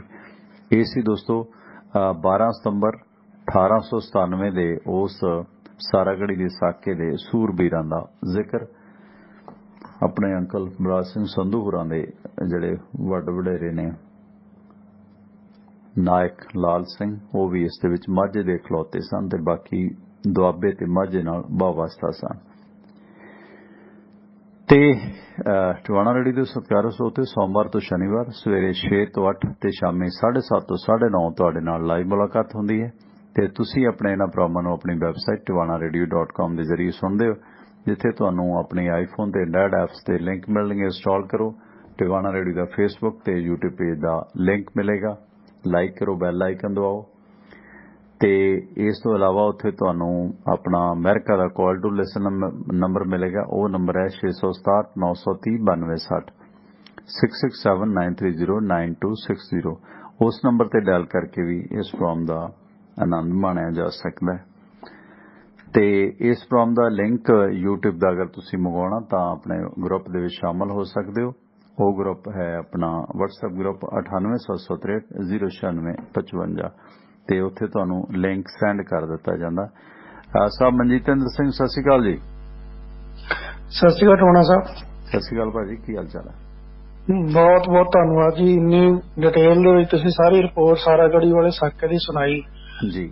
ਬਹੁਤ ਹੀ ਮਤਲਬ ਮਨ ਗਦਗਦ ਹੋ ਗਿਆ ਤੇ ਉਹਨਾਂ ਸੂਰਬੀਰਾਂ ਵਾਸਤੇ ਸਾਡਾ ਸਿਰ ਉਹਨਾਂ ਦੇ ਸਨਮਾਨ ਵਾਸਤੇ ਹੋਰ ਝੁਕਿਆ ਤੇ ਉਹਨਾਂ ਦੀ ਮਤਲਬ ਅਸੀਂ ਕਿਵੇਂ ਕਹਿ ਰਹੀਏ ਕਿ ਯਾਦ ਹਮੇਸ਼ਾ ਸਾਡੇ ਦਿਲਾਂ 'ਚ ਬਸੂਗੀ। ਤੇ ਗੱਲਾਂ 2-3 ਪੁਆਇੰਟ ਆ ਟਵਾਣਾ ਸਾਹਿਬ। ਪਹਿਲੀ ਤਾਂ ਗੱਲ ਉਹਨਾਂ ਸਿਪਾਹੀਆਂ ਦੇ ਸਦਕ ਦੇਖੋ ਜਿਨ੍ਹਾਂ ਨੇ ਆਪਦੇ ਮਤਲਬ ਜਿਹੜੇ ਮਾਲਕ ਸੀਗੇ, ਜਿਹਦੇ EMPLOYE ਆ ਆਪਾਂ ਕਿਸੇ ਵੀ ਫੌਜ ਦੇ, ਉਹਦੇ ਵਾਸਤੇ ਉਹਨਾਂ ਦਾ ਸਦਕ ਕਿੰਨਾ ਸੀ। ਅੱਜ ਦੇ ਲੋਕ ਬਹੁਤ ਸਾਰੇ ਕਈ ਧਿਰਾਂ ਹੈਗੀਆਂ ਜਿਹੜੀਆਂ ਇਸ ਕਰਕੇ ਤਨਕੀਦ ਕਰਦੀਆਂ ਜੀ ਉਹ ਤਾਂ ਦੇਖੋ ਉਹਨਾਂ ਨੇ ਇੱਕ ਸਾਮਰਾਜੀਆਂ ਦਾ ਮਤਲਬ ਪੱਖ ਪੂਰਿਆ। ਬਈ ਦੇਖੋ ਜੇ ਕਿਸੇ ਦਾ ਅਸੀਂ ਵਫਾਦਾਰੀ ਕੀਤੀ ਤਾਂ ਉਹਨਾਂ ਨੇ ਵੀ ਸਾਡੇ ਨਾਲ ਵਫਾਦਾਰੀ ਕੀਤੀ। ਸਾਡਾ ਮਤਲਬ ਕਿੰਨਾ ਉਹਨਾਂ ਨੇ ਮਤਲਬ ਸਾਨੂੰ ਸਿੱਖ ਫੌਜੀਆਂ ਦਾ ਉਦੋਂ ਟਵਾਣਾ ਸਾਹਿਬ 20ਵੀਂ ਸਦੀ ਦੇ ਸ਼ੁਰੂ ਤੱਕ ਸਿੱਖਾਂ ਦਾ ਮੁੱਖ ਜਿਹੜਾ ਕਿੱਤਾ ਹੀ ਫੌਜ 'ਚ ਜਾਣਾ ਹੁੰਦਾ ਸੀਗਾ। ਫੌਜ 'ਚ ਜਾਣ ਕਰਕੇ ਸਾਨੂੰ ਨੌਕਰੀਆਂ ਮਿਲੀਆਂ, ਅਸੀਂ ਖੁਸ਼ਹਾਲ ਹੋਏ, ਸਾਨੂੰ ਮੁਰੱਬੇ ਮਿਲੇ, ਮਤਲਬ 12 ਦੇ ਵਿੱਚ ਸਾਨੂੰ ਬਾਦ ਕੀਤਾ ਗਿਆ ਪ੍ਰਾਇਓਰਟੀ ਦੇ ਬੇਸ ਤੇ। ਦੂਸਰੀ ਗੱਲ ਟਵਾਣਾ ਸਾਹਿਬ, ਜਿਵੇਂ ਤੁਸੀਂ ਡਿਟੇਲ ਦੇ ਵਿੱਚ ਸਾਰੀ ਗੱਲ ਇਹ ਉਹਨਾਂ ਨੇ ਰਿਕਾਰਡ ਕੀਤੀ ਹੈ ਨਾ, ਇਹ ਮੈਨੂੰ ਪਤਾ ਉਹ ਅੰਗਰੇਜ਼ ਕਿਵੇਂ ਕਰਦੇ ਸੀਗੇ। ਇੱਕ ਨਾ ਜਿਵੇਂ ਜਨਰਲ ਡਾਇਰ ਸੀਗਾ, ਜਿਹੜਾ ਬ੍ਰਿਗੇਡੀਅਰ ਜਨਰਲ ਡਾਇਰ ਜਿਹੜਾ, ਇਹ ਫੌਜ ਦੇ ਵਿੱਚ ਬੜਾ ਕਾਬਲ ਆਫੀਸਰ ਸੀਗਾ। 19 ਅਪ੍ਰੈਲ 1916 ਨੂੰ ਇਹਨੇ ਇੱਕ ਆਪਰੇਸ਼ਨ ਕੀਤਾ ਸੀ ਬਲੋਚਿਸਤਾਨ ਦੇ ਵਿੱਚ। ਆਹ ਸਾਰੇ ਔਰਤਜ਼ਾਈ ਵਗੈਰਾ ਸਾਰੇ ਇਹਨਾਂ ਨੇ ਬੜਾ ਕਦਰ ਮਚਾਇਆ ਹੋਇਆ ਸੀ। ਤਾਂ ਇਹਨੂੰ ਜਲੰਧਰ ਤੋਂ ਸਪੈਸ਼ਲ ਭੇਜਿਆ ਗਿਆ ਸੀ ਉੱਥੇ ਬਲੋਚਿਸਤਾਨ, ਆਪਦੀ ਮਤਲਬ ਕਾਰ ਤੇ ਗਿਆ ਸੀ, ਜੀਪ ਤੇ। ਉਦੋਂ ਉਹ ਜਿਹੜਾ ਸਾਰਾ ਆਪਰੇਸ਼ਨ ਸੀ ਨਾ, ਉਹ ਜਿਹੜਾ ਸਿਸਤਾਨ ਵਾਲਾ ਬਲੋਚਿਸਤਾਨ, ਈਰਾਨ ਤੇ ਪਾਕਿਸਤਾਨ ਦੇ ਬਾਰਡਰ ਵਾਲਾ, ਉਹਦੀ ਮੈਂ ਰਿਪੋਰਟ ਮੰਗਵਾਈ ਸੀ ਬ੍ਰਿਟਿਸ਼ ਲਾਇਬ੍ਰੇਰੀ ਲੰਡਨ ਤੋਂ, ਪੈਸੇ ਜਮ੍ਹਾਂ ਕਰਾ ਕੇ। ਉਹਨਾਂ ਨੇ ਮੈਨੂੰ ਰਿਪੋਰਟ ਤੇ ਪੂਰਾ ਉਹ ਨਕਸ਼ਾ ਵੱਡਾ ਭੇਜਿਆ ਸੀਗਾ। ਟਵਾਣਾ ਸਾਹਿਬ ਕੱਲੀ ਚੀਜ਼ ਉਹਨਾਂ ਨੇ ਡਿਟੇਲ ਚ ਉਹ ਲਿਖੀ ਸੀਗੀ ਵੀ ਇਸ ਵੱਜ ਕੇ ਇੰਨੇ ਮਿੰਟ ਤੇ ਕਿਹੜਾ ਫੌਜੀ ਕਿੱਥੇ ਕੀ ਹੋਇਆ, ਉਹਦੀ ਹੋਈ ਸੀ ਪੂਰੀ ਮਤਲਬ ਇਨਵੈਸਟੀਗੇਸ਼ਨ ਜੀ। ਮਤਲਬ ਮੈਨੂੰ ਜਿਵੇਂ ਤੁਸੀਂ ਸੁਣਾ ਰਹੇ ਸੀ ਨਾ, ਮੈਨੂੰ ਯਾਦ ਆਉਂਦਾ ਹਰੇਕ ਜਿਹੜਾ ਆਪਰੇਸ਼ਨ ਹੁੰਦਾ ਸੀ ਉਹਨਾਂ ਦਾ ਅੰਗਰੇਜ਼ਾਂ ਦਾ, ਉਹਦੀ ਪੂਰੀ ਰਿਕਾਰਡ ਹੁੰਦਾ ਸੀ ਵੀ ਤਾਂ ਕਿ ਕੋਈ ਇੱਥੇ objection ਨਾ ਕਰ ਸਕੇ। ਜਿਹੜੀ ਹੁਣ ਤੁਸੀਂ ਆਹ ਸਾਰਾਗੜ੍ਹੀ ਵਾਲੀ ਰਿਪੋਰਟ ਵੀ ਸੁਣਾਈ ਆ ਨਾ, ਇਹ ਤਾਂ ਵੀ ਬਕਾਇਦਾ ਨਕਸ਼ੇ ਬਣੇ ਹੋਣਗੇ, ਸਾਰਾ ਕੱਲੇ ਘੰਟੇ ਮਿੰਟ ਦਾ ਉੱਥੇ ਰਿਕਾਰਡ ਹੁੰਦਾ। ਈਵਨ ਕਿ ਟਵਾਣਾ ਸਾਹਿਬ ਅੰਗਰੇਜ਼ਾਂ ਦੀ ਤਾਂ ਇੰਨਾ ਵਧੀਆ ਸੀ ਨਾ, ਈਵਨ ਕਿ 1965 ਦੀ ਜੰਗ ਚ ਵੀ ਮੇਰੇ ਫੁੱਫੜ ਜੀ ਫਰੰਟ ਤੇ ਹੁੰਦੇ ਸੀ, ਕਲਰਕ ਸੀਗੇ। ਉਹ ਨਾਲ ਦੀ ਨਾਲ ਟਾਈਪ ਕਰਕੇ ਨਾ, ਨਾਲ ਦੀ ਨਾਲ ਅੱਜ ਕੀ ਹੋਇਆ ਸਾਰੀ ਰਿਪੋਰਟ ਪਿੱਛੇ ਮਤਲਬ ਜਾਂਦੀ ਹੁੰਦੀ ਸੀ ਹੈਡਕੁਆਟਰ ਨੂੰ। ਤਾਂ ਮੇਰਾ ਕਹਿਣ ਦਾ ਭਾਵ ਜਿਹੜੇ 21 ਸਿੱਖਾਂ ਦੀ ਜਿਹੜਾ ਰਿਕਾਰਡ ਹੋਇਆ ਨਾ ਸਾਰਾ, ਮਤਲਬ ਇਹ ਬਿਰਤਾਂਤ, ਇਹ ਵੀ ਉਹ ਅੰਗਰੇਜ਼ ਫੌਜ ਦੀ ਦੇਣ ਆ, ਠੀਕ ਨਾ। ਨਹੀਂ ਤਾਂ ਪਤਾ ਨਹੀਂ ਕਿੰਨੇ ਫੌਜੀ ਆਉਂਦੇ ਆ ਵਿਚਾਰੇ ਮਰ ਜਾਂਦੇ ਆ, ਕੋਈ ਹਿਸਾਬ ਕਿਤਾਬ ਵੀ ਨਹੀਂ ਹੁੰਦਾ ਕਿਹੜਾ ਕੀ ਆ। ਤੇ ਉਹਨਾਂ ਨੇ ਜੇ ਉਹਨਾਂ ਦਾ ਕੋਈ ਆਪਣੇ ਮਾਲਕਾਂ ਵਾਸਤੇ, ਆਪਣੀ ਸਰਕਾਰ ਵਾਸਤੇ ਕੋਈ ਜਾਨ ਦਿੱਤੀ ਤਾਂ ਉਹਨਾਂ ਨੇ ਸਿਲਾ ਪਾਇਆ, ਉਹਦਾ ਪੂਰਾ ਰਿਕਾਰਡ ਰੱਖਿਆ ਉਹਦਾ। ਮਤਲਬ ਬਹੁਤ ਵਧੀਆ ਜੀ, ਧੰਨਵਾਦ। ਰਿਕੋਗਨਾਈਜ਼ ਕਰਦੇ ਆ ਉਹ ਹਰ ਸਾਲ। ਤੁਸੀਂ ਵੇਖੋ, ਮੈਂ ਤਾਂ ਉੱਥੇ ਇਹਨਾਂ ਦਾ ਜਿਹੜਾ ਮਿਊਜ਼ੀਅਮ ਬਣਿਆ ਹੁੰਦਾ ਨਾ ਲਾਲ ਸਿੰਘ ਹੋਰਾਂ ਦਾ, ਧੁੰਟਾ ਪਿੰਡ ਦੇ ਵਿੱਚ, ਬਲਾ ਸੰਧੂ ਹੋਰਾਂ ਦੀ ਫੈਮਿਲੀ ਦਾ, मतलब एडा कमाल का उत्थे म्यूजियम पिंड च बनाया हुआ खेत च। उत्थे मैं 2017 का 18 का 19 का हर साल दे उत्थे वेखिया कि उत्थे मतलब ब्रिटिश ऑफिसर्स आउंदे आ, उन्हां दी एक टुकड़ी आउंदी है। इस बारी भी आउणा सी, महाराज दी डेथ करके नहीं आए हो ते ओ बकायदगी नाल उत्थे डेलीगेशन मतलब आउंदा है हर साल इन्हां नूं याद करने वास्ते समागमां ते। नाले टवाना साहब जेड़ा तुसी फिरोजपुर वाला सारागढ़ी दा जे गुरुद्वारा जावो ना, मतलब मैनू लगदा कल्ला ही गुरुद्वारा होना बचया जेड़ा ओरिजिनल फॉर्म दे विच आ। हाँ वो तो 1900 बने 1904 दा जेड़ा पहला अमृतसर क्योंकि ओदी इंतजामिया एडमिनिस्ट्रेशन कोले आ। ਉਹਦਾ ਜਿਹੜਾ ਸਾਰਾ ਕਰਤਾ ਧਰਤਾ ਡੀਸੀ ਫਿਰੋਜ਼ਪੁਰ ਆ। हाँ वो किस वक्त का मतलब 100 साल 125 साल पुराना स्ट्रक्चर रखनी चाहिए विरासत ਵਿੱਚ ਉਦੋਂ ਕਿਦਾਂ। ਹਾਂ ਉਵੇਂ ਮਤਲਬ ਰੂਹ ਪੁੱਛ ਜਾਂਦੀ ਹੈ ਜਾ ਕੇ ਵੀ ਇਹ ਆ ਹੁੰਦਾ ਸੀਗਾ। ਹਾਂ ਚਲੋ ਠੀਕ ਹੈ ਟਵਾਣਾ ਸਾਹਿਬ, thank you Manjeet Singh ji, thank you. ਕਈ ਸਾਰੇ ਕਮੈਂਟ ਆਏ ਨੇ ਤੇ ਆਪਣਾ ਭੁੱਲਰ ਸਾਹਿਬ ਬੜੇ ਪੁਰਾਣੇ ਸੋਤੇ ਨੇ, ਥੈਂਕ ਯੂ। ਮੈਂ ਉੱਥੇ ਗਿਆ, ਵਧੀਆ ਲੱਗਿਆ ਸਾਰਿਆਂ ਨੂੰ ਮਿਲ ਕੇ। ਭੁੱਲਰ ਸਾਹਿਬ ਦਿੱਲੀ ਤੋਂ ਥੈਂਕ ਯੂ ਜੀ, ਕੁਵੈਤ ਤੋਂ, ਸਰਬਰਾੜ ਮੁਕਤਸਰ ਤੋਂ ਤੇ ਇਹ ਸਾਡੇ ਅਸਲ ਹੀਰੋ ਨੇ ਮੁਕੱਦਰ ਸਿੰਘ ਲਿਖਦਾ ਸਾਰਾਗੜੀ ਬਾਰੇ। ਹਰਦੇਵ ਸਿੰਘ ਭੱਟੀ ਕਹਿੰਦੇ ਜੀ good great firm always listen to it like it. Saragarhi segment is very detailed and well explained, thank you. Detailed sorry. ਤੇ ਅਲੱਗ-ਅਲੱਗ ਐਪੀਸੋਡ ਦੇ ਵਿੱਚ ਬੜੇ ਵਿਸਤਾਰ ਨਾਲ ਸਾਰਾਗੜੀ ਬਾਰੇ ਸਾਰਾ ਕੁਝ ਵਿਖਾਇਆ ਗਿਆ। ਮੁਕੱਦਰ ਸਿੰਘ ਕਹਿੰਦੇ ਸਾਰਾਗੜੀ ਤੇ ਕੇਸਰੀਆ ਫਿਲਮ ਵੀ ਬਣੀ ਹੈ ਪਰ ਉਸ ਦੇ ਵਿੱਚ ਵਿਸਤਾਰ ਨਾਲ ਨਹੀਂ ਵੇਖਿਆ ਗਿਆ। ਇਸ ਉੱਤੇ 21 ਸਰਫਰੋਸ਼ ਨਾਟਕ ਹੈ ਜਿਸ ਵਿੱਚ ਬੜੇ ਵਿਸਤਾਰ ਨਾਲ ਸਾਰਾ ਕੁਝ ਵਿਖਾਇਆ ਗਿਆ। ਅਗਰ ਕਿਸੇ ਨੇ ਨਹੀਂ ਵੇਖਿਆ ਤਾਂ ਜ਼ਰੂਰ ਵੇਖੋ 21 ਸਰਫਰੋਸ਼। ਲਿੰਕ ਵੀ ਪਾ ਦਿਓ ਪਲੀਜ਼ ਮੁਕੱਦਰ ਜੀ, ਜੇ ਤੁਸੀਂ ਇਸ ਵਕਤ ਸੁਣ ਰਹੇ ਹੋ ਨਾ ਤਾਂ ਉਹਦਾ ਲਿੰਕ ਪਾ ਦਿਓ ਤੇ ਕਿਉਂਕਿ ਉਹ ਫਿਰ ਕਿਤੇ ਨਾ ਕਿਤੇ ਜਿੰਨੀ ਵੀ ਫੁਟੇਜ ਮਿਲਦੀ ਹੈ ਕੇਸਰੀਆ ਦਾ ਵੀ ਲਿੰਕ ਪਾ ਦਿਓ ਕਿਉਂਕਿ ਕਈ ਵਾਰੀ ਉਸ ਲਿੰਕ ਤੋਂ ਬੰਦਾ ਵੇਖ ਲੈਂਦਾ ਫਿਲਮ। ਕੇਸਰੀ ਦਾ ਵੀ ਲਿੰਕ ਹੈਗਾ ਜੇ ਮੈਂ ਟਰਾਈ ਕਰਾਂਗਾ। ਤੇ ਗੁਰਦੀਪ ਸਿੰਘ ਮੰਗਟ ਬਾਈ ਜੀ ਥੈਂਕ ਯੂ, ਪ੍ਰੋਗਰਾਮਾਂ ਨੂੰ ਪਸੰਦ ਕਰਦੇ ਹੋ। ਸ਼ੈਲੀ ਜੀ ਥੈਂਕ ਯੂ। ਬਲਜੀਤ ਸਿੰਘ ਬਲ, ਸੁਖਵਿੰਦਰ ਪੰਗੂ, ਸੁਖਜਿੰਦਰ ਸਿੰਘ, ਗਿਆਨ ਸਿੰਘ, ਭੈਣ ਸੁਰਿੰਦਰ ਕੌਰ, ਮਨਜੀਤ ਸਿੰਘ ਸੀਲੋਂ, ਪ੍ਰਵਿੰਦਰ ਕੌਰ ਭੈਣ ਰਾਣੀ, ਜਗਤਾਰ ਸਿੰਘ ਜੀ ਥੈਂਕ ਯੂ, ਮਿਹਰਬਾਨੀ। ਲਖਵਿੰਦਰ ਵਿਰਕ 64 ਨੰਬਰ ਲਾਈਕ ਲਾ, ਮੈਨੂੰ ਵੀ ਯਾਦ ਆ ਗਿਆ। ਲਓ ਜੀ 98 ਹੋ ਗਏ, ਮੈਂ ਵੀ ਲਾਈਕ ਕਰਦਾ। ਹਰਿੰਦਰਪਾਲ ਸਿੰਘ, ਹਰਦੇਵ ਸਿੰਘ, ਕਮਲ ਜਰਮਨ ਕਹਿੰਦੇ ਇਲੈਕਟ੍ਰਿਸਿਟੀ ਦੇ ਵਿੱਚ ਕਾਫੀ ਸਕਸੈਸ ਨੇ ਜੀ। ਦੇਖੋ ਕੀ ਲੈ ਕੇ ਆਉਂਦੇ ਮਾਨ ਸਾਹਿਬ। हैप्पी वैद, रंजीत सिंह, ज्ञान सिंह, मुकद्दर सिंह, तरसेम सिंह, जसवीर सिंह, जगदेव सिंह संधू सबसक्राइबर अपने वाशिंगटन वाले ये भी पहुंचे हुए ने जी इस बारी। संधू साहब जगदेव भाई भी अपने बुजुर्गों के समागमां ते। गुरमेल भंगू, अनवर अंसारी, राम बाबा सिद्धू साहब, ज्ञान सिंह, जॉनी दमन, निर्मलजीत भुपिंदर सिद्धू मोगे तो, रणजीत सिंह इसेवाल, हरजीत सिंह सरां, सुखा गरेवाल, अमन गैल, गुरमीत सिंह, लाडी सिंह, मनदीप जसी, गुरमुख सिंह, जगीर सिंह, नरेंद्र सिंह भाई जी जुड़े ने। परमजीत कालों यूके तो सबसक्राइबर अपने। बलदेव सिंह बराड़, सरबराड़ मुक्तसर तो। जगदेव सिंह सिद्धू सबसक्राइबर अपने। बलविंदर सिंह सत्ता बरियार, रविंदर जोशन, दलवीर सिंह रंधावा गोविंदगढ़िया, रिशपाल सिंह चंगेरा केवल बहरीन तो। बलदेव सिंह बठिंडा तो। रणवीर सिंह मनहास सबसक्राइबर अपने। सैगी निर्मल सिंह, बलराज सिंह संधू अंकल भी सुन रहे प्रोग्राम, थैंक यू। पान सिंह गरेवाल बाई जी आंडलू पिंड वाले यूएस तो अपने सबसक्राइबर ने, धन्यवाद इन्हां दा भी है। इस तरह फेसबुक ते दविंदर बैदवान जुड़े ने। वीर सिद्धू मडेस्टो तो, मन टिवाना, रंजीत सिंह दुले ते सुरेंद्र अटवाल पशुओं की खरीद वाले।